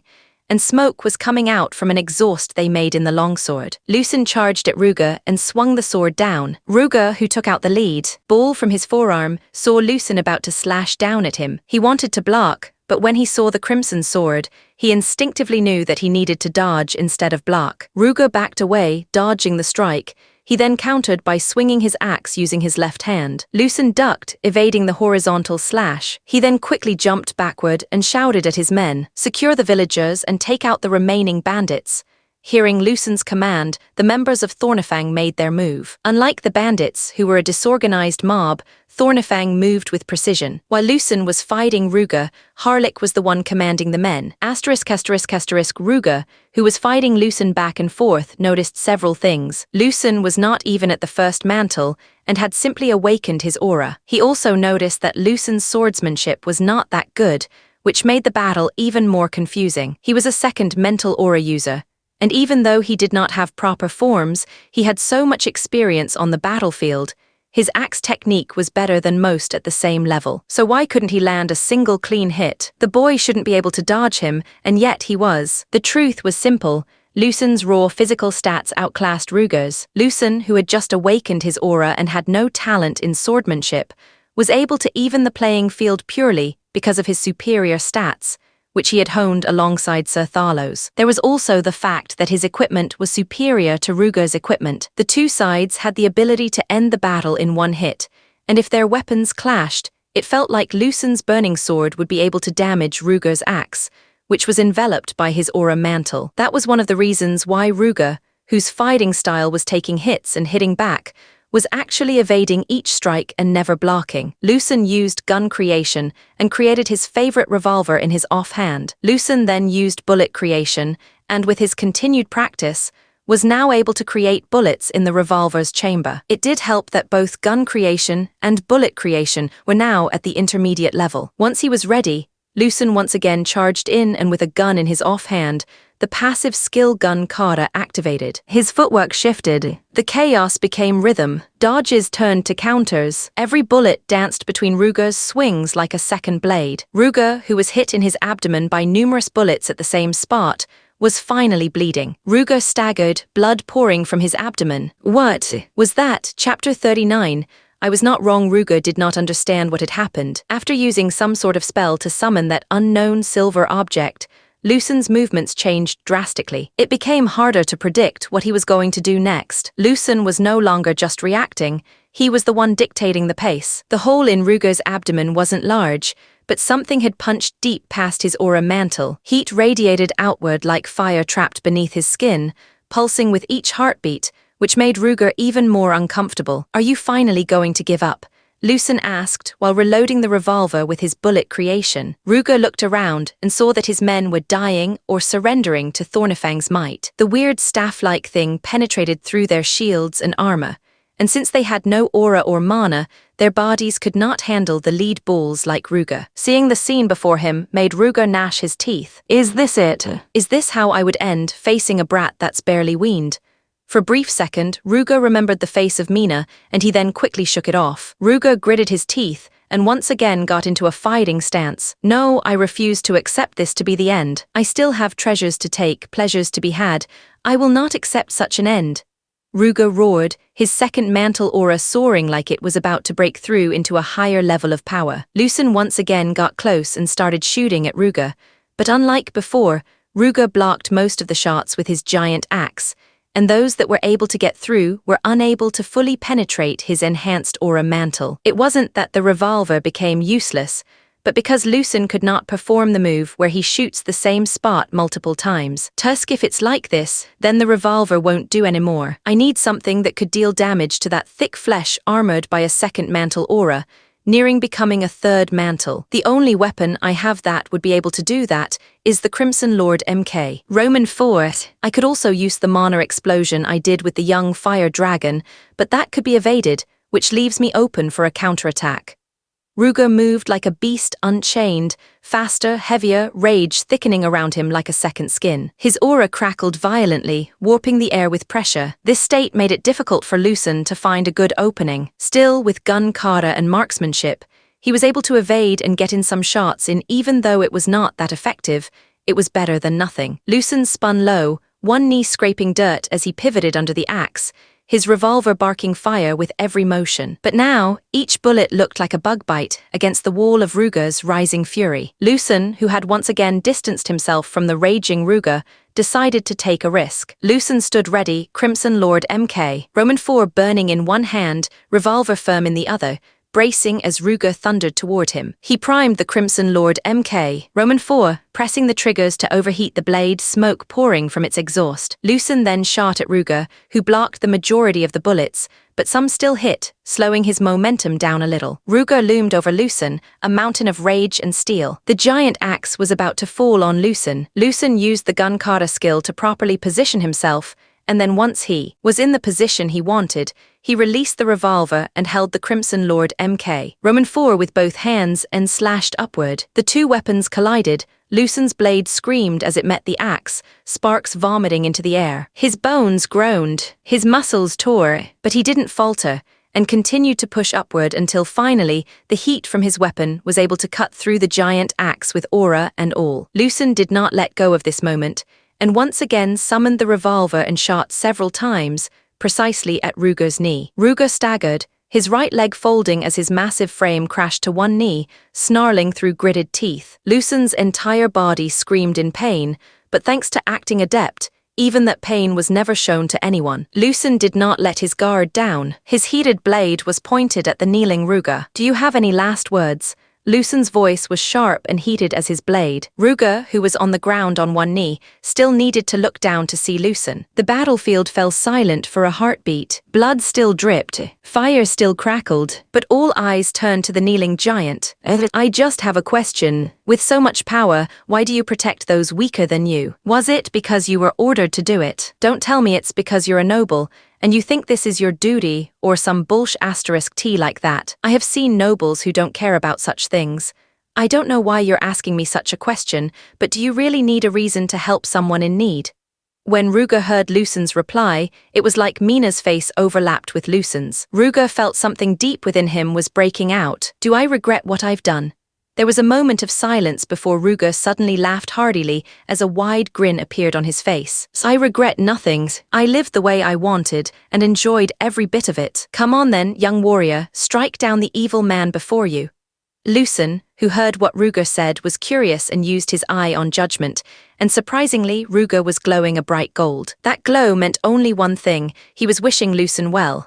"May Velmira guide your soul to the next." Lucen spoke as he was about to strike with his sword. "Heh, how utterly disgusting praying for someone like me. Those were the last words Ruger spoke as Lucen's blade cut through his neck. As his head fell from his body, he remembered the times when he and the members of Blackbane chatted happily under the campfire. Even though he had been to better places after he separated from them, for Ruger, that time was the warmest of them all. Mina's smiling face once again filled his view. I was not wrong, Mina. Those were his last thoughts before everything turned dark. Chapter 40, I want to be like him. Lucen stared at the severed head. His blade lowered, breath steady. But his heart wasn't. The look in Ruger's eyes before the end. It wasn't hate, it was some sort of release. That was not the face an evil villain should have as he died. It wasn't the face he was expecting to see. While Lucen was still processing what had happened, the sound of the system rang in his ears. Level up passive skill, gun kata, rank up. Novice, right arrow, intermediate.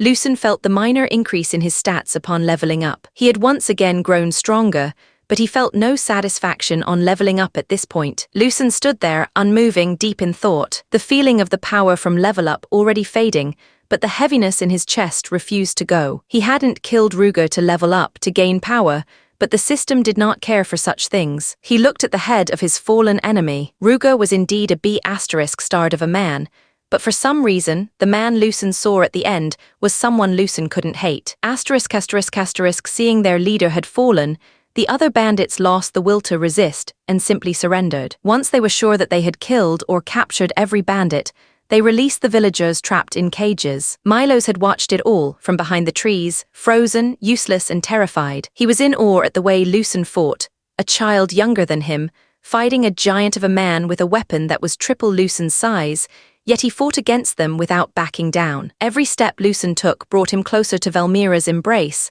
but he didn't cower like Milos did. No, he instead pushed forward, never backing down as if Varkun himself had possessed him. In the end, it was the child who had defeated the giant, and all I was doing was watching from afar, and I couldn't even breathe. How pathetic. Milos felt ashamed by his own inadequacies, but when he saw that the fighting was over and the villagers were being released, his legs moved on their own. He was running as fast as he could towards familiar figures he had spotted in the distance. Mom, Dad, Milos.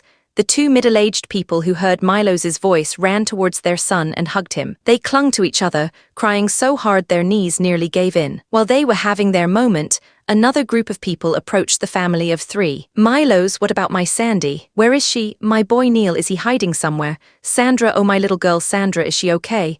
Bert, is he alive? Please tell me he's alive. Please. One after another, desperate parents came to Milos, voices trembling, eyes red and pleading. They had seen him last with their children. He was their only hope of seeing their children again. All of them are fine. They're back in the village with other soldiers. The second they heard the news, the group of parents felt so relieved that their legs gave in and they fell to the ground sobbing. Thank you, Milos. Because of you our children are alive.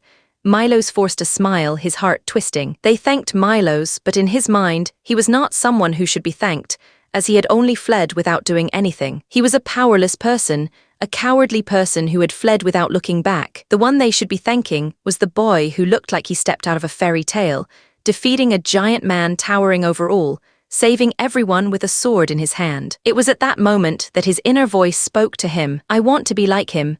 Once everything was cleaned up, Harlik stood behind Lucen, who was still looking at Ruger's corpse. It's not like this is the first time he killed someone, then why is he acting like this? Harlik thought about it for a few seconds and remembered the look on Ruger's face as he was about to die. I see, so that's what it was. A knowing smile appeared on Harlik's face as he waited for Lucen. After such a battle, the wind was blowing ever so gently, the smell of blood and smoke was all around, but the light of the sun shining down on them so warmly made the scene a little less horrific. Lucen sighed and placed the Crimson Lord MK Roman 4 back in its sheath, which was made to withstand its heat and help cool it down. Harlik, a few men and I will guide the civilians back to the village. You stay here and a few others to interrogate the bandits and see what information you can get. Also, pick a few men to scout the area. I have a bad feeling about this entire thing. As you command, little leader.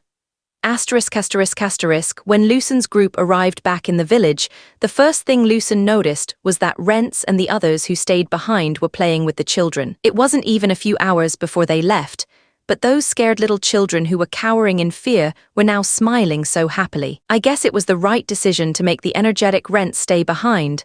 Lucen thought to himself. Seeing this scene, the heaviness in his chest had lessened, and Lucen found himself smiling ever so slightly. When the parents saw their children playing so happily, they ran towards them while screaming their names. The children stopped playing and saw their parents running, and they also came running towards them. The group of parents and children hugged each other so tightly as if they wanted to merge with one another. They laughed in joy, even as tears streamed down their cheeks. It was the children who then comforted their parents by saying such simple things like, "Don't cry, mommy." This just made the parents cry even harder. Chapter 41. A name worth remembering after the chaos had settled and the dead were buried. What remained of the village gathered before Lucen. Burned homes stood silent behind them, but in the eyes of the survivors was something that hadn't been there before. Hope. Lucen was quietly checking his equipment when the first voice broke through the hush. "Thank you for saving us," someone cried, followed by murmurs of agreement and nods from the crowd. Lucen paused, sheathing his weapon. "I only did what I had to," he replied, "as was my duty. Even so, we are truly grateful to you and your men. Please tell us the name of our benefactor, the name of the one who gave us back our lives." The eldest of the villagers spoke. "This is my chance to spread my name and the name of Thornifang even further. Got to make this a memorable thing." Lucen was once again going to rely on acting adept, but then he hesitated for a second, as he remembered the feeling of his own persona being mixed with others. "No, this is no time to hesitate. I must use everything I have at my disposal to reach the ending I want." Lucen gritted his teeth, and once again allowed the acting adept to take over his actions, as he thought of the optimal character to use in this situation. Lucen had once again changed the mask he was wearing. The villagers waiting to hear Lucen's answer noticed a change in Lucen's demeanor. They could not understand what had changed, but their eyes were glued to Lucen's every movement. "I am Lucen Thornyheart, heir of House Thornyheart, the shield of Norvigard." He turned slightly, gesturing behind him with one open hand. "And these brave souls beside me are the men and women of Thornifang." The name of Thornifang echoed in their ears. They had never heard it, but they would remember it now. The son of the Iron Duke. What surprised the villagers was that the young child who had saved them was the son of their lord. "To think the Iron Duke valued us so much, he sent his son." Another villager spoke almost in tears. The crowd was silent for a beat, then a voice shouted, "Cheers to the Iron Duke! Cheers to Lucen Thornyheart! Cheers to Thornifang!" Hearing one of them suddenly shout, the others cheered with him. The villagers who had almost been sold and who had lost so much were now cheering with full vigor and hope. Thornifang did some minor fixes to the village's inn and is now using it as a temporary base. Harlick had returned with the prisoners in tow and informed Lucen about the information he had obtained. So Viscount Raval Drenwick hired them just to scare the villagers, not kill them? Lucen asked, seated and cleaning the barrel of his arquebus. "Yes, the leader you killed supposedly met the Viscount personally. The rest were just told to rough people up and drive them out," Harlick confirmed, arms folded. He wanted to herd them into his own territory, a rather childish strategy. When Harlick and the other members of Thornifang heard what Lucen said, they all looked at him weirdly with the same thought in mind. "So speaks the child. I'd better inform my father. How about the scouts, have they returned?" "Not yet, I see. I'll contact my father now. Someone bring the communication orb." Hearing Lucen's command, someone ran to the wagons to get the communication orb. After several seconds, the person returned with the box that had the communication orb and handed it to one of the mages present. The mage activated the communication orb, and after a while, a projection of the Iron Duke appeared before them. The members of Thornifang, all except Lucen, knelt on one knee. "Sir, I have something to report." "Speak."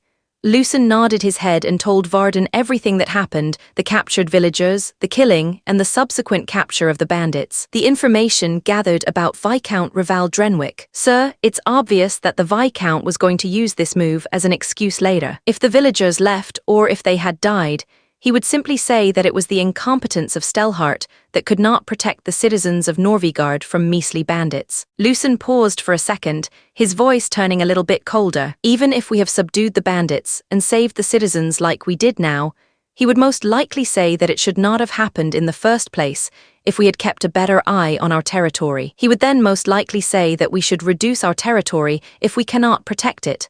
Lucen then looked directly at Varden's eyes. "If you will allow me, Thornifang and I will give a strict warning to the Viscount. Enough. There is no need for such actions. We are the shield of Norvigard. Let them dance in the courts and play at politics like jesters before the royals. We will not stoop to their level. Lucen clenched his fist just out of sight. Varden's words were noble, but nobility didn't stop knives in the dark. If we keep letting them chip away at us, what would be left is a broken shield, unable to protect anything. This is the reason why the powerful North fell before the game even began. Varden looked at Lucen through the communication orb. It was unknown if the Iron Duke knew what his son was thinking. I will send some men over to protect the village. For now, simply guard the village until your replacement arrives. As you command, Lucen did a knight's bow. Varden stared at the bowing Lucen with his usual stoic face. Lucen, remember this, you are Thornyheart, but before that you are my son. Varden's voice was still as strict as ever, but there was a hint of kindness in it. I shall remember that, father.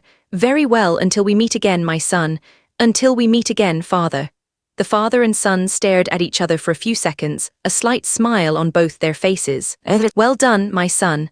Those were the final words of the Iron Duke before he deactivated the communication orb on his side. The members of Thornifang were bewildered by the conversation between the Iron Duke and his son. At first, the conversation was as they imagined someone nicknamed the Iron Duke would have with his son.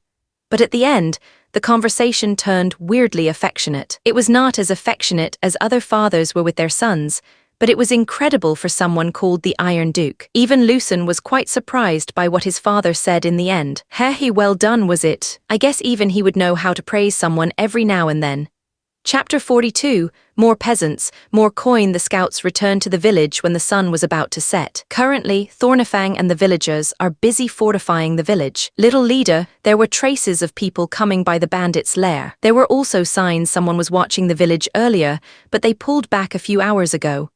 It could be the slave traders those F***seekers were planning to meet up with, Harlick muttered, spitting to the side. Maybe, Lucen replied, his brow furrowed, but it could also be something else. He stood over a crude but serviceable map laid on a table, one made by the local hunters, marked with trails, elevations, and deer paths. Lucen tapped a finger against the edge of the forest on the map, the very spot where tracks had been discovered. It reminded him of countless hours spent playing real-time strategy games, but this was no game. Still, as the heir of the North, he had read a few books about tactics. For now, let's continue fortifying the village as much as we can. I want to build a temporary watchtower. Make it simple, just enough so that one man can keep watch of the area.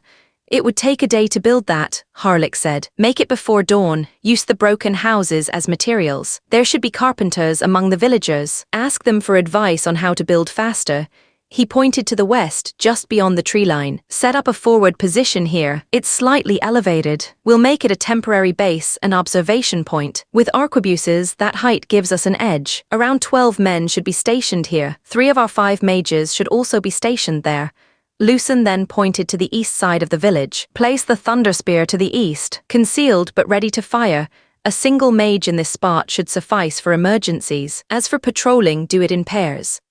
At the head of a comically long table, Viscount Raval Drenwick dined alone, if one didn't count the half-dozen maids doting on his every whim, and the silent, sword-straight bodyguard looming nearby. Before him was a meal meant for 20 people, platters of roasted meats, sugared fruit, delicate cakes, and a river of wine. Despite the gluttony, he wasn't fat. He was sharp-featured, elegant, and rather princely in appearance. This was Viscount Raval Drenwick. He was once called a magical genius comparable to Robert Duskwell. But unlike Robert, who continued his studies and became the youngest 4th Circle mage in the kingdom, Raval remained the same. He was very talented, but he did not like giving too much effort. He was content in his way of life as a viscount, taking money from his people and being served by beautiful women every day. Still, there had been numerous attempts on his life by the commoners, but he was able to resist due to his ability as a 3rd Circle mage, as well as having a loyal servant who was a 4th Mantle Aura user. The one standing behind him, a man who was nearing his 50s, who had a cold and calm appearance with his deep black hair and eyes, felt like a sharp blade. This was his most loyal servant, Bastian Duskin. He was an orphan raised by the former Viscount, Raval's father. He had sworn undying loyalty to the Drenwick family. So with all of that and his abilities, he continued exploiting his citizens. but he noticed that his money was slowly depleting. The peasants under him had already been pushed to their limits. Any further and they'd drop dead, and corpses didn't pay taxes. He'd squeezed all he could, which was why he started eyeing the citizens of the neighboring nobles. The village closest to his territory that he could somehow do something about was Dorsen, a small village within the dukedom of Stelhart. Unlike most nobles in the north of Norvigard, he was not that afraid of the Iron Duke.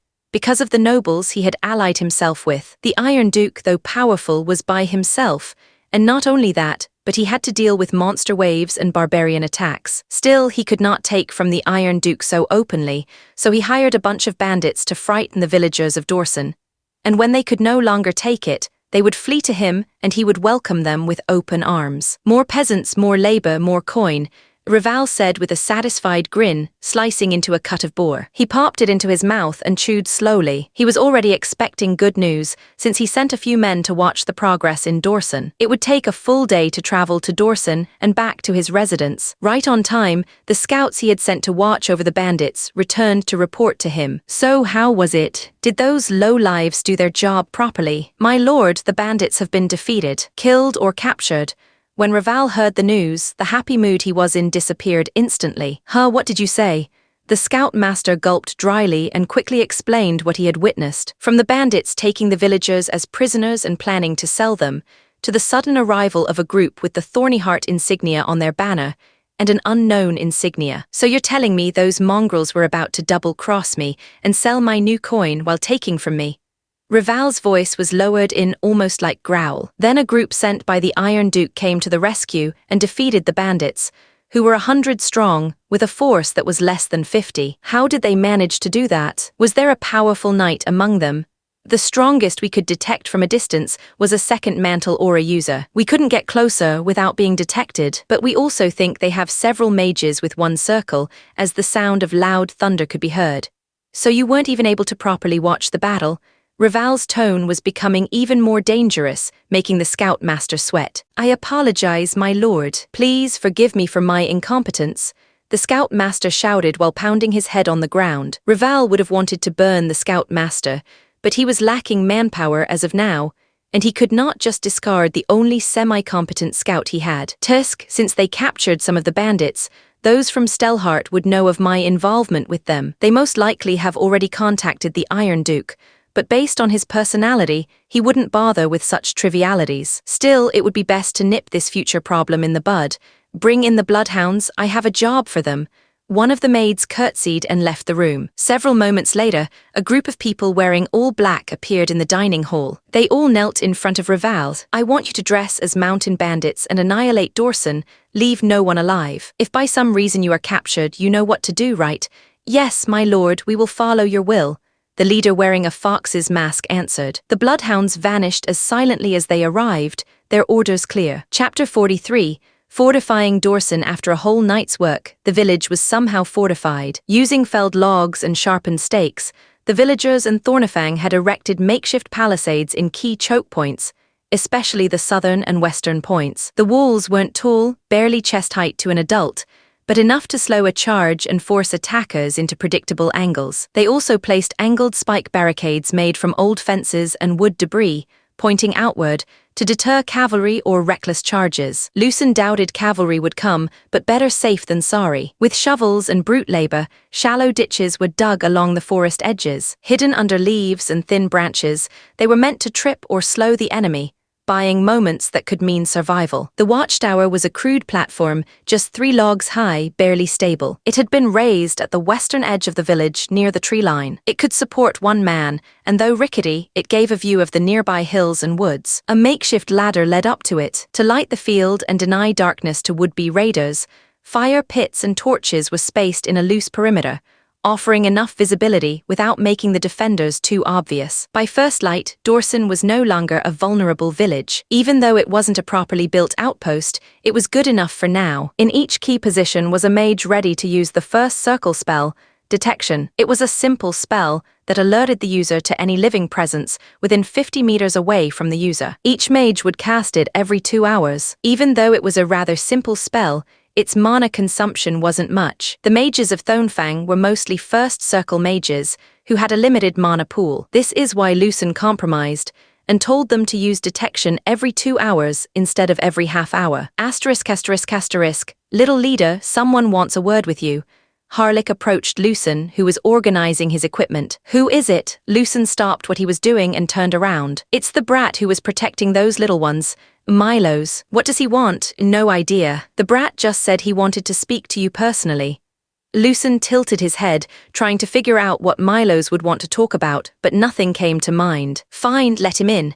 The young man, Milo's, who was now wearing better clothes than before, entered the room. Harlick stood at the side, his arms folded, interested in what Milo's was about to say. Lucen now had a better look at Milo's, since the situation wasn't as urgent as before. Milo's had sandy brown hair stuck out in unruly tufts, like he had tried to tame it with nervous hands, but gave up halfway. He was thin, wiry in the way that came from eating little and working hard, less like a fighter, and more like someone used to hauling wood or pulling water from a well. Not strong, but not soft either. The demeanor he had before, like he was going to bite that came near him in desperation, had disappeared, and now he was looking at Lucen with some sort of resolve. So how can I help you today, Milo's? When Milo's heard Lucen's question, he suddenly knelt on one knee with his head bowed down. This motion of his surprised not only Lucen but even Harlick, watching from the side. My lord, please give me a chance to become part of Thornifang. Lucen stared at Milo's for a few seconds. Doesn't this guy have the basic setup for a main character in a game? His village was attacked, but was saved by a group of soldiers, and he joined them to become a knight. A coward who was inspired to become something more. Heh, if I didn't know about Alexander, I might have mistaken this guy for this game's MC. First, stand up and take a seat. Lucen sat down in a nearby chair, and Milo stood up and also sat down in front of Lucen. The two were now looking at each other face to face. So do you know how to wield any weapon? Uncle Jeffrey taught me how to use a bow. Aunt Helena taught me a little bit on how to use a sword, but I'm still better at using a bow. Have you ever hunted before? No, I haven't. You do know that joining us means leaving this village. Depending on the situation, you might not be able to see your parents or the people of this village ever again. Do you understand that? I do. Do you also understand that being part of Thornifang means you become a soldier of Stelhart? It means you will kill for Stelhart and would most likely die on a battlefield for Stelhart. Do you understand all that? Milo's eyes were looking directly at Lucen. He had already thought about all of that last night while he was helping fortify the village. I'm sure that I want to be part of Thornifang. I want to help protect those who were like me, who were afraid and helpless. That's not our duty. We serve where the Duke commands. It just so happens that this time we came to aid you. I know you're trying to dissuade me, my lord, but my mind's made up. Please allow me to join Thornifang. Milo stood up from his seat and bowed his head. Harlick raised an eyebrow. Kids these days grow a spine one night and think they are ready to die for some banner. Milo's looked at Harlick without backing down. I'm not ready to die for some banner, but I think I'm ready to die to become like my lord. I no longer want to be the coward I am. I want to be someone like you, my lord. Little leader, I like this brat. He's got some iron in him. Have you told your parents what they think of this choice of yours? Yes, I have. They told me to simply go for it. Dreams will only be dreams if we don't take action. That's what my father said. Even his lines are like a protagonist's or the best friend of the protagonists. I think this guy would be quite enjoyable to be around. Lucen stared at the bowing Milos and finally made a decision. You might regret this decision later, but if you still stand firm in your decision when we're about to leave, then I shall grant you permission to join. Thank you for giving me this chance. Milos happily replied. Milos stood up, his posture straighter than before. He gave Lucen a respectful bow, then turned to Harlick and did the same. I will not back down, and I will show you that my decision will never waver, he said with quiet determination. Until then, I'll keep helping where I can. Lucen gave a small nod. Go on then. With a faint smile tugging at the corners of his lips, Milos turned and left the room, the wooden door creaking shut behind him. Once they were sure Milos was no longer near, Harlick spoke. Why were you pushing him away so much, little leader? If he had backed down with just that much, then we didn't really need him in. Thornifang, Lucen replied with a simple answer. Chapter 44, 100 Problems, 1 Solution. Firepower. The sun dipped below the horizon, painting the sky in shades of burnt orange. The fires lit around the village crackled softly, casting flickering shadows along the palisades. Lucen was doing his rounds with Harlick. Despite it only having been made in a day with few materials, The fortification of Dorson was done better than he expected. Do you think the Viscount Drenwick will really send someone to finish us off? Harlick, who was walking beside Lucen, asked. Based on my years of reading novels, the villain would be like. Lucen then spoke in a way that made him look sleazy. We can't have any loose ends. Kill them all. Don't bother coming back if you fail. You're basing this on the novels you read. Also, for many years, you've spoken as if you've lived a long time now. Harlick shrugged his shoulders. How many books could a 13-year-old could have read? Little leader, you do know that reality is different from a novel, right? Why would someone mess with the Iron Duke's men, especially his son? Lucen stopped walking and then looked at Harlick. Not many people know how I look since I don't socialize much. Also, most people who had seen me before would have seen a different look from the way I am now. I was much thinner before and my face was paler. Even then, we're still the Duke's soldiers, right? Will he really try attacking us? Isn't he afraid of the Iron Duke retaliating? A stupid and desperate person wouldn't think too deeply about it. If Viscount Drenwick really thinks killing all of us erases the trail back to him, then he'll convince himself it's worth the risk. After all, corpses don't talk. Still, if his son dies, the Iron Duke would most likely attack Drenwick's territory and hang the B** starred by the backside. I'm not sure about that, Lucen replied with a crooked smile on his lips. You heard how my father thinks about this situation. It's possible that he wouldn't do anything since the priority of a Thornyheart is to defend the north, to defend Norvigard. You really believe that, little leader? Harlick's voice had a rare softness to it. Well, anyway, the Viscount has his own allies, and should have some sort of backing that makes him confident, even if father does retaliate. It's better that we're prepared. Harlick stared at Lucen as if he were looking for something in Lucen's expression. What's with this depressing atmosphere?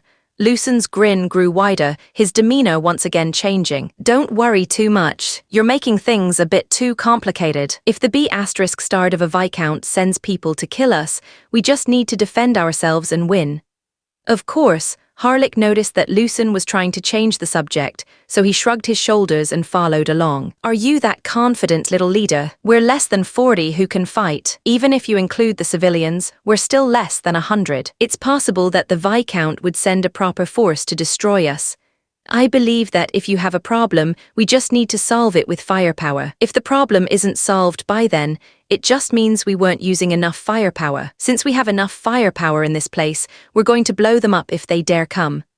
A vicious-looking grin appeared on Lucen's face as he polished his arquebus while walking. Seeing the rather creepy grin on Lucen's face, Harlick shrugged his shoulders and sighed. While patrolling, Lucen and Harlick were mid-conversation when the sudden sound of a horn being blown interrupted them. It was coming from the southern side of the village. Little leader, Mark's voice called from atop the watchtower. Large group incoming, over 100 men.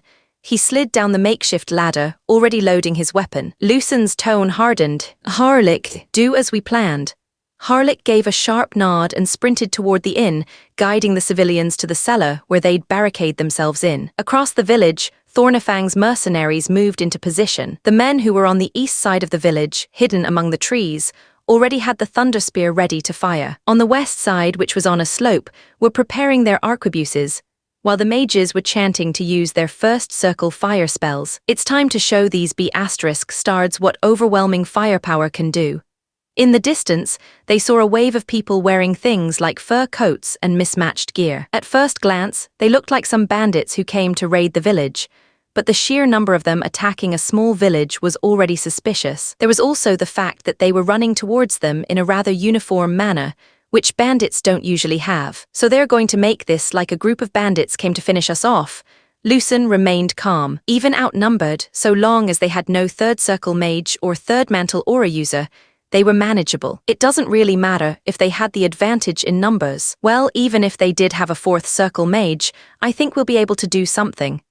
Lucen, who had been to quite a few real-life battles, had gained confidence in his own abilities. He was no longer the boy who trembled from glacier hairs. When the fake bandits were in a good position, the men who were on the east side fired the thunder spear. A loud booming sound echoed through the village. The trees and the people in the way of the giant ball that came out of the thunder spear were broken. The tall trees fell, and the people who were in the way of the giant metal ball, well, immediate death would have been a mercy. Those that got hit had their bones broken, their limbs disappear, and a few had their bodies pretty much obliterated. Those who weren't hit but were in the vicinity of where the giant metal ball landed were knocked down by the shockwave. Under normal circumstances, the normal reaction of someone witnessing the destruction of the Thunderspear for the first time would stop them in their tracks. That was what Lucen was expecting as well, but there was no reaction from the opposing group as they continued to charge at them. In fact, it was Lucen's group that was stunned by the reaction of their enemies, or lack thereof. "Continue firing," Lucen shouted, and Harlock repeated using his voice empowered by his aura. The stunned men and women of Thornifang shook their confusion away, and once again started bombarding the enemies. The mages had already finished their spell chants and cast the basic fireball spell, which consumed a lot of mana, but it was the strongest first circle spell available to them. After they had finished with one fireball spell, they proceeded to ready their arquebuses and started firing from their elevated position. In the east, where the Thunderspear is, the group had finished loading a new metal ball and once again fired on the enemies. They didn't even need to aim as properly, since there were so many enemies that just pointing the Thunderspear in their general direction would result in destruction. Still, even with that and many enemies having been slain, they continued their charge forward without care for their own safety. Even those who had lost legs continued crawling, blood smearing behind them. No screams, no hesitation, just blank murderous intent. "What are those B***stards doing?" A soldier of Thornifang spoke unnerved. "They are like some vengeful ghosts." Another spoke, her voice trembling. Even someone as hardened as Harlock seems to be uncomfortable by the sight of the enemies. These guys should be some sort of mindless soldiers, only knowing how to charge and kill. If they fail, death is acceptable. There were quite a few people like this in my past life.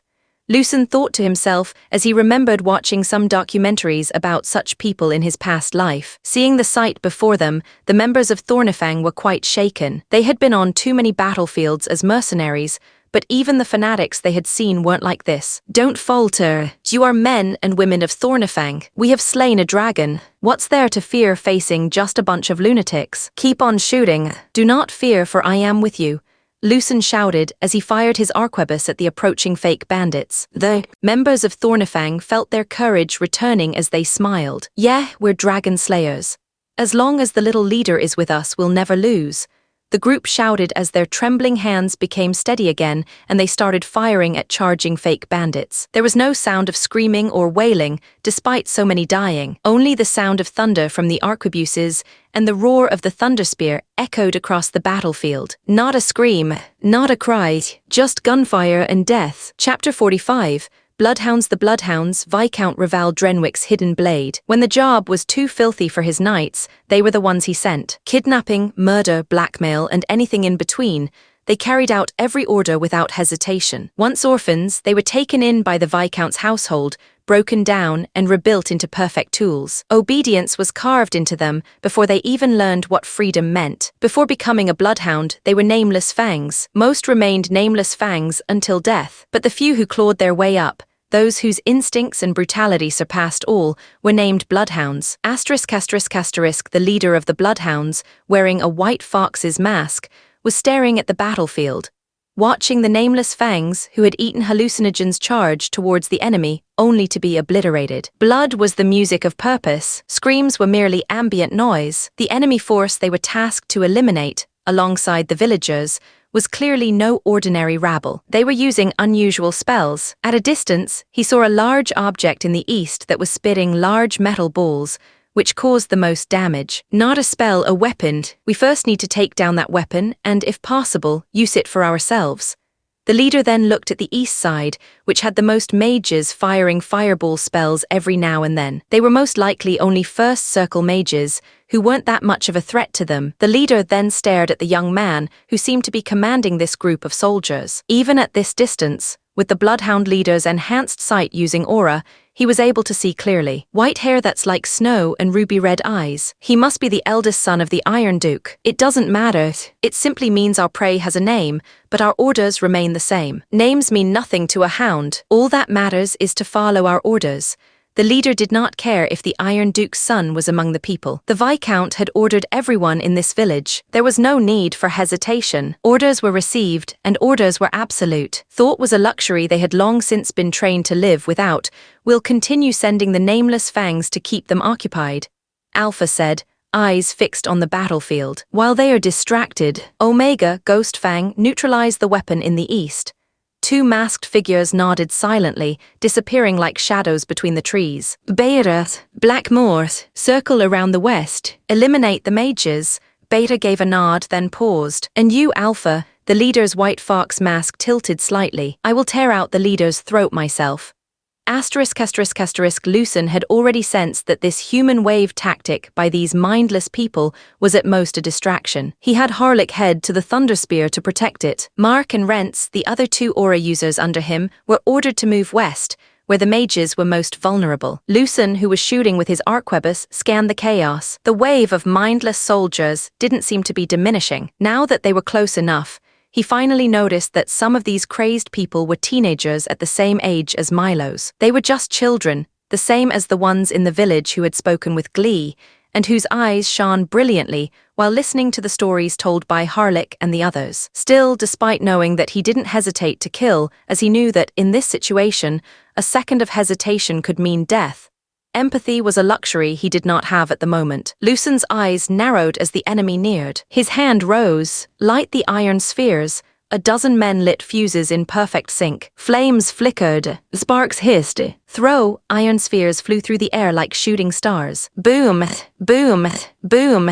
The explosions erupted almost as one, amplifying each other in a chain of brutal detonations. The blast tore into the charging line. Dirt, blood, limbs, all flung into the air like ash in a storm. A few dozen fell instantly. Some were flung backward like ragdolls. Continue fire, Lucen commanded as he tossed aside the arquebus, summoned a revolver into his grip, and began loading rounds with practiced speed. Then, from behind his back, he drew the Crimson Lord MK Roman 4. The moment his hand touched the weapon, his posture shifted. The gun kata skill was activated. His skill battle instinct had activated, and he knew that someone had infiltrated their lines and was behind him. I know you're there, Lucen said coldly. He could not hear anything, and he could not see anything through the darkness. Yet with battle instinct guiding him, he aimed without turning. He pulled the trigger. The gunshot echoed. A figure leapt from the shadows, fast, fluid, silent. A man dressed in black landed in a crouch, face hidden behind a white fox's mask. The masked man said nothing. His body was low, blades drawn, one in each hand, curved like crescent moons. Lucen had no information about the opponent he was facing, as the protagonist of the game he used to play had no interaction with Viscount Raval Drenwick. Still, he knew that the person in front of him was like a boss monster. That's what his instincts were telling him. The masked man moved as his body was enveloped by his aura mantle. There was no warning as he suddenly became a blur. Lucen spun to the side, the edge of a blade nicking his armor. In the same motion, he raised his revolver and fired point blank. Bangs! Despite not knowing what kind of weapon was in Lucen's hand, Alpha was quick to react as he twisted midair, allowing the bullet to graze past his chest instead of creating a hole in his heart. Guided by his battle instinct, Lucen was already predicting Alpha's next move. He then ducked, evading the quick strike of Alpha's blade. Lucen pointed his gun at Alpha, who was about to land, and started shooting. With agile movements, Alpha evaded the bullets while backflipping. He widened the gap, conjuring fresh bullets into the revolver's chamber. This person was overall weaker than Ruger, whom Lucen fought, but his skills were better. Lucen, who was not able to form a mantle using his aura yet, could only use his aura to enhance his senses. Alpha once again blurred and appeared in front of him as if reality had skipped a few frames. Lucen lifted the Crimson Lord MK Roman 4 to block the incoming strike. Alpha's blade bypassed Lucen's sword and almost cut off Lucen's neck.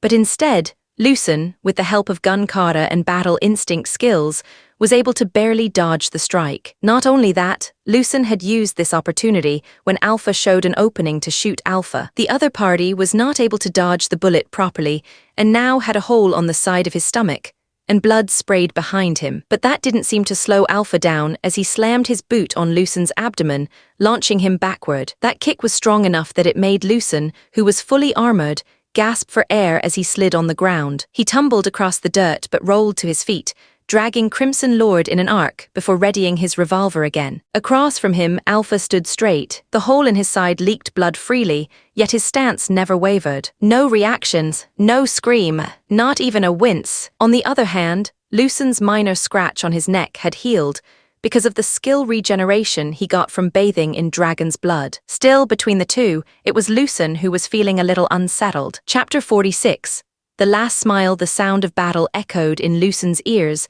The continuous firing of the arquebus and the thunderspear could be heard, but all his focus was on the man in front of him. Even though they had only exchanged a few moves, sweat already clung to Lucen's brow. The intensity of this battle was high, but because of his many passive skills and traits, his breathing immediately stabilized. Lucen had looked at Alpha using the Eye of Judgment and saw a blue glow surrounding Alpha, meaning even though he was trying to kill him, he didn't feel anything for him. Lucen was simply someone he needed to kill. Lucen kept up the pressure, firing his revolver from mid-range. Alpha, who was bleeding while moving around, took out some sort of medicine from his pocket and ate it. The blood that was flowing out of his body had lessened after eating the unknown medicine. Behind the fox mask, Alpha started breathing in a different way. Lucen, who had just reloaded his revolver, felt a chill crawl down his back. He raised the weapon, but the moment he blinked, Alpha was gone. This time, Lucen wasn't that surprised, since Alpha had used this trick multiple times in battle now. Lucen now understood the trick. It was that Alpha wasn't disappearing or teleporting. He was simply timing his bursts of movement to coincide with Lucen's blinks and gaze shifts. Alpha appeared to the right, swinging his crescent blades. Lucen bent down,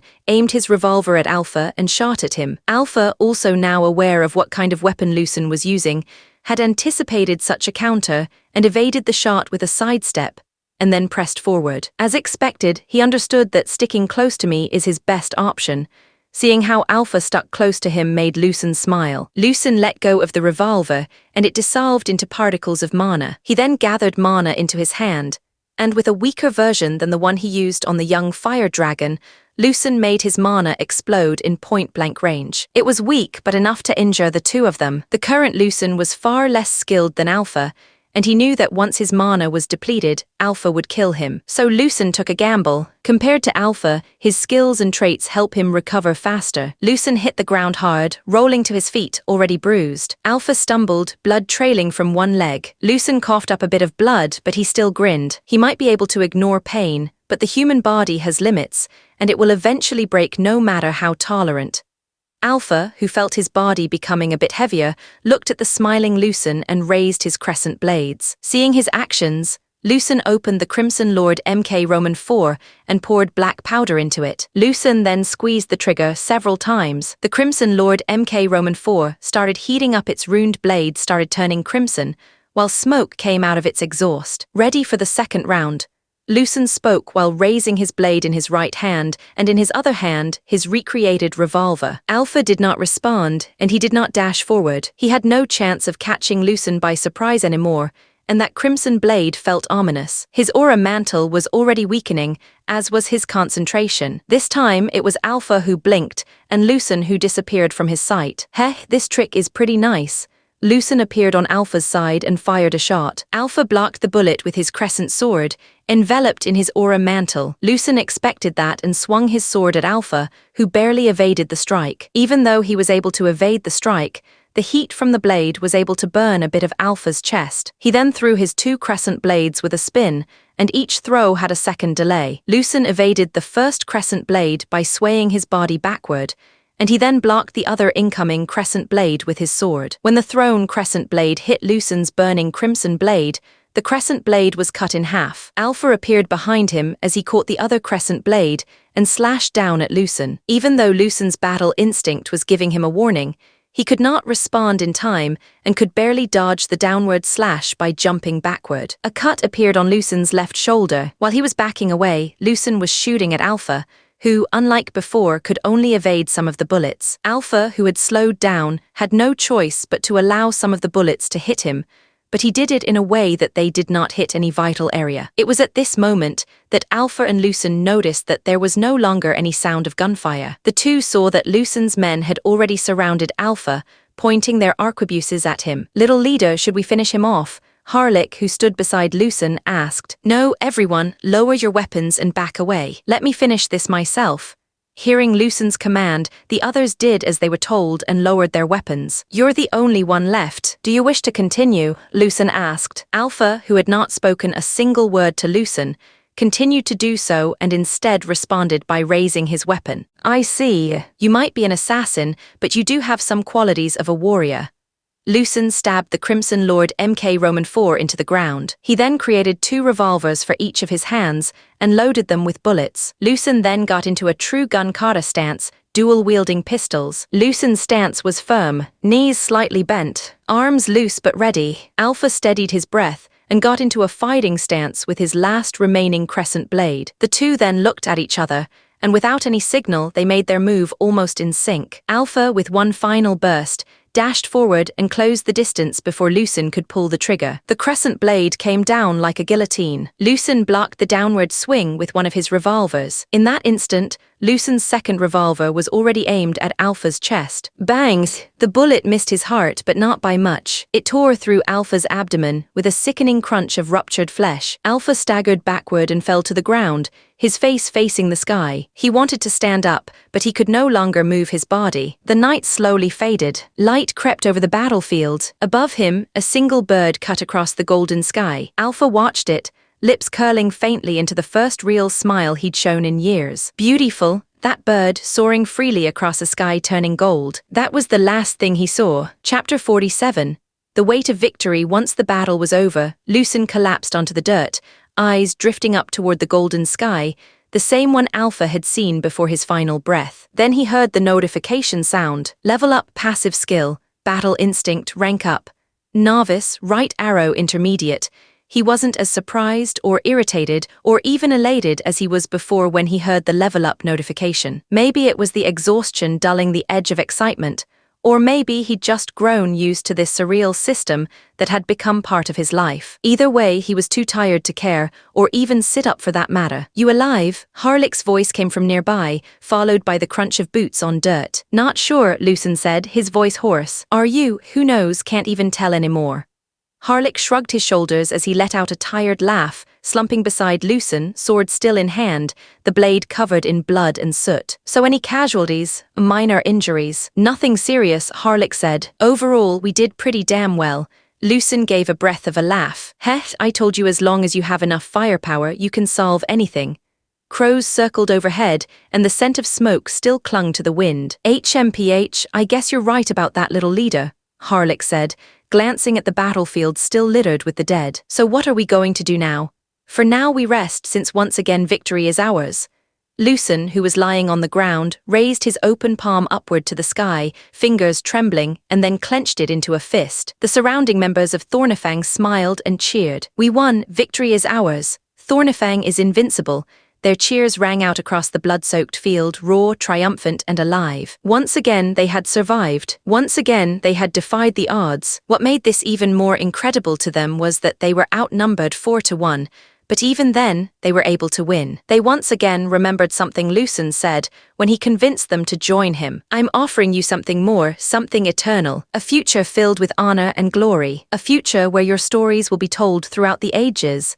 That speech was echoing in their ears right now. Back then, those words had felt like a fantasy, just grand promises from a bold young noble brat. But now, after a few months with Lucen, they could see the hazy dream slowly coming into view. Several minutes before the end of the battle, in the basement of the inn, the villagers were huddled together, waiting. The loud sounds of explosions could be heard from the basement, and it even shook the ground several times. The children were crying and scared of their parents, trying their best to calm them down. Milos and several men were holding weapons given to them by Thornifang, a few swords and some daggers. Every time something exploded outside, someone gasped. Someone prayed. They prayed to Varkun for Thornifang's victory. They prayed to Thalara to punish the evil people attacking them. Anna, Milos's childhood friend, stood beside him, feeling incredibly nervous. Do you think they can win? Anna asked, her voice barely above a whisper. When Milos heard Anna's question, he remembered the back of the young child who had defeated a giant of a man towering over him. Yeah, Milos said finally. They'll win. I'm sure of it. Thornifang will win. Milos's voice wasn't loud, but in the silence of the basement it carried. Hearing what he said with such confidence uplifted the spirits of everyone. Anna reached out and grabbed his free hand, squeezing it tightly. The loud sounds coming from outside were dying down until it became silent. The villagers tensed up as the men tightened their grip on the weapons in their hands. They heard someone breaking down the barricaded door. The tension was rising as some people gulped dryly. It felt like you could even hear someone's sweat dropping onto the floor. The sound of footsteps was getting closer, and a few children whimpered. No one dared to speak, or even breathe for that matter. The footsteps suddenly stopped as they saw the door's handle was slowly turning. The tension had risen as the sound of people grinding their teeth, waiting for whoever was on the other side of the door. When the door was flung open, one of the men could not hold it in and threw the dagger in his hand. The person who opened the door caught the dagger. "Whoa there," said a familiar voice. "What was that for?" Rent stood there holding the dagger with a grin. "You could have killed somebody. Preferably not me, though." A beat of silence and then relief washed over them. Some of the villagers laughed, others fell to the floor as if the strings holding them up had been cut off. The fear that was spreading lifted like a cloud. Thornifang had once, *****, Milos stepped out of the inn, and the first thing he noticed was the stench. A thick cloying wall of rot and blood. It was like the world had soured. His stomach clenched violently, and before he could stop it, he turned to the side and threw up. He wasn't the only one. Around him, others were gagging, eyes watering. This was the smell of death. After puking, he looked around, and what he saw was not what he expected. He thought victory would feel like the ballads, glorious, radiant, triumphant. But this was something else entirely. There was no golden light shining through clean banners, just the acrid scent of black powder, burned flesh, spilled entrails, and the coppery tang of blood so thick it stuck to your boots. Milos looked around and saw what victory really looked like. Corpses, dozens of them, littered the field. Some were slumped over the barricades, weapons still clutched in lifeless hands. Others were sprawled across the ground, twisted at unnatural angles, eyes staring into nothing. Blood and viscera smeared the ground in streaks of crimson, brown, and sickly. Yellow, staining everything in a grotesque palette. The air hung heavy with the stench of smoke, powder, and something else. Something sour and primal that clawed at the back of his throat. Crows pecked at the remains already. A few soldiers were chasing them off, shouting hoarsely, waving their arms with dull exhaustion. Others moved stiffly, piling bodies into carts or dragging them outside the village. Some were taking whatever usable weapon or armor could be salvaged from the bodies. The sight before him was something Milos would never forget. Even though it was not as glorious as the stories the bards sang, he somehow felt the shining sun was warmer now. They had survived, and Thornifang had protected them. Milos strengthened his resolve to join Thornifang and become part of their story. Chapter 48.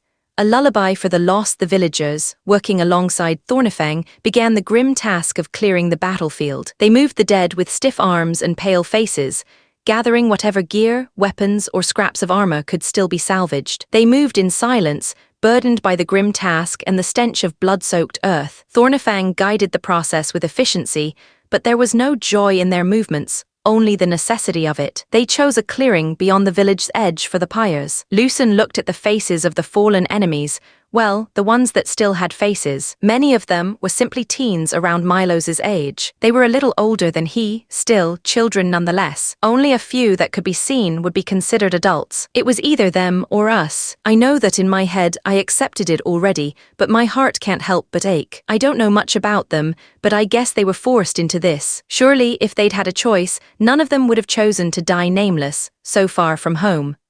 Lucen watched as the bodies were stacked with as much respect as could be afforded, and oil was poured over the heaps. That ** starred Viscount Drenwick, making children who had no choice in the matter do his dirty work.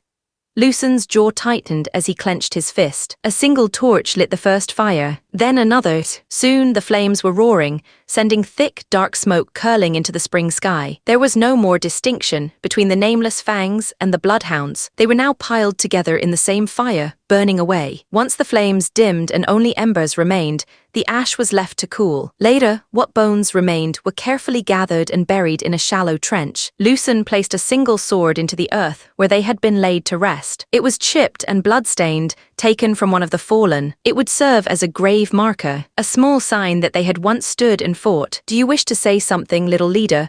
Harlech asked from behind. Lucen nodded his head and spoke with a clear voice. "I don't know their circumstances. I don't know their reason for doing what they did, or even if they wanted to do it in the first place, but—" Lucen closed his eyes and after several seconds of silence opened them. "Everyone deserves a place to rest. May Velmira guide their souls to where they belong."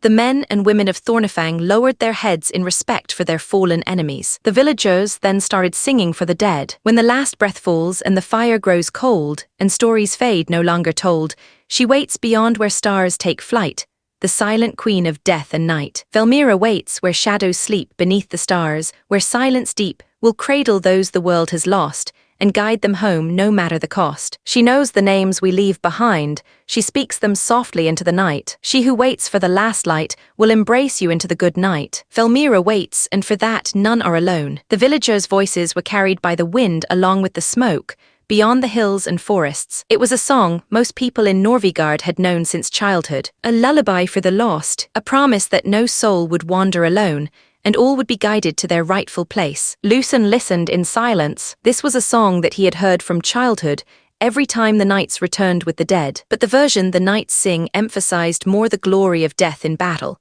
and being guided by Velmira to not rest but to Varkun's army, so that they may continue battling with honor and glory. Still, now that he had heard it after regaining his past life's memories, it felt different for him. It was as if something within him was stirring. Lucen's lips had curled upward as he had a funny thought. They should have added this song to the game. When the last voice fell silent, only the crackle of embers remained. For a moment, it felt like even the wind held its breath. Asterisk, asterisk, asterisk. It took half a day to move the bodies and burn them, even with aura users and mages moving so many bodies, which turned out to be quite the task. Once they were done paying their respects to the dead, Thornifang and the villagers rested while eating and drinking. Since there wasn't enough space in the inn, they carried the tables and chairs outside. Even though they were so solemn moments ago, the members of Thornifang became rowdy again while they ate and drank. But for the villagers, the weight of the pyres still lingered. They ate in silence, the faces of the dead they saw still in their minds, dulling the taste of their meal. Milos, who was sitting beside Rents, saw that the youngest member of Thornifang, aside from Lucen, was eating and drinking happily alongside the other Thornifang members. Unable to hold his curiosity, he asked a question to the members of Thornifang sitting at the same table. "How are you guys able to eat and drink so merrily after all that? When you live our kind of life," Greg said, setting down his mug, "you see too many die. Friends, enemies, even folks whose names you never knew. You learn real quick that mourning forever doesn't bring 'em back. So we eat, drink, laugh, not cause we forget but cause we remember. To eat, drink, and make merry is the privilege of those of us who survive to live another day." Sarah, who was sitting across Greg, spoke while downing another mug of ale. "To stop and mourn for so long feels like an insult to the dead. If we don't enjoy the life we have, then how are we different from those already gone? I don't know why everyone makes it sound so complicated, but for me it's simple." Rents bit into his meat before answering. "I kill those who try to kill me. If I survive, I laugh. If I'm hungry, I eat. If I'm thirsty, I drink. Simple, right? If you wish to mourn, then just mourn, but once it's done, you need to keep moving forward, right?" Milos was truly stunned by each of the Thornifang members' answers. He then grabbed hold of the mug of ale in his hand and drank it whole. He placed the mug down and ate the meat in front of him like Rents. The Thornifang members blinked, caught off guard, then burst into laughter, mugs raised high. In that moment, Milos didn't just feel like a survivor. He felt like one of them. Chapter 49. Smiling in the smoke, the air still held the scent of smoke and roasted meat, but the mood had shifted and was serious now. In the common room of the inn, Lucen and members of Thornifang had gathered to report to Lucen's father, the Iron Duke Varden. Lucen asked one of the mages to activate the communication orb, and after a few seconds, his father's image appeared. Varden was sitting at his desk, which Lucen could see had several piles of papers stacked up. The members of Thornifang quickly knelt upon seeing Duke Varden's image. Varden, whose image was like a projection, scanned the room and then looked at Lucen. He noticed that some of their clothes and armor, despite their efforts to clean them, their clothes and armor still bore bloodstains and ash. "It seems quite a few things have happened to you," he said coolly. "It is as you say, sir," Lucen replied, his voice steady. "Many events have taken place since we last spoke. Report, Varden ordered, tone flat. Lucen then began recounting the events of the previous night, when the fake bandits attacked them, how the fake bandits did not falter, even though they were bleeding and broken. There were also the people wearing masks who were stronger than the others. Listening to Lucen's entire story, Varden frowned. Those were no ordinary bandits, Varden said. Those were the fangs of the Drenwick family. The bloodhounds, his tone shifted lower and rougher. Even through the magical projection, an oppressive pressure filled the room. The air grew heavier, and some of Thornifang swallowed hard, their eyes fixed to the floor. Sir, since Viscount Drenwick continues to move against us, am I allowed to retaliate? Lucen asked, his voice calm but with an edge to it. Varden looked at him, eyes colder than steel. Despite everything, there is no official proof that the bandits were in the Viscount's employ. The bandits themselves admitted to it. Who will trust the words of a bandit? Then how about the attack of the bloodhounds? They bore nothing that would tie them to House Drenwick. Also, the Bloodhounds unit itself is simply a rumor. There is no evidence that they even truly exist. If someone was sent to investigate, they would conclude that all this was just a coincidence, and the ones who attacked were truly simple bandits. Lucen's hands clenched, but he didn't let it show. So we do nothing. As Thorny Hearts, we cannot be seen retaliating without proper evidence. I repeat, we cannot be seen doing such things. That's all I can say. Varden looked at Lucen's eyes as he spoke, and as if he understood something, Lucen nodded his head. I understand, Lucen replied. Is there anything more? We are in need of some food supplies. The men I send beforehand, who should be arriving in 2 days at the latest, should have enough supplies for the village. So is that all? Lucen gave a firm nod. That is all, sir. Varden's image remained silent for a moment, then his eyes, still sharp beneath heavy brows, lingered on his son. Lucen, remember as my heir, and as a Thorny Heart, you and your men must not be seen doing something against the Viscount Drenwick. I shall remember that, father, Lucen answered, already understanding the hidden meaning in his father's words. Varden nodded his head and ended the communication. Once the communication orb's glow faded, the Thornifang members sighed in relief. Harlick, who was standing close to Lucen, asked a question. So what are we going to do now, little leader? Lucen didn't answer right away. He looked down at the fading glow of the orb, his fingers drumming on the table. Then he looked up, the corner of his mouth curving into a rather vicious-looking smile. We're going to get back at the Viscount. Didn't the Duke just say we're not allowed to retaliate? Yes, that is correct, but he also said that we must not be seen doing it. So we just need to not be seen as the ones who did it. We're going to use the same plan that the Viscount used on us. We're going to kidnap his citizens as bandits. If he wants to play dirty, I'll bury him in mud. ***** in the shade of a silk-draped pavilion within his lavish garden, sipping citrus tea and nibbling on delicate pastries, Viscount Raval Drenwick reclined. Clad in a silk robe embroidered with the rose crest of his house, he exuded lazy arrogance. Around him, beautiful maids tended to his every whim, one pouring tea, another fanning him, the third standing by with a handkerchief to dab away crumbs. The garden was serene, the air filled with birdsong and the scent of blooming lilies. Though he lounged in comfort, Drenwick's gaze was distant and sharp, fixed northward beyond the estate walls. He smiled faintly. A fine day, he murmured, voice smooth, and it will only get finer once the pests are dealt with. It had been an entire day since he had sent to eliminate the villagers and the token force sent by the Iron Duke. Surely they have already finished and will return to report their success. Raval was already expecting good news from the Bloodhounds since they had never failed him before. As he continued relaxing and enjoying his afternoon tea time, someone came. Do you know how rude it is to interrupt my tea time? Raval used a small fireball spell with no chant and tossed it near the person who came. I'm sorry, my lord, but there's something urgent that I need to report. What is it? If it turns out that this is not worth my time, you know what'll happen to you. The person who came to report was visibly shaken, but he continued to give his report. Several villages from the north have been raided by bandits, and the villagers have been taken away. The second Raval heard the report, his eyes opened wide. What? Some filthy bandits took my citizens, my coin. They made me look like a fool. The messenger could not respond and lowered his head. Where did these bandits come from? I'm sorry, my lord, but it's still under investigation. Damn, what of the Bloodhounds? Have they returned? Raval shouted at the man. There's no news about the Bloodhounds.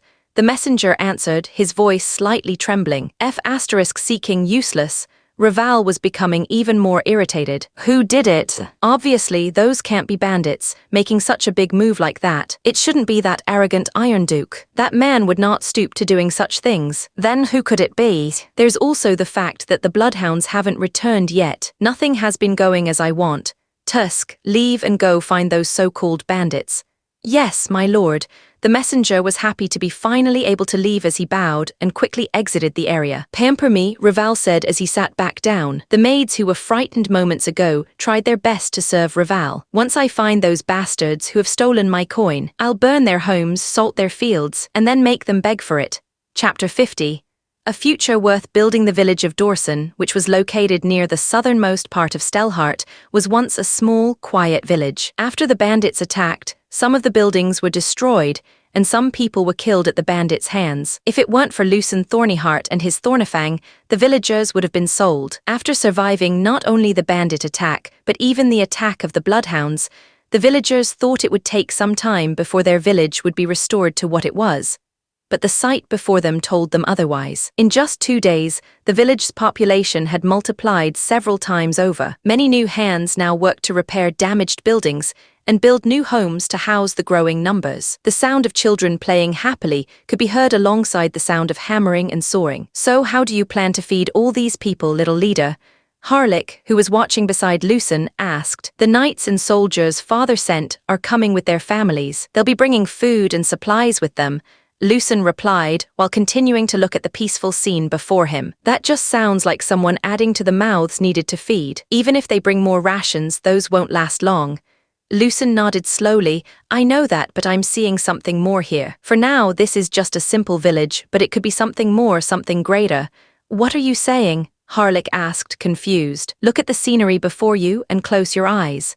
Hearing what Lucen said, Harlech shrugged his shoulders and closed his eyes. Once Lucen saw that Harlech's eyes were closed, he continued speaking. Now imagine this place protected by high walls, and each watchtower has a thunderspear. In the air, there will be ships flying in the sky, which will spot any danger from a distance. The children are playing around without the fear of any monster or bandit attack. A flying ship. Really? I haven't even seen the sea, and now you're telling me we'll have ships in the sky. It can be made, and one day I will show it to you. Now imagine this place filled with people who can do what they dream of. It doesn't matter if they are born a noble or not. As long as they have the ability, they will have a chance to shine. Is that so? Then who is going to finance their dreams? You. In the first place, most can't achieve their dreams because they lack the ability to do so. Harlech said, crossing his arms. Lucen didn't flinch. His gaze remained steady, fixed on the future only he could see. I will make it happen. I know it can be done. There was no hesitation in his voice, no doubt, since he had seen it before in his past life. Imagine a place where you and every member of Thornifang can return to a warm bed, a hearty meal, and a mug of strong ale. A place for people like you and me, where we share our stories, our scars, and laugh at the stupid things we survived. HMPH, you're just repeating what you already told us before. I already heard all this before. Still, if it's you, maybe it is possible to get to see this dream of yours as a reality. Harlech opened his eyes and looked at Lucen, who was also staring at him. That's just a single part of the grand dream I want to show you guys. As long as we continue forward, I'm sure that grand dream will become a reality. So okay, that's good and all, but what about the thing we were originally talking about? We need food, and even if we hunt with this many people, it won't last long. For now, we'll use the rations the coming reinforcement will bring, as well as make the hunters a little more, just enough to last a few more days. We send someone to a nearby village to trade the weapons and armor we got from the bloodhounds for coin. I also have a good trick when it comes to farming. Okay, I understand the other things, but what does a noble know about farming? Let's just say I read it in some books. Once we've saved up enough coin, we'll buy a few chickens and cows, start a small ranch. Eggs, milk, and meat. That'll cut down our need to hunt or rely on trade. And once we stabilize that, we move to crop rotation, composting, and water-efficient irrigation. Crop rotation, composting, water. What now? Are those spells or are you just making things up?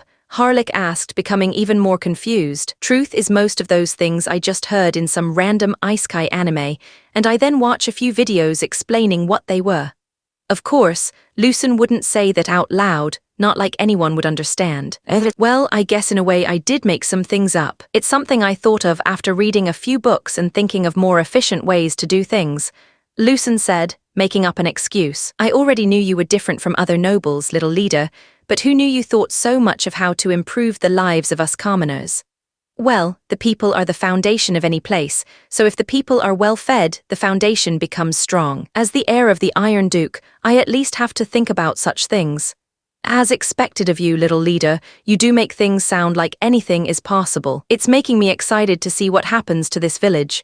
Then let's do it, one step at a time. For now, let's do what I've said and inform the others of the plan. After which, we need to contact my father and tell him what has happened. As you command, little leader. Harlech smiled as he gave a knight's salute, which he had recently learned how to do properly. After dealing with a few things in Dorson, Lucen, with only Harlech and Risa, one of the mages of Thornifang, had gathered as they contacted Duke Varden. Sir, we have saved several dozen villagers from some nearby bandits and relocated them to Dorson. I see, so you followed through on what we talked about last time. Do you expect anything less from me? It seems you have grown somewhat smug, my son. Varden's cold gaze felt like it was going to penetrate Lucen's skull. I am simply asking a question, father. You're also getting good at word games. It seems that getting involved with Viscount Rival's schemes has made your mouth more flowery. It's nothing like that, father. I am simply confident in myself. Is that so? Very well, I will allow it for now. The father and son had a somewhat pleasant conversation while Harlech and Risa quietly watched from the side. Chapter 51. Send off letter 192 REEWEB ETA OVE letter 2113. Calm the people the Iron Duke sent had arrived in the afternoon, and once they did, Lucen immediately made them get to work. For now, the supplies they brought needed to be conserved for them to last a few days, until the village's food situation could stabilize. The following day, Lucen stood before a group of villagers, most of them weathered farmers with calloused hands and skeptical eyes. The sun was high, and the scent of fresh soil lingered in the air. A few children lingered at the edge, curious. Lucen cleared his throat. Everyone here knows that if you plant the same thing in the same soil year after year, the harvest gets worse, right? The villagers nodded slowly. That's because the plants drink the same things from the ground until there's nothing left. The land gets tired. But what if we gave the land a chance to rest, and even fed it back? Some exchanged glances. Lucen took a stick and drew in the dirt. Look here. Say we divide the land into 3 parts. One we use for wheat, one for beans or peas, plants that help feed the soil, and one we leave empty or use for animals to graze. The next year we rotate. Wheat goes where the beans were. Beans go where the animals grazed. Like that, the soil never goes hungry. A few farmers murmured in interest. As expected of a noble, even a child is so knowledgeable, most of them thought. Lucen tapped his boot against a pile of food scraps and straw nearby. This rotting mess, mix it with manure, let it sit and break down, then return it to the earth. The crops will grow stronger. An old man raised an eyebrow. You want us to plant in sh*t? Lucen hesitated, then smiled faintly. Not rot. Let it rot first. If you do this, Nerith will be glad and help the crops grow. At first, Lucen was not going to use the name Nearth of the goddess of the land and forest, she who grows all things, but he felt that this was the only way the farmers would do what he wanted. Since this will really help the land grow, the goddess shouldn't mind. Lucen convinced himself. A few farmers exchanged uncertain looks, but none of them spoke against him. That was enough for now. The next few hours passed in quiet diligence. The villagers, hesitant at first, began testing the new techniques under the guidance of Lucen's notes and instructions. Once Lucen was done explaining what the people of Dorson needed to do to survive, he and the members of Thornifang were getting ready to leave. Later that afternoon, as Thornifang tightened their packs and checked their weapons, Lucen stood at the edge of the village, wind in his hair, watching as farmers carved new patterns into the earth. A beginning born from ruins. He exhaled softly, the cold wind brushing his face. This is just the beginning. It was then that he saw Milos and his family, his childhood friend, approach him. Lucen could only sigh as he saw the determined look on Milos's face. Have you made your decision? Yes, I have. My lord, please allow me to join Thornifang. Are you truly sure? You might miss a lot of things if you come with us. Lucen glanced at Anna. Milos followed Lucen's gaze toward Anna, who stood a few steps behind, her eyes shimmering with unshed tears. I understand that, but the story I wish to write for myself is with Thornifang. If I don't go now, I'm sure I will regret it forever, and I will always be wondering what if. So please, allow me to join Thornifang. Very well, I did say that if your mind didn't change before we leave, I will let you join. Milos, you are now a part of Thornifang. Say your goodbyes and look for Mark. Tell him I sent you to learn from him. Thank you, my lord. Milos did a clumsy knight salute, which he learned from the bards that passed by in their village every now and then. After he did that, Milos headed to his family and childhood friend. I like the lad, said Harlech, who stood behind Lucen. He's got courage, but courage alone doesn't stop blades. You certain about bringing him in, little leader? Lucen didn't answer immediately. His eyes followed Milos's silhouette as he walked away. Well, what can I do? It's the story he wishes to write for himself. Also, I don't think he would have taken no for an answer. He would have just followed us back to Ironhold. So it's better to just let him join us. Now, how the story turns out will be up to him. Lucen watched Milo speaking to his family and childhood friend and stared, wondering to himself. Will he regret this decision later? I guess only he'll know the answer to that. Asterisk, asterisk, asterisk, no matter what path you take, remember, I'm always proud of you, my son. Tarin, Milos's father, spoke as he pulled his son into a firm embrace. I will, Dad. I promise to always give it my all. Milo stepped back, nodding with a bright smile. His mother, Lysa, clutched him tightly. Tears streamed down her cheeks, despite her efforts to stay composed. Stay safe. And if you can, come visit us. Just once in a while. Of course, Mom. I'll come back with stories, lots of them. He gently wiped her tears away, his smile softening. Once he was done with that, he stood face to face with his childhood friend Anna. Even though they never said it out loud, Milos knew how Anna felt about him. The two stared at each other in silence for several seconds. It was Anna who broke the silence first. HMPH, you'd better make something of yourself out there, she said, wiping her eyes with the heel of her hand. Because when you come back, I'll be even more beautiful, and you'll regret leaving. Who knows, I might have someone by my side who'll never leave me. She forced a smile through her tears. Milo smiled back, full of warmth. Thank you for everything, Anna. Milos then turned away. He didn't look back. Anna reached out her hand, and for a second she wanted to stop him, but she held herself back as she placed her hands on her chest. You big buffoon, please stay safe.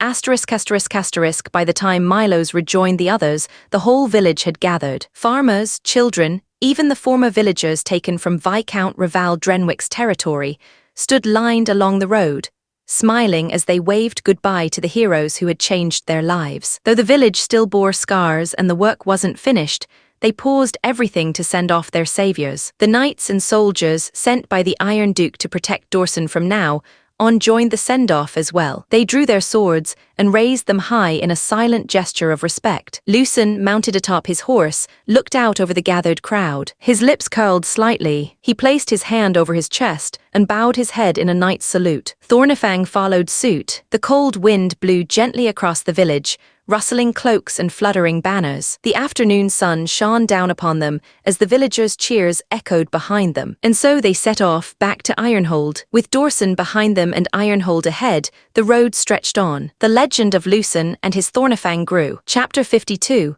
No rest for recruits on the way back to Ironhold. Lucen began teaching Milos how to use the arquebus. The boy had never held such a powerful weapon before. His eyes widened the first time it fired, the recoil nearly knocking him off his feet. Even so, Milos gritted his teeth and trained with unwavering focus. He listened to every instruction Lucen gave, determined to prove himself. Aside from these moments of practice, the march back to Ironhold was uneventful. No monsters, no ambushes, just the crunch of boots on the road, and the occasional sound of musket drills echoing through the trees. It wasn't long before the landscape began to change. The white-capped trees thickened, the wind grew sharper, and the sky turned a colder shade of grey. They had finally returned to North. It's only been a few days, but for some reason, Harlech muttered, a small smirk on his lips as he looked up at the falling snow. I missed this cold biting my skin. Heh, boss, looks like you finally became a true northerner, Sarah called out with a grin. Well, we're practically citizens of Stelhart at this point, right, little leader? Harlech added with a shrug. Lucen chuckled softly, his gaze fixed on the snowy path ahead. Of course you are, Lucen smiled faintly. Proud men and women of the North. Lucen and Thornifang had returned to the fortress city of Ironhold. Its towering walls, rimed with frost, loomed like a silent promise against the cold sky. Within, the clang of steel and scent of hearthfires greeted them like an old song. Unlike when they returned with the young fire dragon's body, this time there was no grand welcoming, but the people who saw them pass by greeted them with a smile. Children ran up excitedly, bombarding the group with questions about their latest adventure. Bakers emerged from shop fronts and handed warm bread to the Thornifang members with flour-dusted hands and grins. This was a normal sight in Ironhold, where knights come and go, protecting the north from monsters and barbarians. Milos, who was on one of the wagons, was amazed by the fortress city. Its tall, towering walls were quite the sight to behold. He felt so small, so insignificant, upon looking at it. When they entered, and he saw how the people reacted to Lucen and Thornifang, he felt that his decision to follow Thornifang was the right one. As they were moving through the street, Lucen noticed someone charging at them at incredible speed. When the person got closer, Lucen immediately knew who it was. Young Master, the person who was sprinting towards them with excellent form, was none other than Sir Thalos Stonemaul. Sir Thalos, it's good to see you back. How did the negotiations with the barbarians go? Oh, that was easy enough. The Theamholt tribe is easy to talk to. After a few drinks, a few wrestling matches, and some light sparring, we came to an agreement. Enough about that. I heard you have been doing some incredible things, young master. Lucen smiled. It wasn't much, just a bit of luck, or misfortune, depending on how you see it. Thalos let out a hearty laugh. You call slaying a dragon nothing much. Ha-ho-ha, as expected of you, young master. I also heard that you formed your own regiment. Thornifang, was it? Thalos looked at the members of Thornifang, who suddenly felt a shiver down their spines. I see that there are some good seedlings within them. Do you want me to train them? I was actually planning to ask you that, but you went out to negotiate with the Theamholt tribe, Lucen replied. Now that you're here, do you mind training them? Of course, I wouldn't mind, young master. Can we start now? Yes, please forge them into powerful warriors. Just make sure not to kill them, Lucen said. As you wish, young master.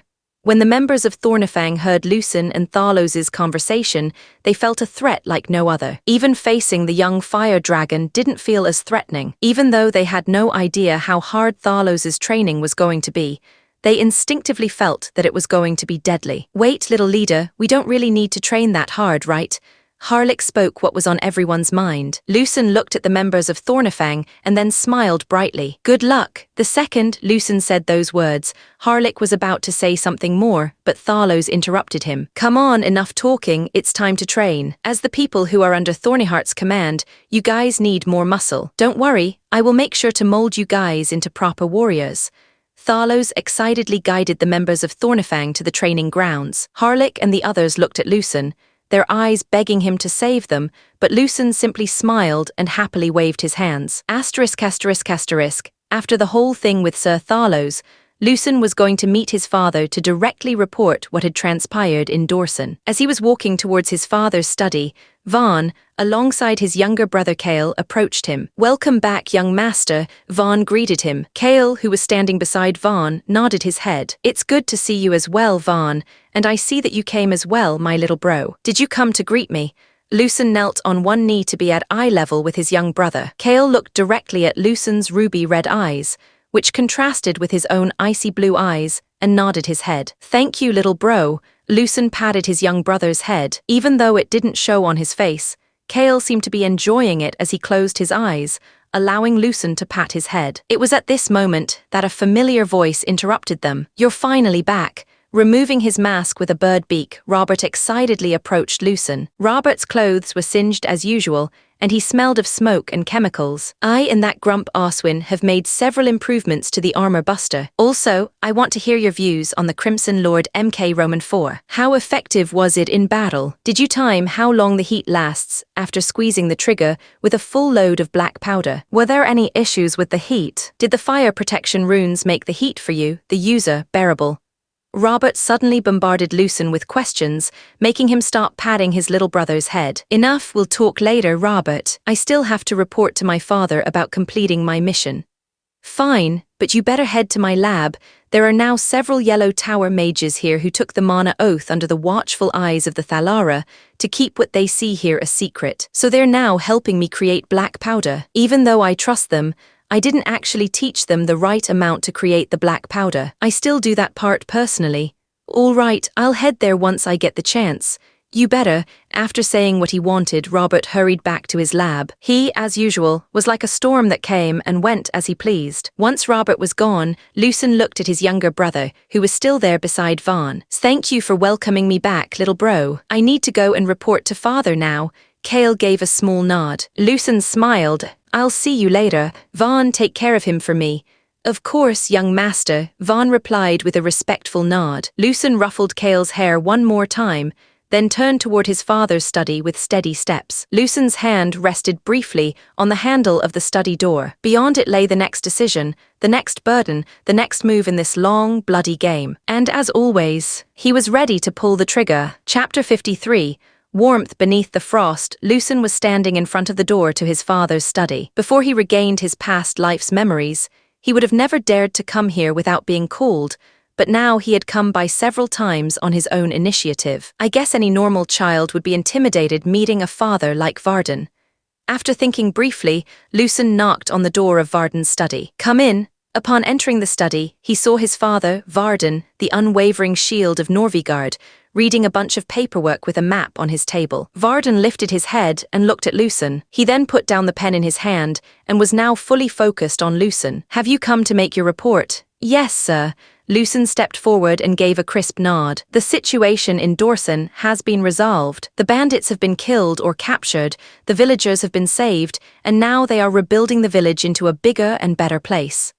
Varden's gaze flicked toward the map, then back to Lucen. The casualties are minimal. No deaths, some injuries from the night raid, but Thornifang held strong. But when Varden asked his question, Lucen once again remembered Milos's face when they arrived, and how they were too late to save some of the villagers from death. He hesitated for a bit, but then used acting adept to shield his emotions, once again protecting himself. Varden noticed this subtle shift in Lucen's demeanor. We arrived too late, and some of the villagers have already been killed by the bandits. Lucen kept his tone even, but Varden saw the flicker of something, anger, guilt, perhaps both, in his son's eyes before it vanished behind the veil of control. Varden did not know if he should be proud or worried. This aspect of Lucen would serve him well when he becomes the Duke of Stelhart. It was a strength, yes, one a leader needed, but it was also a curse. He knew that better than anyone's. Being able to control one's emotions to keep going is good for those on the battlefield, but if you keep emotions always in check, you become dull from the pain, from everything, you become like him. Someone who could not cry, not even from the death of his beloved wife. Someone who could not show any weakness even when his children needed him, in the moment of their grief. Is this truly what I want for my son? The face of his wife, Vera, suddenly appeared in his mind. Varden sighed as he got up from his chair and walked towards his son. Seeing the towering figure of his father approach him, Lucen grew confused. As soon as Varden reached Lucen, he did something no one expected. Varden hugged his son. Lucen froze, unable to comprehend what was happening. All the scenarios in his head, never in his wildest dreams would he expect this to happen. Neither the gamer from his past life, nor the Lucen of this world, had ever imagined this moment happening. Yet the Iron Duke's arms, once thought of as cold as the North itself, were warm, painfully so. Lucen always imagined the Iron Duke's blood was also frost. He could not understand why, but for some reason, Lucen felt safe in Varden's embrace. A flood of emotion then came out unconsciously as Lucen hugged his father back. He didn't notice it, but tears were already flowing down his face. You've done the best you could. The words that came out of Varden's mouth were with his usual cold, flat tone, but for some reason it sounded so warm to Lucen, who cried a bit harder. The father, who had to be like steel for his people and his family, and the son who had been chasing his father's back unrelentingly, simply hugged each other in silence. After a long, quiet moment, Varden pulled away, just enough to look his son in the eyes again. The weight in his gaze hadn't lessened, but something had changed. The ice had cracked just a little. Go on, Varden said, his voice returning to its usual calm steel. Finish your report.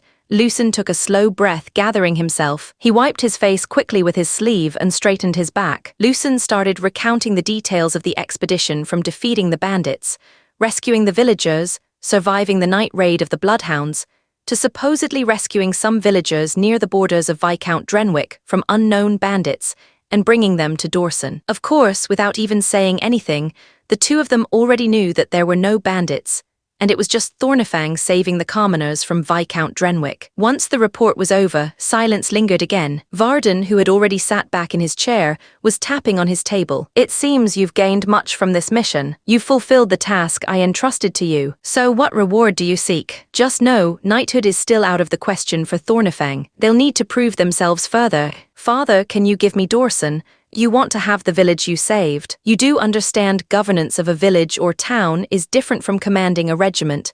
I do. It's not just about collecting taxes. You'll be responsible for the people's needs, food, security, disputes, and more. I understand. I don't plan to have it for now, but in the future, if you allow it, I want to make it something more. That would take money, and I will only be able to provide minimum support since I have to think about the entirety of Stellahart. I will find a way to make money." Varden looked at the determined eyes of Lucen and sighed inwardly. "Since the old village chief has died from the bandit attack, the knight I sent is maintaining order, but he's not trained in administration. Dorson has grown beyond what it once was." He tapped the map with his finger. "Very well, I'll assign a proxy to govern in your stead. Someone with experience. They'll report to Stellhart for now, but when you're ready and if you still want it, I'll hand it to you." Lucen nodded firmly. "Thank you, father."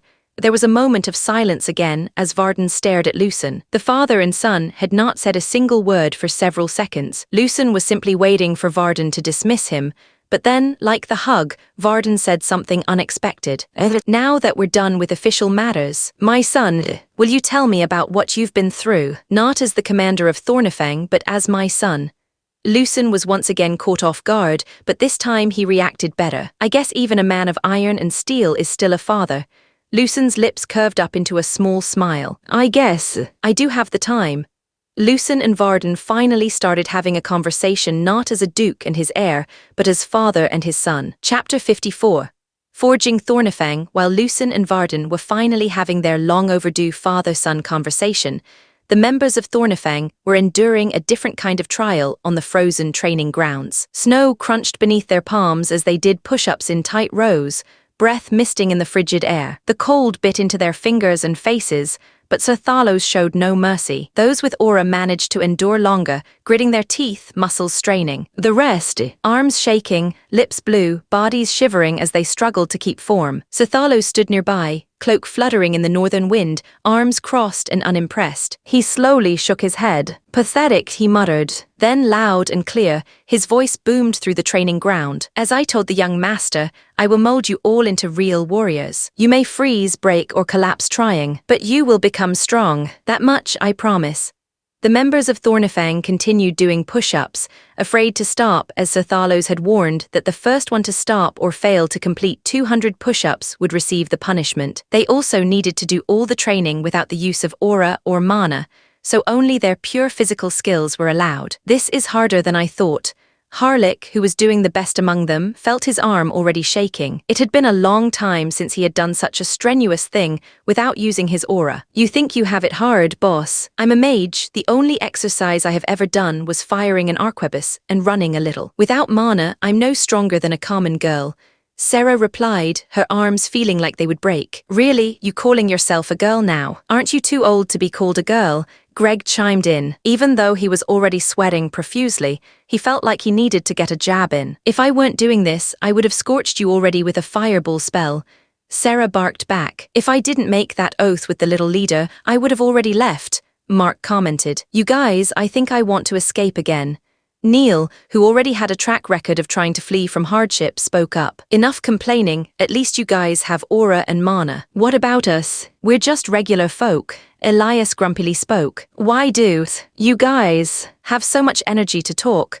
Mia, the healer of the group, was already panting. Even though almost all who could still talk were complaining while continuing to do push-ups, Milos, the new recruit, was truly focused on the task at hand. He wanted to improve as quickly as possible, and seeing that a knight like Sir Thalos was training them, he didn't want to let go of this chance. Thalos watched as the group of former mercenaries turned soldiers had difficulty doing mere push-ups and sighed. He could not help but compare them to Lucen. When Lucen started doing his training, he wasn't as trained as these people. In fact, his body was so lanky that it felt like the wind could blow him away. Still, Lucen persisted and showed results faster than even Thalos expected. I guess the young master truly is something else. Still, this group he had formed seems like they might have potential. Thalos then appeared behind the members of Thornifang who were talking amongst themselves. So, still have the strength to joke. Then I suppose 200 wasn't enough.